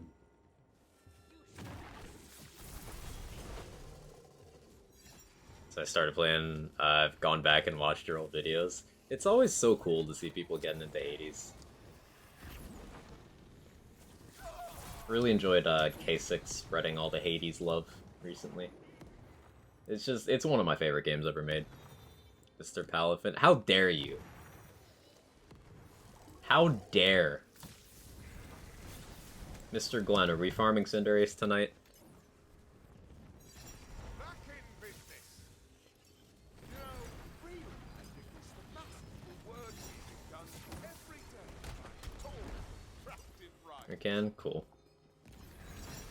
Now, Glenny's giving me a hard time about Palafin, because I used Palafin a bit on Showdown and had some success with it. But here's the thing. Palafin is like... shit. Yeah, there we go. That's it. That's the whole discussion. Alright, finish some homework. Bet. Disrespect, love it. No shield and barely any health. Fuck it, I'm gonna go swim in a dark magic.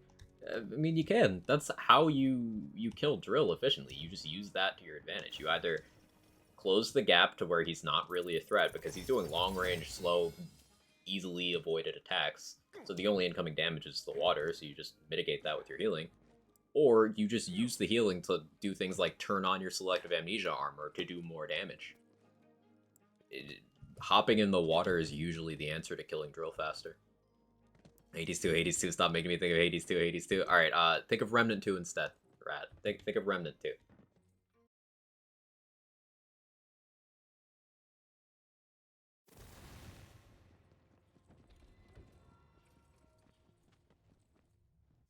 We'll do another spell. We'll do Frozen Orb. Frozen Orb's a good time.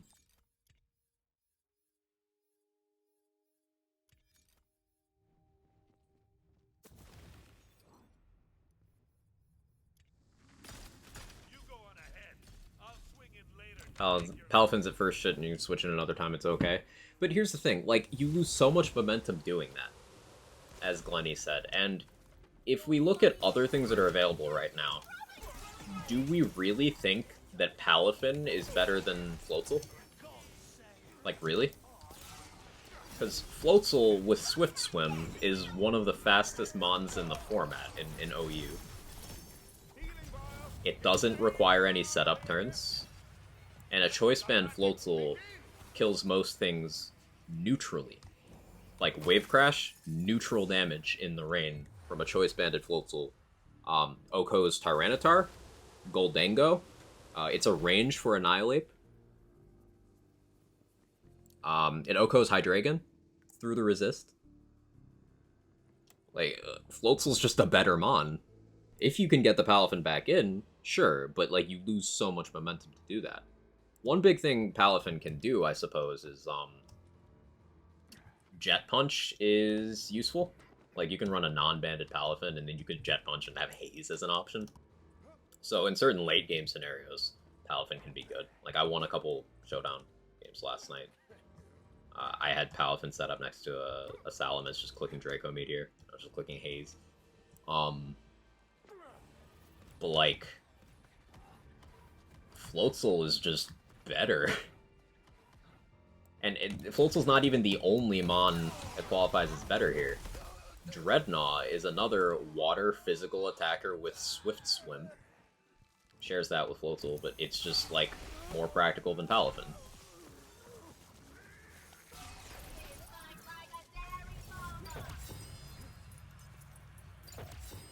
Toxapex picks you up more momentum than Palafin. And can be a physical or special attacker. People are never ready for the offensive Toxapex. It's funny.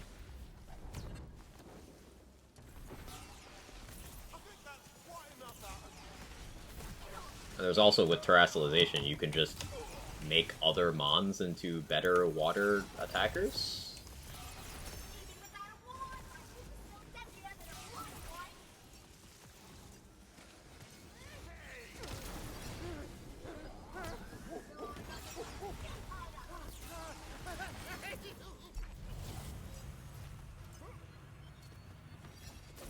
Competitive Pokemon rant for anyone who's into that, but yeah, Palafin overrated.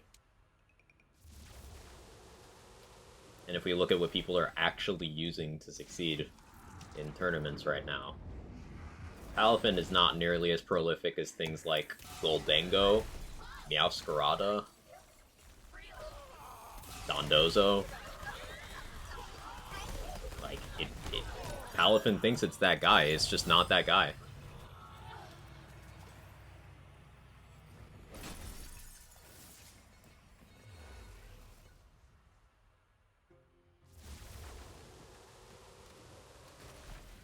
Love offensive Toxapex, mostly because I suck at defensive play, but it's one of the first shiny Pokemon I got in Sun and Moon. These are the Forbs. Pragmatic. Spell Charge, Radius, Extra Projectile on both. And this is still Double Knot Focus, which might not seem... Like, this is another one of those things that on paper doesn't sound as good as it works out to be, because 2% base crit chance on a Double Knot Focus setup, that's kind of like, what? What are you doing? But Florb hits so many times that you still get Double Knot anyway, and it still kills. And additionally, the crit chance doesn't matter because you can just park it on a crit spot and it'll crit anyway. So it just allows you to take other things. Like having the Radius really helps the performance of the spell. Extra Projectile is huge. A lot more hits.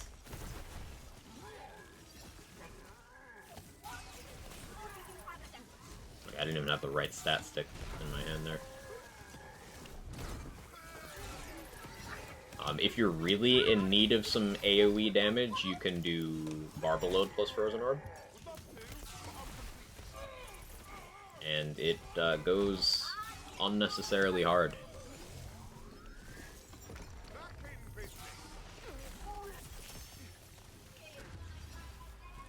Oh no, I went down.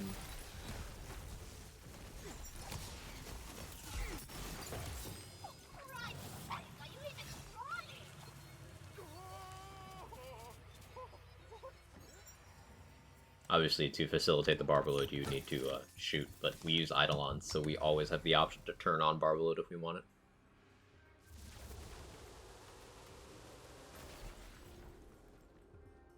Spec and Double Knot, it's from armor? It's from armor. Generally, for an optimized Deadshot, you do not go that far down the Spellshot tree, because you want Morhem's Blessing to keep Dark Hydras and Ascension consistently stacked. And also you get Blast Gasp that way. So you just get the Double Knot from armor.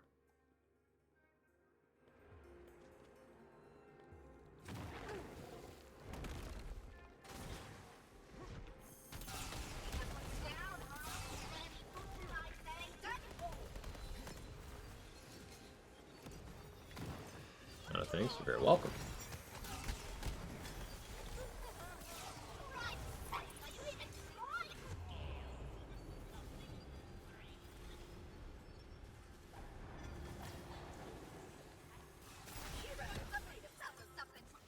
Switch spells for this, since out of range. Do concentrated barrages? Yeah, let's see how that plays out. I don't know if I've ever tried these in this phase.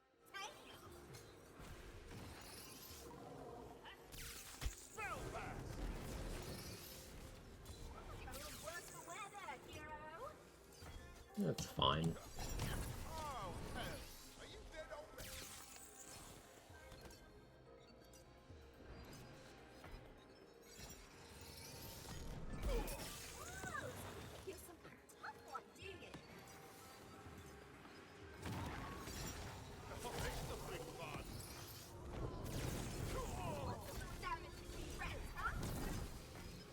Hey, Vocal, how you doing?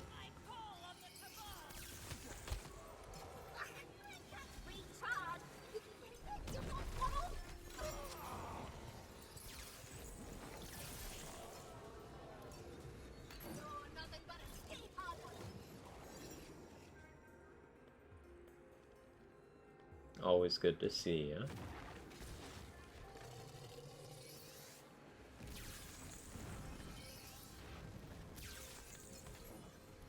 Ooh, almost.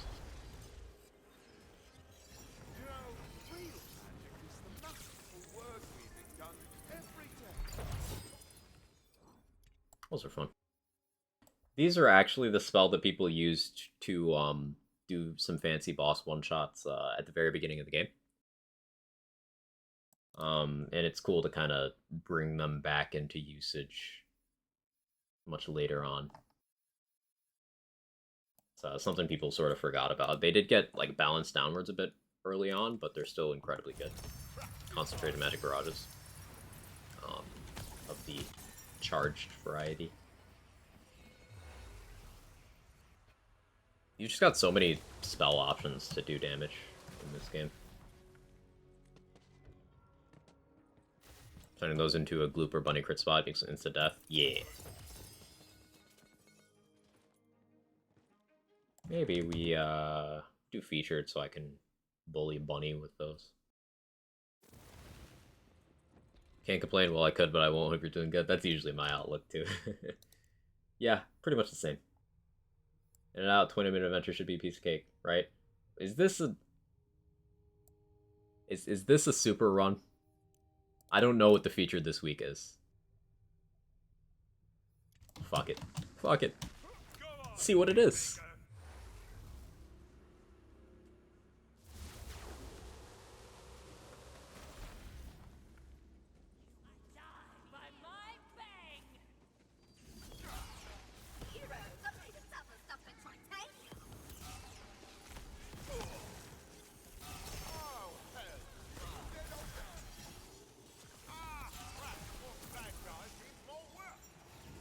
Fuck around and find out. In and out should be a 20-minute adventure as a Rick and Morty reference. I have no idea. I am not super well versed when it comes to that. Also, maybe not the best timing if it is a Rick and Morty reference and they did that intentionally. Maybe not the best timing.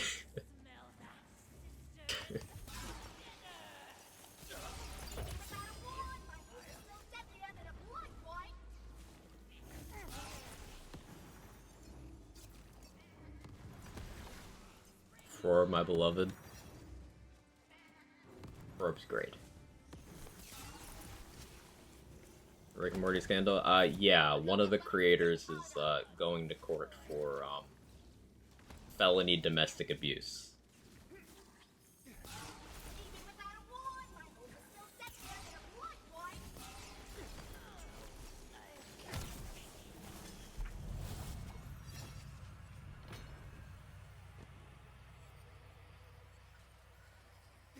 Oh, there's Bunny. Or excuse that one. Yeah, that's one of those things like, Oh, there's a very valid conversation on separating art from artist, but like...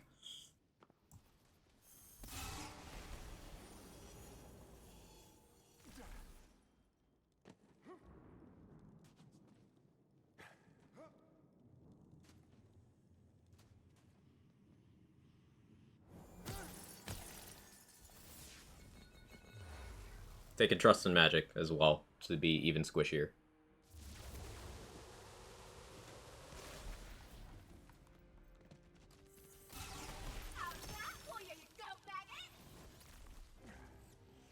And how famous people doing shitty things doesn't even surprise me anymore. It happens way too often. There's a very valid point made by Ludwig recently. It's like, as a whole, entertainers and content creators and stuff, it's better to consume that kind of stuff at arm's length. Because you don't know who any of these people are. You don't. There's all these cases of the mask slipping and people see who these people actually are and what they're about. Like, their literal job to sell themselves. I'd say 75% of being a content creator is marketing yourself, cultivating an image.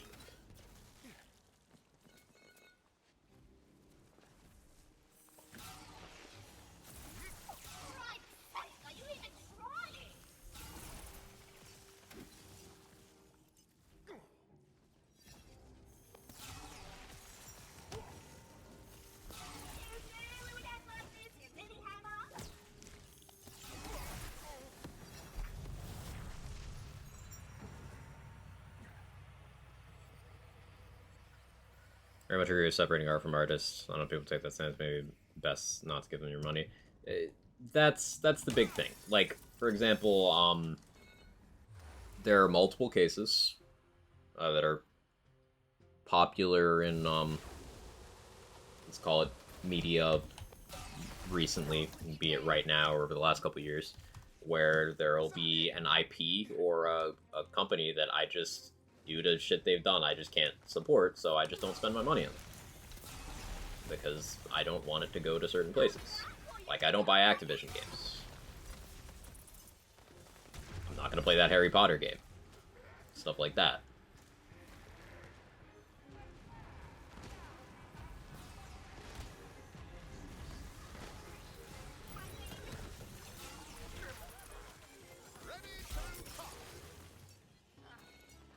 I think in mind, there's just people, there's a ton of regular people who are really, really messed up. Yeah, exactly. Like, the thing that makes those creators who regularly get found out for being, you know, pieces of shit different is that they're just luckier. Like, anyone can get that influential. It's a right place, right time sort of thing. There's no fundamental character trait that gets them to that point. So if any of us can have our own issues, and, you know, a lot of people have certain things about them that they wouldn't want found out, what separates the famous people from the regular people? Like, not that.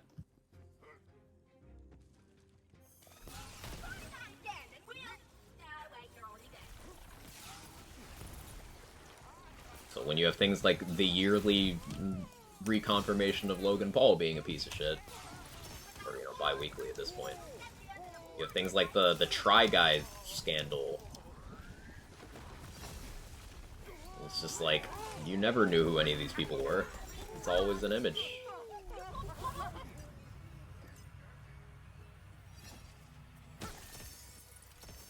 One is, you can hardly be surprised when a famous person is weird in a specific opinion. Oh yeah, you're absolutely right. Like, you don't know them.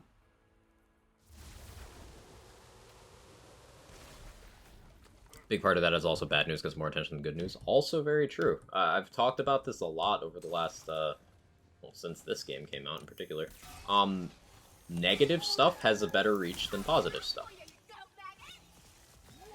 In terms of what gets amplified, but also what people seek out.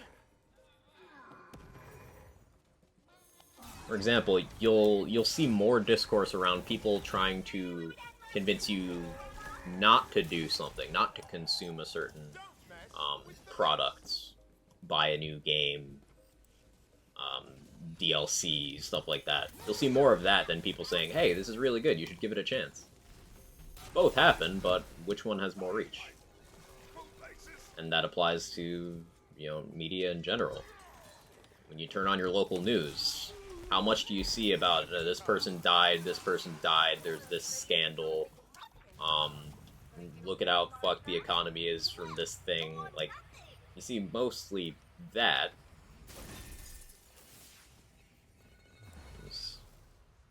That kind of stuff has more reach. Aside of separate art from artists, still listen to content, I guess. That's one of those crazy things. Like, one of my favorite albums ever made happens to be an album from that artist, but he's one of my least favorite people who's ever lived. Actual huge piece of shit, like completely disgusting, fucking horrible, for so many reasons. Like, how do you reconcile? Like, a lot of that stuff happened after that album came out, so, like, what do you do with that? Beautiful Dark Twisted Fantasy, you know it. One of the best albums ever made. But, like, he did it. So, what do you do with that? Often, I'll just be like, alright, this doesn't mean more to me than the harm caused, so I'll just be able to put it aside.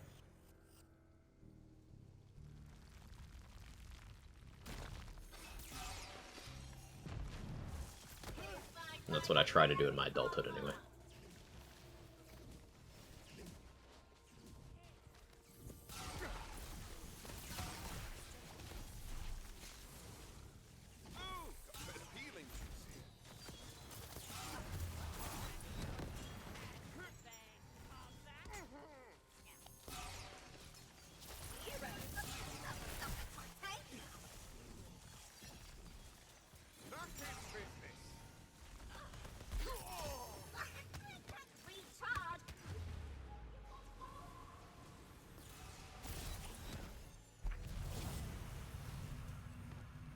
Also depends on the person itself.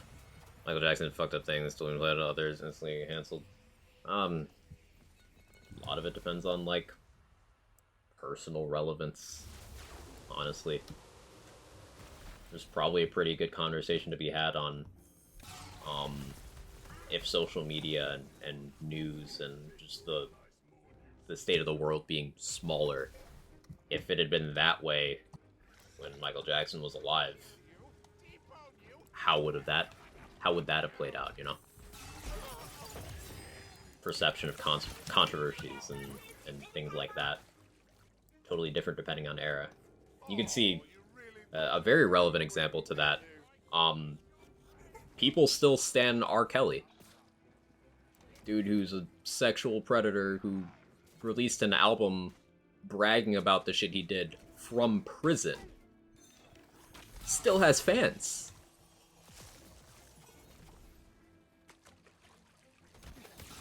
How does something like that happen?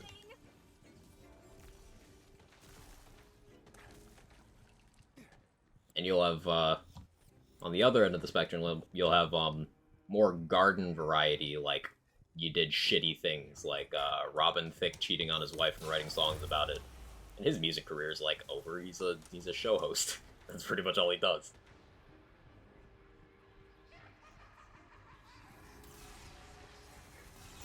Like, what determines the reach of someone's bad actions, you know?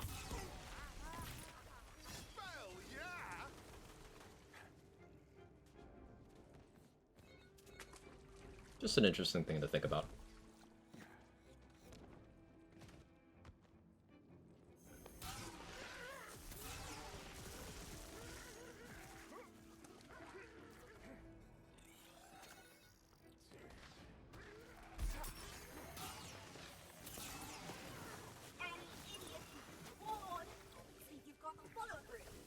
A ton of the greats of other history, a huge piece of shit. We just didn't have the internet, social media have an indelible record of every slight they committed. Yeah, exactly, Raid. Like, it fundamentally comes down to, you don't know people.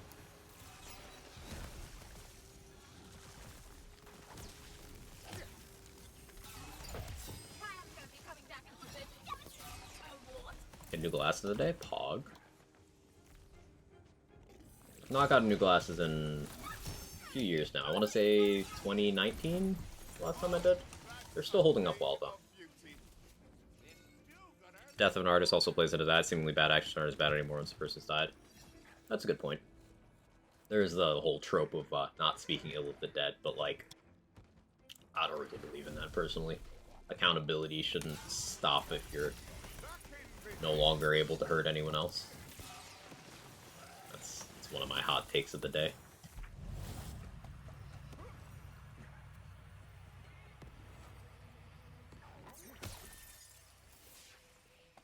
Sound upgrading to a 4K HD IRL simulator. Personally, not a fan of the cancel thing. People entitled their opinion in person. You don't need to cancel everything. I think this is really controversial stuff is healthy for people's form opinions. 6 cents. Well, I sort of agree, but there's part of that I'm going to push back on. This whole idea that cancel culture is a thing, it isn't. Large parts of what people refer to as cancel culture is accountability culture. There's a difference. There is a very important difference there. Now, sometimes it's as simple as, you know, cancel a snowball of one person deciding no longer to support or associate with an individual, and then a bunch of people who are not clued into the nuances of the situation deciding to do the same out of pocket, you know, that kind of thing spirals out of control. That does sometimes happen to people who don't deserve it. But a large part of things deemed cancel culture are just people being like, "Hey, you did this." Any comment on that?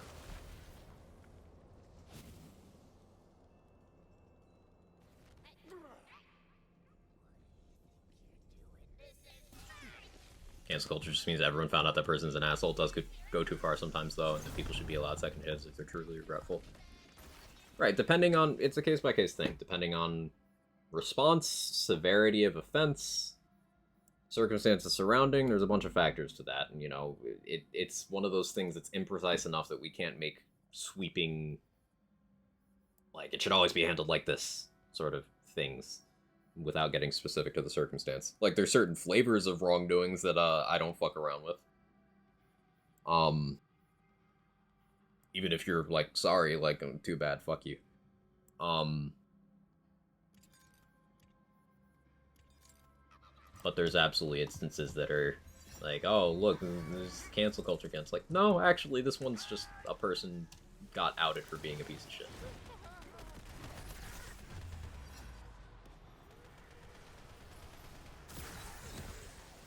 Like, for example, Kanye wasn't canceled.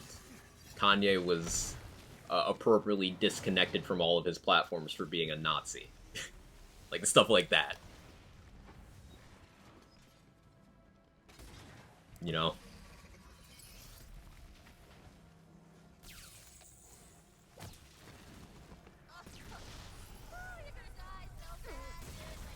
There's the one shot.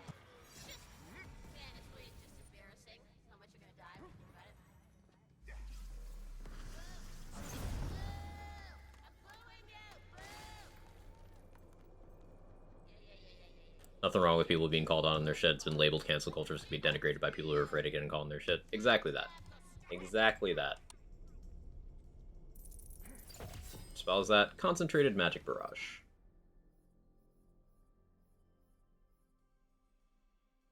Not even like an optimal damage dealing one. We've got the cooldown part there just for usability.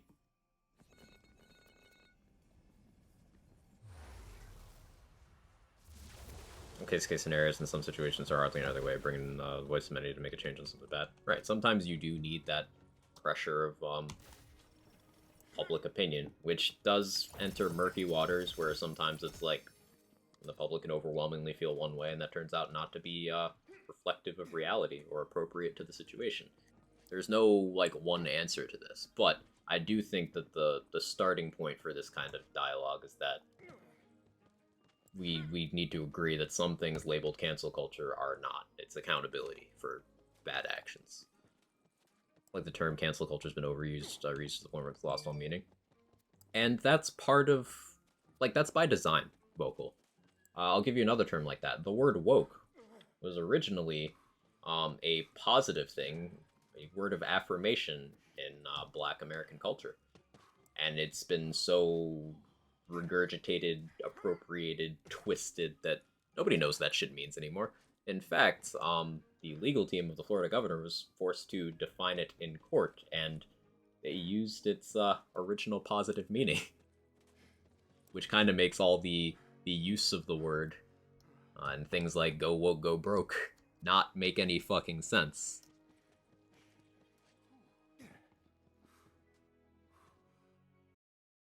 Because no one knows what it means anymore.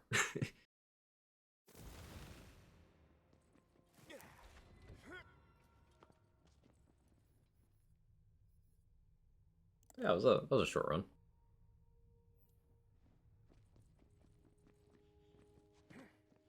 One could label the Me Too movement as such.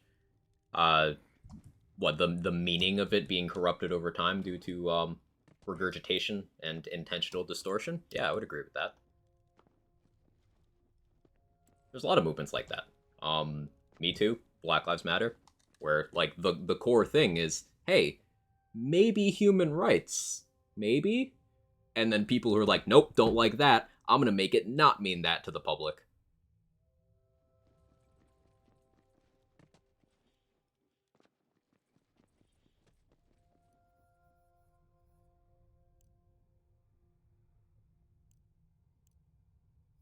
There's also obligatory mention when it comes to this stuff. There's always the argument made that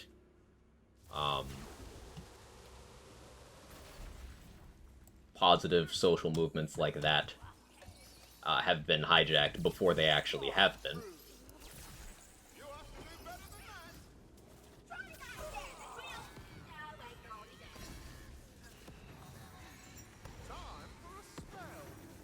Still is that, Scovelin. It's message corruption.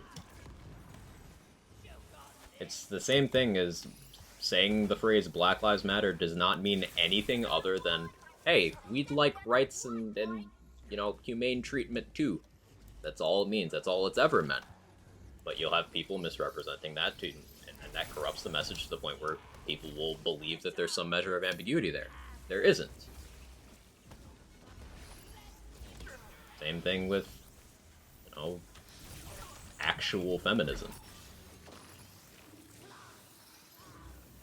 It's not the toxic, exclusive nonsense that people like J.K. Rowling preach.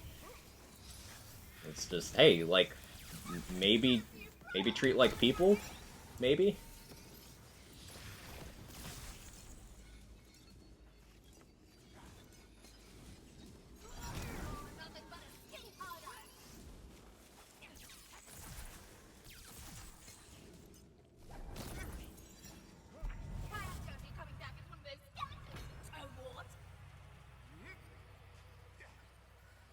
I figured I'd do another run, just because I'm enjoying the conversation. You know, deep talks with chat. And also I want to test out more spells against bosses. Glad Me Too movement helped so many people find courage to face and deal with bad stuff. You can see exactly how hard it is for people to come forward with that sort of thing. Like, especially recently. In the last 2 weeks, there have been a bunch of high-profile cases. There's that one Instagram influencer who, she went to a party and was assaulted, and she has the most extensive receipts I've ever seen for a thing like this. Like, she documented everything. Ironclad, but there's still people who are, like, saying that she's attention-seeking and stuff. Like, like, trust victims, maybe? Maybe? And again, of course, some people, some absolutely evil people exploit the intentions of people who want to trust victims, and then they make some other people feel like they can't just trust victims out of pocket. So, like, there's a whole series of layers to that. But it's like, some victims feel like they can't come forward for decades because there's, you know, the whole personal degree of shame to it, which is absolutely irrational, but, you know, understandable. And then there's the whole, how will people respond? Will they be believed? So having some sort of, you know, high momentum social push to sort of have that conversation has done a lot. Still extremely incomplete, very flawed, and some people are always just going to be absolutely fucking monstrous about it. But forcing the dialogue, I feel like, has done some good.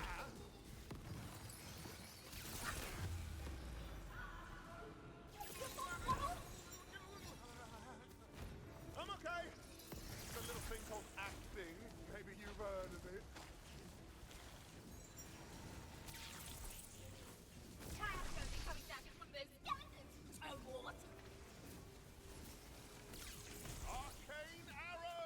So many regular people think like you're able to look at such things logically, but we aren't the loudest in the room. That is the problem with all issues of consequence. I want to believe that the default state of most people is benign indifference. It's not like, I don't give a shit about your problems, fuck off. but it's more like these things don't really occur to people, and if it comes up in a conversation, they're like, oh, okay, that sucks. I wish you didn't have to deal with that. Like, just benign indifference. But the loudest people in the room are the ones who have a vested interest in just making other people's struggles worse. That's just the human condition, right?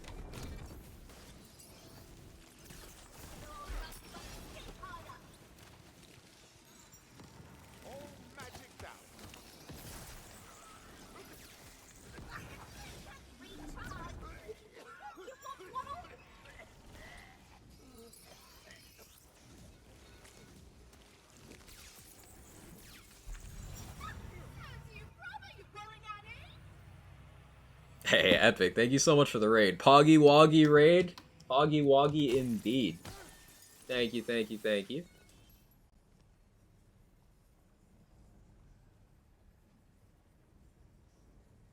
We had the discussion earlier, again, Epic, about what is it? Overworld over vehicles. I mentioned to you again how we were talking about this. Was that pop up? Twitch's shout out feature.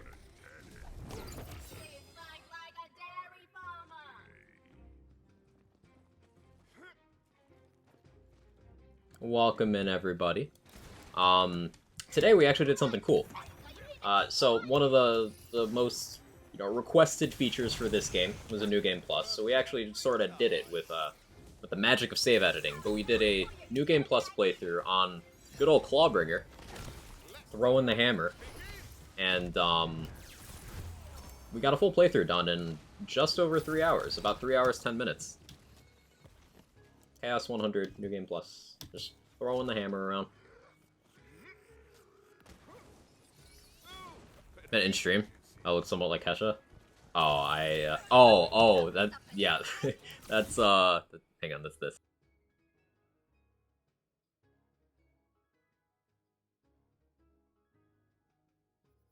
Is that.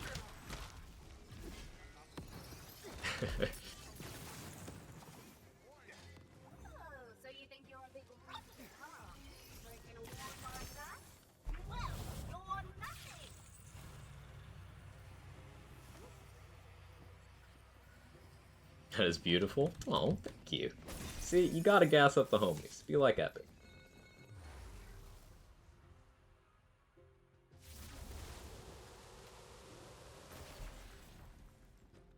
Just before you guys raided in, we were actually having one of those serious discussions, deep talks with Quag, about the nature of how victims of abuse coming forward and stuff is treated, and how the message of such conversations often gets corrupted by people who focus on a very small subset of false positives and bad actors and stuff, instead of focusing on how much having that conversation means to people who have actually been through shit, and how you should always believe people, that sort of deal.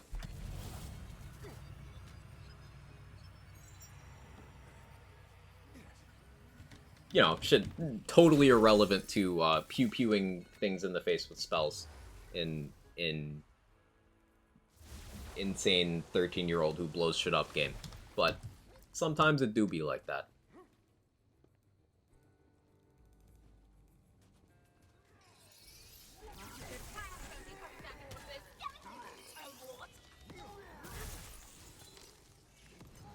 Problem with stuff like social media is that when you make a post, it's like having a conversation with 100 people in a room. At least 3 of those 100 who are total asshats. yeah. There's some people in that room who, they're not there to have the conversation, they're there to be as much of a piece of shit as possible, no matter what the topic is. But then you'll have some people who don't understand that and will be like, well, let's find a common ground, let's find middle ground, all discourse is good discourse. Like, no, it's not. Some of it's not. Some of it's just shit. And like, when you're trying to find a common ground, some sort of neutral area between, I think people should have basic human rights and be treated with respect and decency. And then the other take is, kill them all. Like, that's the kind of thing that, like, you can't really...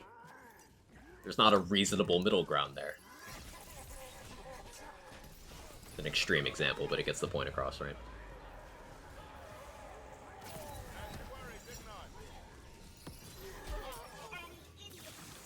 Three is multiplicative, it actually means 30. Yeah, math is subjective.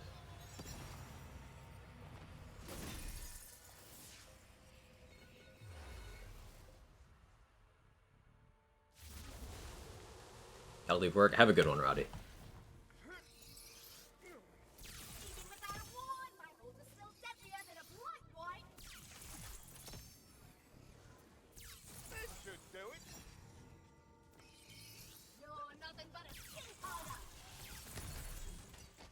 I haven't used this spell in mobbing in a bit. The cooldown's still, like, slightly slow for my taste, but it is very satisfying. It's, like, good enough. It spell is such a good choice from Gearbox, feels so cool. Oh, absolutely. It's been my preferred way of playing this game, for the last few months, really. Just pure spellcasting build.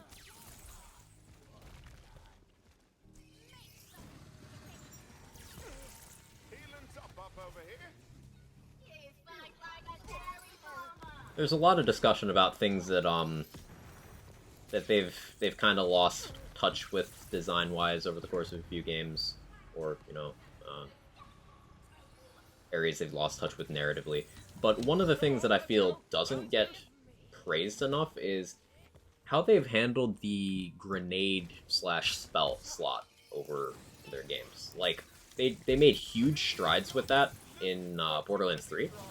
And then they managed to improve on that even further with Wonderlands, to, I think, the surprise of a lot of people. Like, I feel like the assumption with a lot of people is that spells as a system would just kind of not go over that well. They'd just be grenades again. But there's so many different... Like, spells just feel different from each other. And, they're just fun. One of my favorite experiences during my first playthrough was just picking up every spell I found and seeing what they did. And that to me is like pure Lands format, right? Like, go back to the first Borderlands, or if your first was Wonderlands, first Lands game you ever played. Then, like, picking up all these wacky things and seeing what differentiated them from each other. That's such a core thing to me. And the spell slot really did that well for me. Really diving board to a new kind of ability slot, some kind of BL4. That is stick to grenades. I'd be so down for something like an ability slot. Kind of like armor abilities in Halo. You know, like just an extra ability you could get on any of the characters. Sure, obviously like, separate from action skill. Keep action skills. Action skills are great. Give me a jetpack. Hey, that extra mobility we want so bad. Like a dodge button. Or a dash button. That'd be really good in that kind of slot. Of course, I wouldn't ever run anything else. Because I'm a basic bitch. But I'd use it.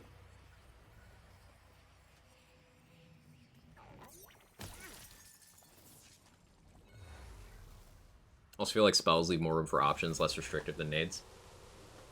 It depends on... I think that comes down to, in each case, comes down to class, right? So, like, in Wonderlands, there's some classes that just aren't suited to damage-dealing spells. Like, for example, if you're running around as a Clawbringer Spore Warden, damage-dealing spells are just kind of all samesies to you. They're not really going to be that desirable. You're more looking at things that buff you, like Sigils and Buffmeister and, you know, Singularities, just utility stuff primarily. But if you're, say, Spellshot Graveborn, like this, well then you can kill anything with any spell, basically. So it's such a playground to you. And it kind of works out the same in Borderlands 3, where Flak and Moze can make so many grenades desirable, but the scope of ones that are relevant to you as, say, Zane and Amara, much more narrow. The wacky things they could do with them, I feel like having a spell shoot marshmallows feels less out of place compared to Nate doing the same. That I do agree with, yeah. Like, they could do it. There's a grenade that's just a piece of cake in BL3, right? They could, but it definitely feels more natural coming from a spell.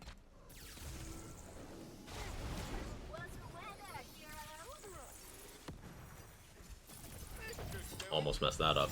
Gotta grab food, take it easy, have a dope stream. Thanks again, Epic. I really appreciate it. Those go a long way. Chat, seriously, if you didn't follow Epic, please do that. Please, please, please, please, please. A good friend, makes good content. Most importantly, good person.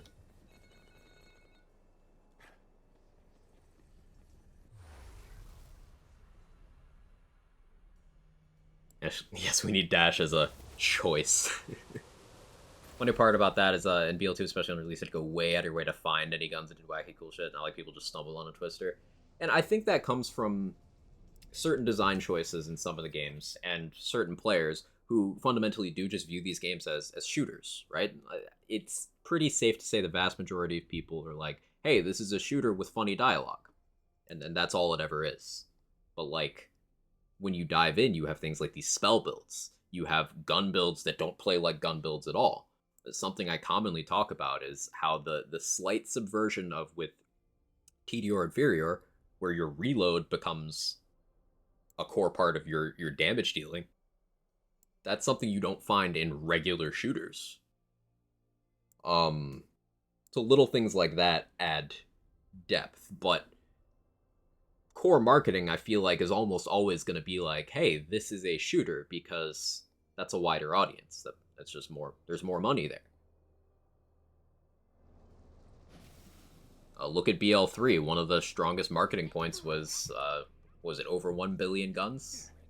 What they like to say. Borderlands 3's wackiest stuff is not really in the sphere of guns. Borderlands is a story game. Source Jack defines all Borderlands games. Yeah, that.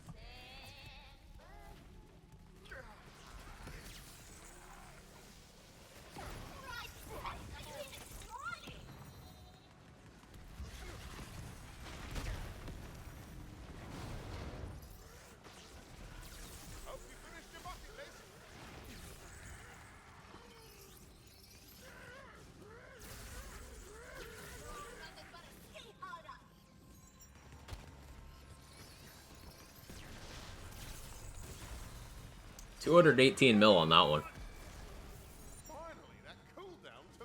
Damage could have been way higher there, too. Like, I wasn't in Cursed Wit range, so that wasn't giving me any damage. My health wasn't full, so I wasn't getting that damage. Again, I could have something other than cooldown on this, so that could be more damage. I didn't apply Soaked, so that could be more. Yeah, they come in poison. I could just use poison here for, you know, maximum damage.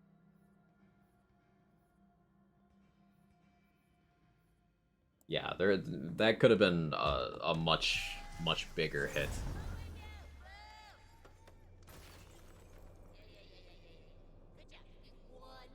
This is just a purple spell. This is one that people identified as good very early on in the game. In fact, even pre-launch, this caught on.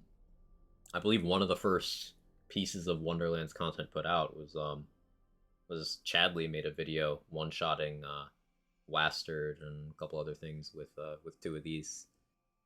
And that was before Double Knot became what it is, and before we learned a lot more about how to boost these things. So it's cool that tech from back then kind of circled back around into being desirable with us learning more about the game.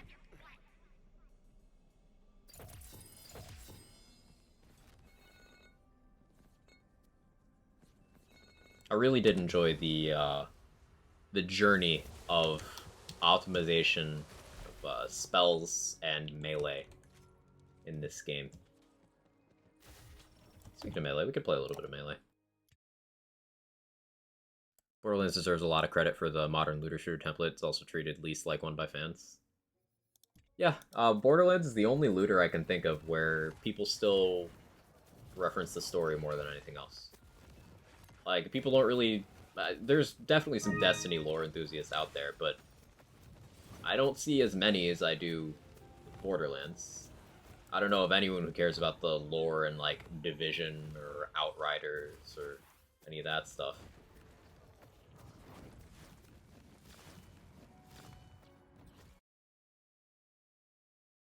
ASMR, because why not? And hi. Alright, coming right up. How you doing? I've done this in a while.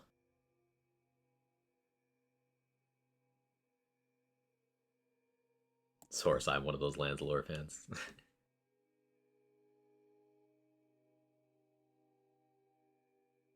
Alright, let me find something appropriately cursed for this.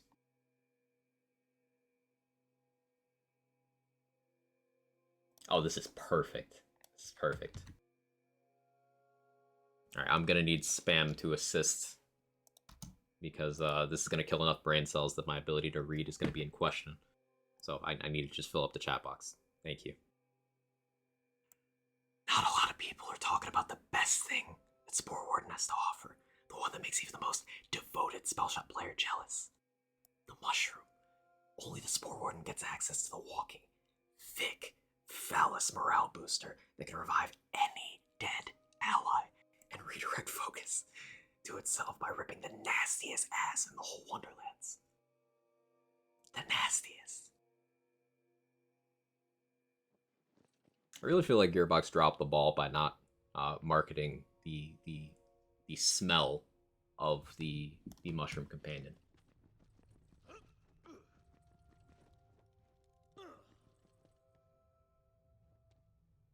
That's my hot take of the day.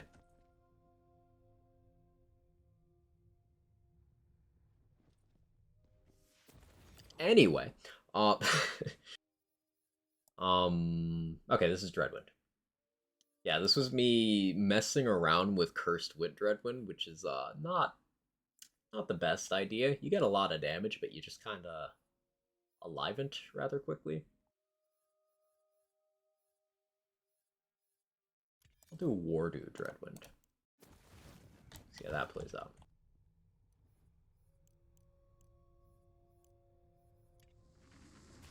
I'll play this forever. Hey, Dr. Two-Face. I've been enjoying messing around with it. I've got a few challenge run ideas.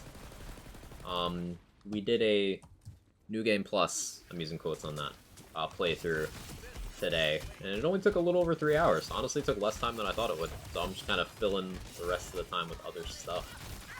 I've just been chilling and chatting for a couple hours while I do assorted Chaos Chamber runs. Did a little bit of spell stuff. We're doing a little bit of melee stuff right now. One of the things I really love with melee in this game is you can make your melee builds so incredibly tanky.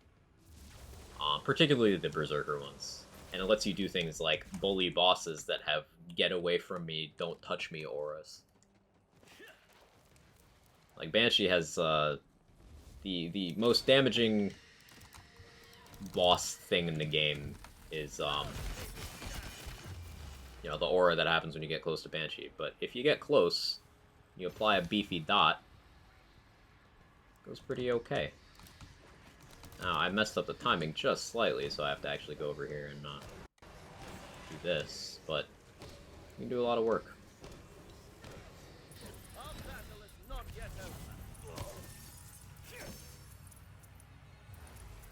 If you have enough damage with an optimized Dreadwind build, you can just kill her before the damage aura kills you, and that's a massive flex.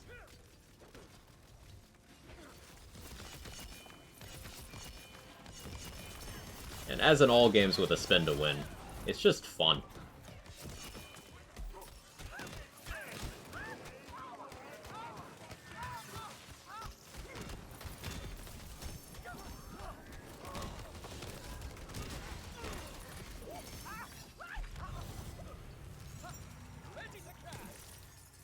It's walking around freezing and shattering things.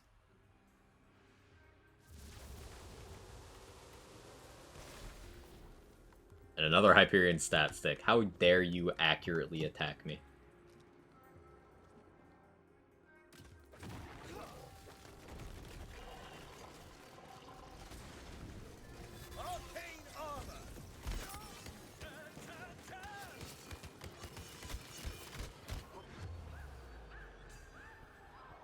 A little bit of rust there.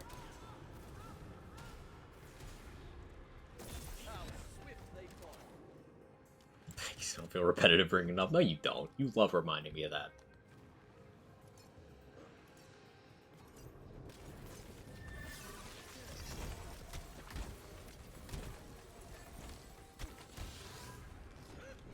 Is this an Nexi Blade build? It is. I'm just having bad RNG.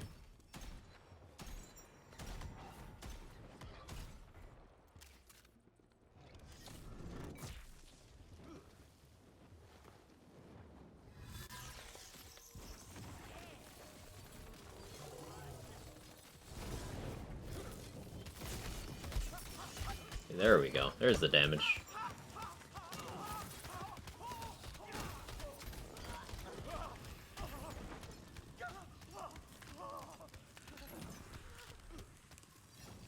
For anyone wondering what I'm chucking, these are not pixies or anything. They're not even dealing good damage. This is just a non-chaotic, blue Fear Not Shrike. And the reason we're using it is to apply melee crossbolts while we're spinning. Now, Tootherator applies more crossbolts in a shorter period of time and more beneficial crossbolts, but this will keep happening while I'm spinning, so it's low effort. If I was playing optimally, I'd be shooting this and then doing the thing. I'll do that on this phase, I guess.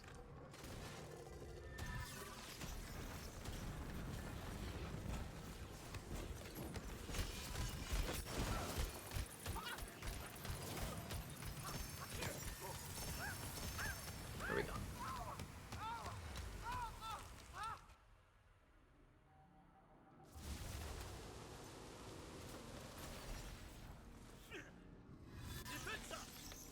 Well, for lower HP enemies, I don't even need the crossbolts at all. Just spin.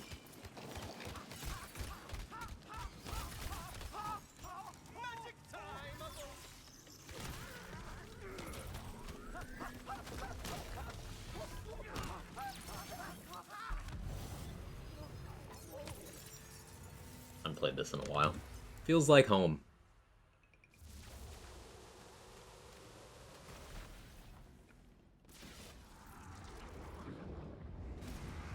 So in terms of other Wonderlands challenge stuff, something I was thinking about is I want to do like a Feral Surge playthrough of some kind. I don't know quite how to structure it though, because I've done a Berserker Tree only playthrough, but I want to use that that Headsman's enchant, the one where you get Feral Surge cooldown for hitting a melee attack. I want to use that because I have the urge to surge. But I don't know quite what else to do with that playthrough. So, open to ideas.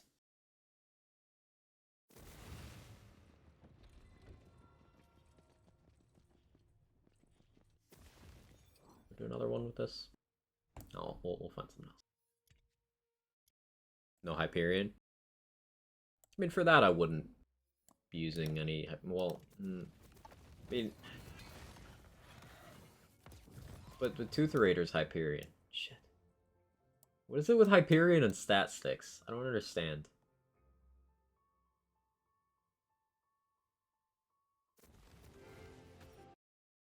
I don't understand. Just some hammer throwing. This is the build we did the playthrough on. Separate save, but this is the build. Ah, yes, the build. Use that one. I'll use that one. Yeah, I like that better.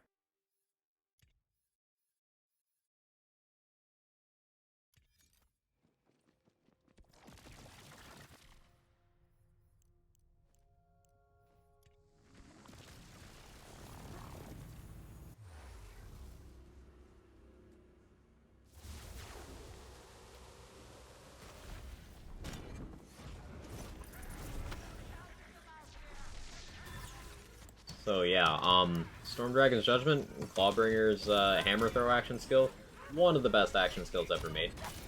Just like, in terms of flavor and performance, it's extremely good at delivering melee damage from range. Because it is melee damage, it triggers a bunch of important things like Alchemical Agent.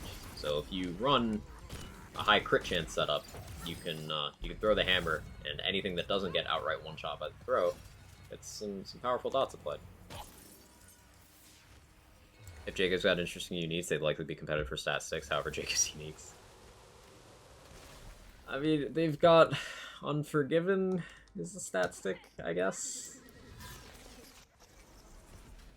I'm still annoyed that Love Drill isn't as much of a stat stick as we even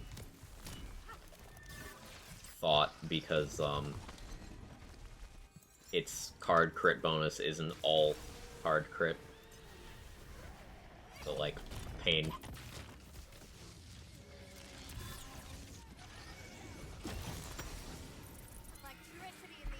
What other Jacob stat sticks have we had?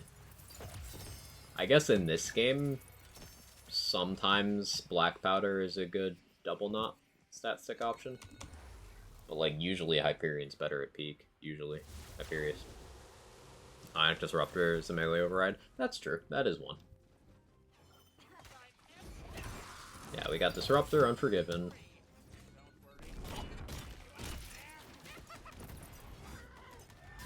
Unforgiven for melee Mordecai in BO1. Unforgiven's also a good stat stick in BO3. So yeah, that's just a good franchise staple for stat stick.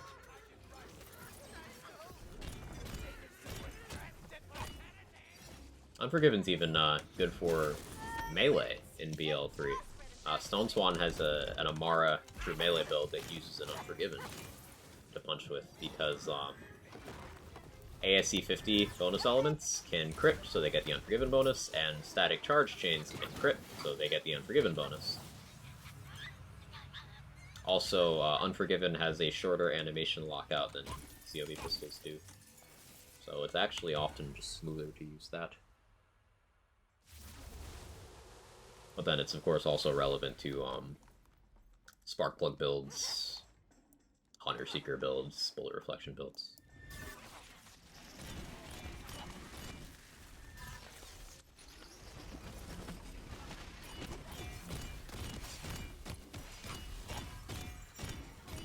I didn't run the full suite of my debuffs here, but low effort. Jacob's providing amp effects and a hat. I want.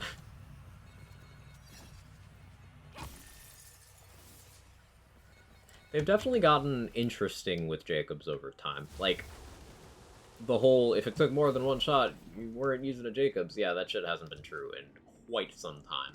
But there's cooler stuff going on. Like, I think almost everyone likes the implementation of the Jacobs manufacturer gimmick in 3 with the ricochets. But they've even got some guns that don't have that gimmick at all that still manage to feel good. Like the Dakota, for example, is a unique that doesn't have Jacobs ricochets, but it still feels good to use and has cool mechanics, so people like it. Like, I think the big thing that gets people to like Jacobs is they feel good. Now, pound for pound, power-wise, they don't do so hot in the grand scheme of things. But they feel good. Dakota Scabat? I can't speak. Spaghetti. Dakota's cool though, Pris. It's cool. The Dakota isn't spaghetti, the characters are. Hollow points are true melee? Yeah, you get the hollow points. Mm-hmm. Oh, fine, I'll actually debuff Banshee.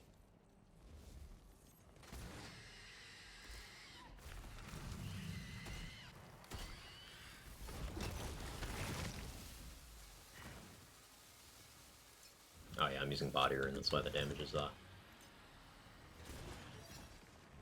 less.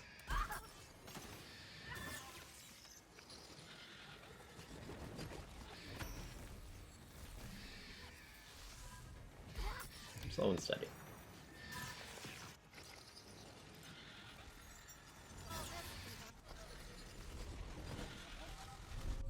Also hitbox moment. So one of the good things about Storm Dragon's Judgment is it can hit 3 times. It can hit on the way there, when it settles, and on the return trip. Some boss hitboxes prevent 1 or more of those hits from working, so I'm pretty sure that was only 1 hit. But the dot was powerful enough.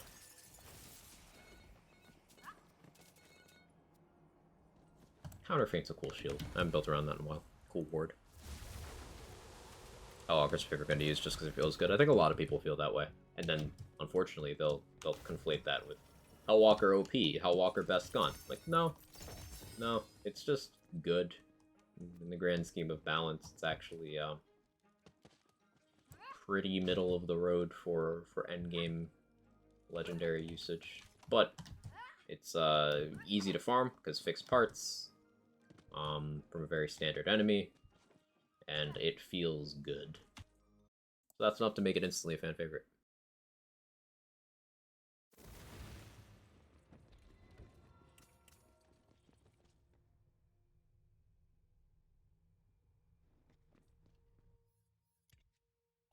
We'll do another one with this.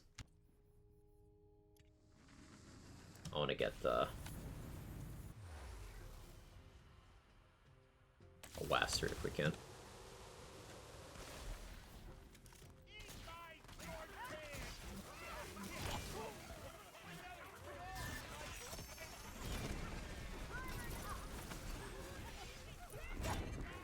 Bro, it's called Skull Masher also nice, definitely. Hey Soccer Chick, how you doing? Yeah, I haven't been streaming late enough to catch you lately. Some things are good.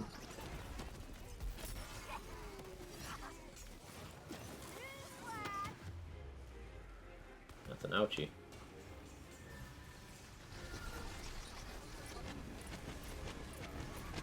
Thank you, Farrah. Explosion for Dog feel good? Definitely Explosion.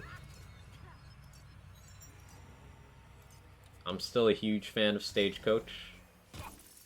Oh, we had Rotor in here a bit earlier.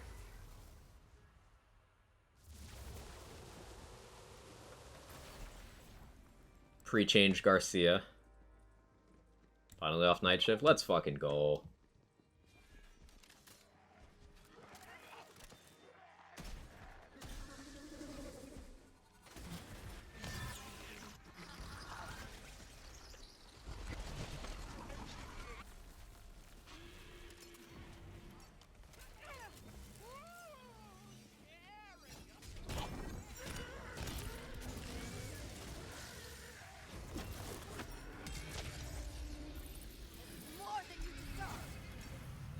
Mega poggers, bro.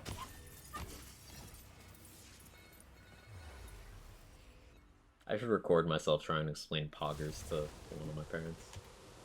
Just for the content.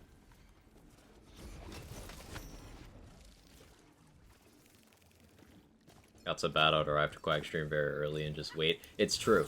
It's true. There was a few days where, like, I would go to Stream Manager to set my game, and it'd just be Soccer Chick chilling.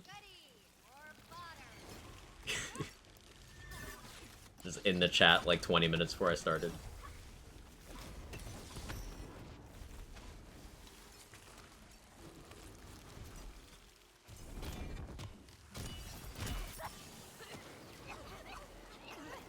Which, don't get me wrong, that hugely gasses up the streamer.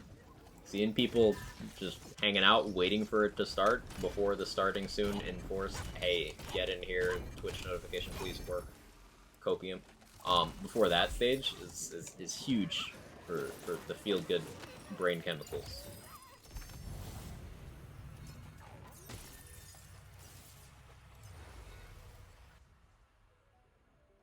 It's getting dark out.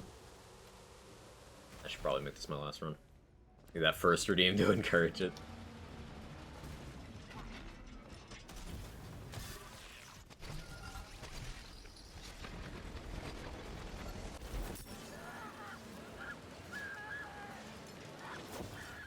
Enough damage? Oh, not quite.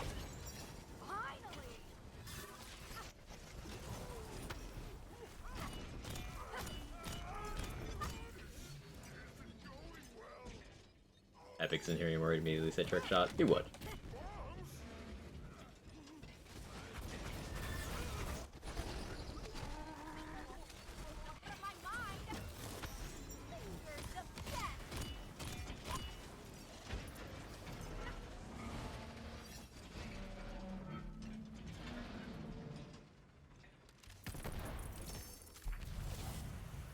Yeah, I really am a slut for Hyperion guns. Hey, great bow. Hyperius. The game knows.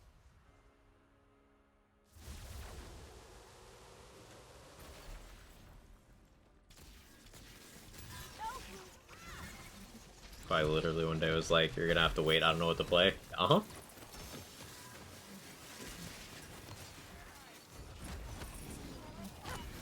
I think I did BL3 that day.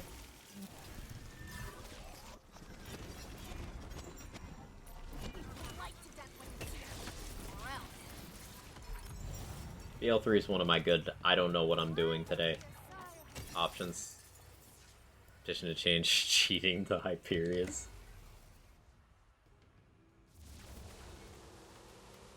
I believe soccer influenced that BL3 decision, probably.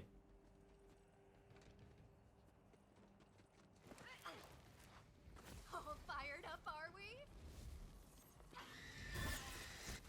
I was trying to convince Rat today to reinstall and push some True Guardian Takedown, just so people could truly know what I mean when I say, nah, I'm not good, I just play a lot. Now to return the favor.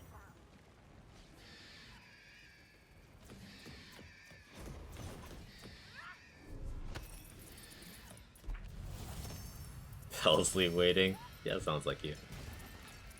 You're evil. What, for attempting to put a friend through that? Yes.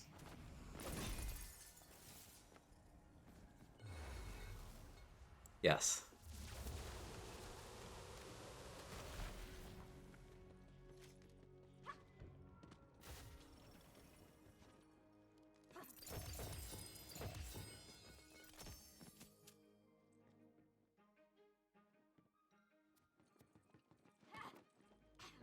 Like, that man could... He could just push the Flak True Guardian takedown record to under 16 minutes. He can get something in the 15s pretty quickly. Like, he could just do it. He'd do it, and you know what? I know. That's why I'm suggesting it. Because I want it to happen. He would just full send.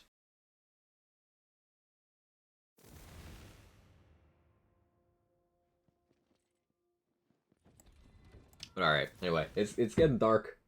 Is it gonna snow? I feel like it's gonna snow. I'm so not prepared for that. Yes, cat, I will get you more water. Say that again, cat? Yeah, there you go. It's a cat.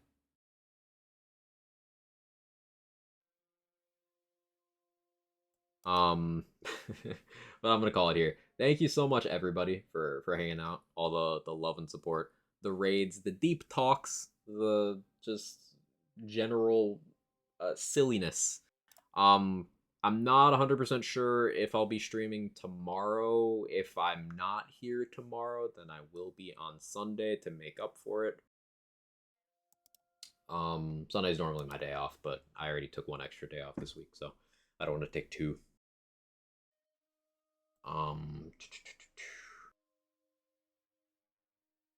See who's live. See where we can go.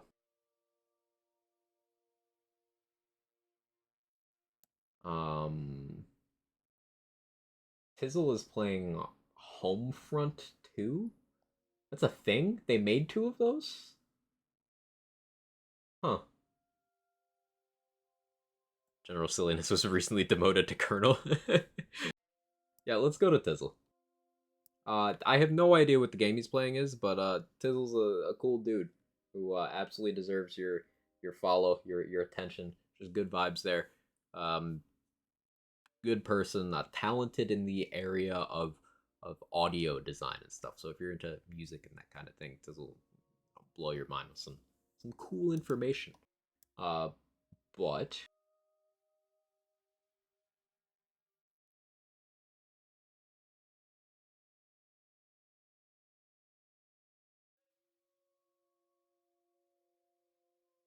there we go. I can type.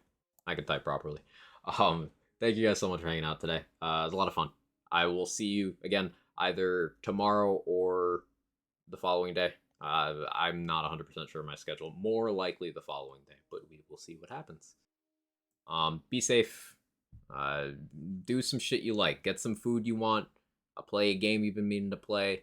Hit up that friend whose message you forgot to return and feel anxiety over, a very late response. Yes, you. I'm talking to you. And I'll see you next time. Thank you again for all the love, everyone. Bye.